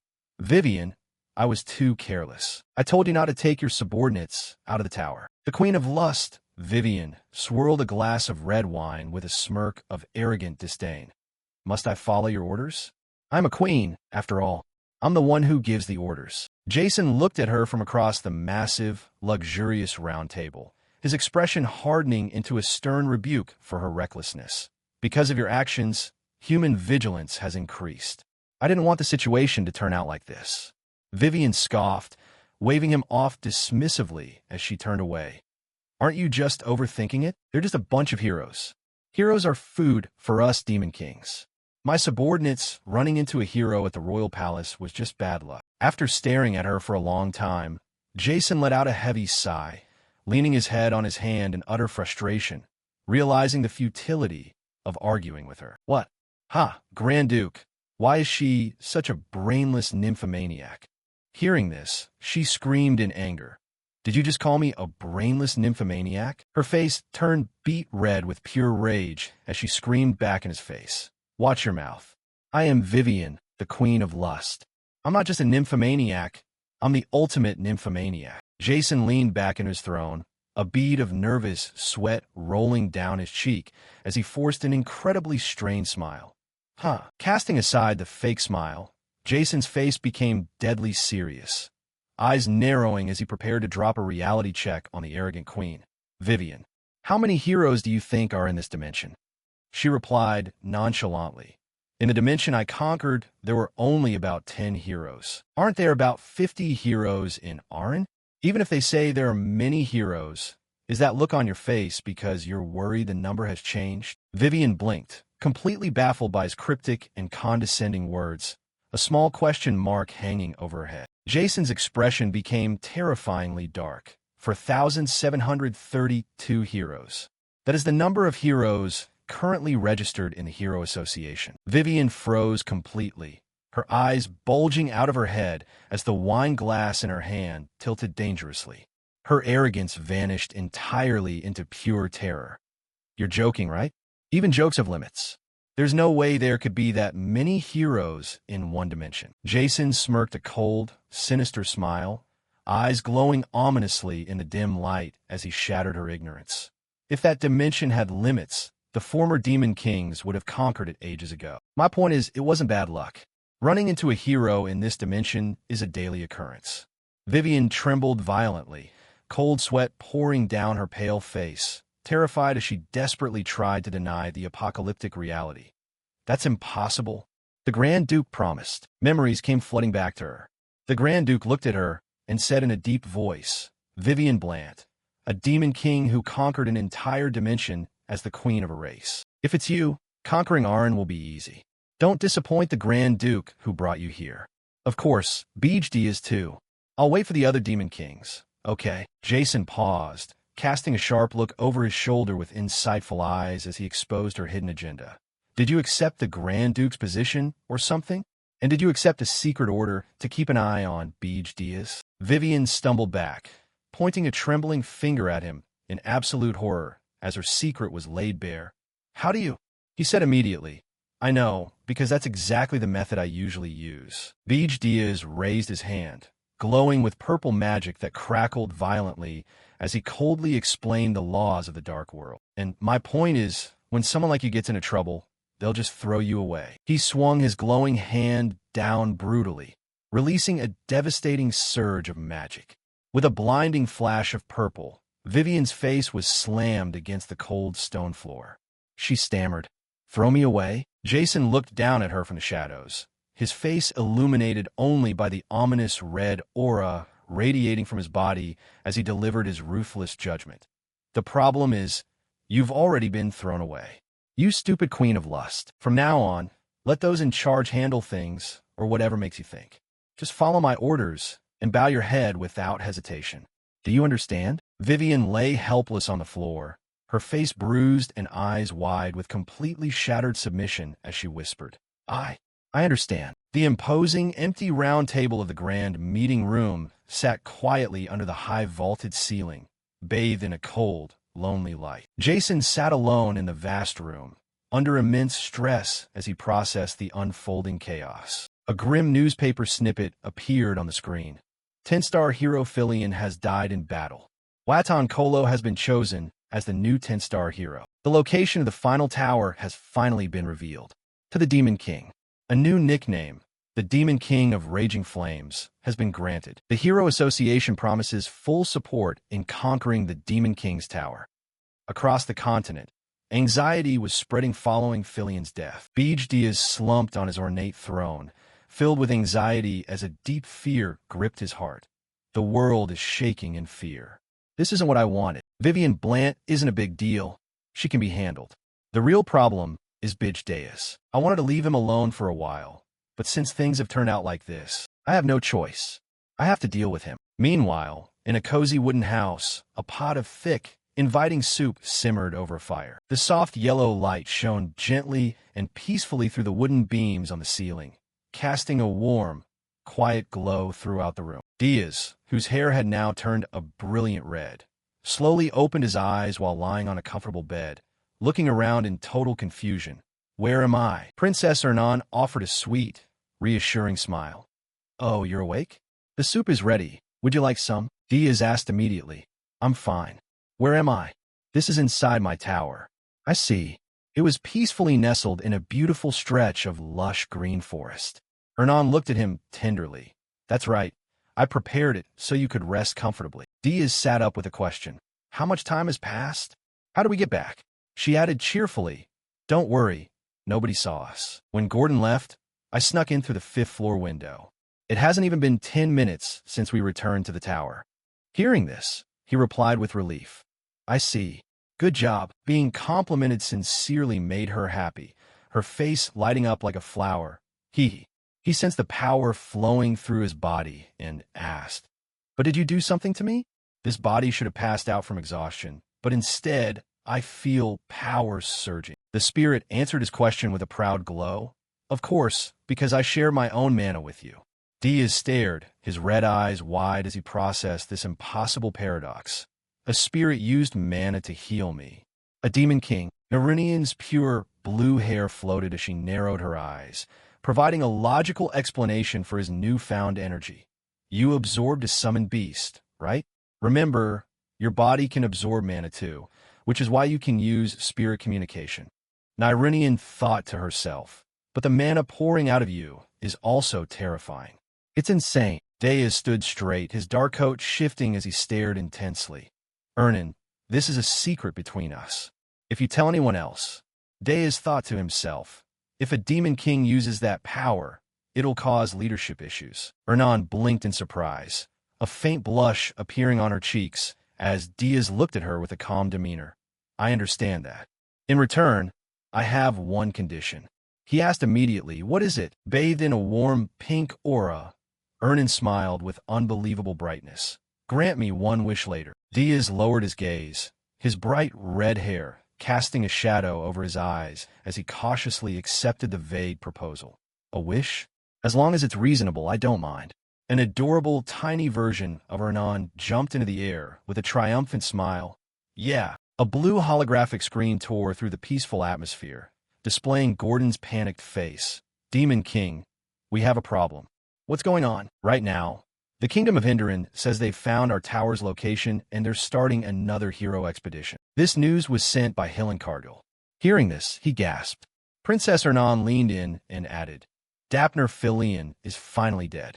Before he died, he found the tower's location. A close-up of Deaz's face, bathed in cold, ominous blue light as heavy beads of sweat rolled down his cheeks. He gritted his teeth in extreme frustration and confusion as he analyzed the deadly security breach.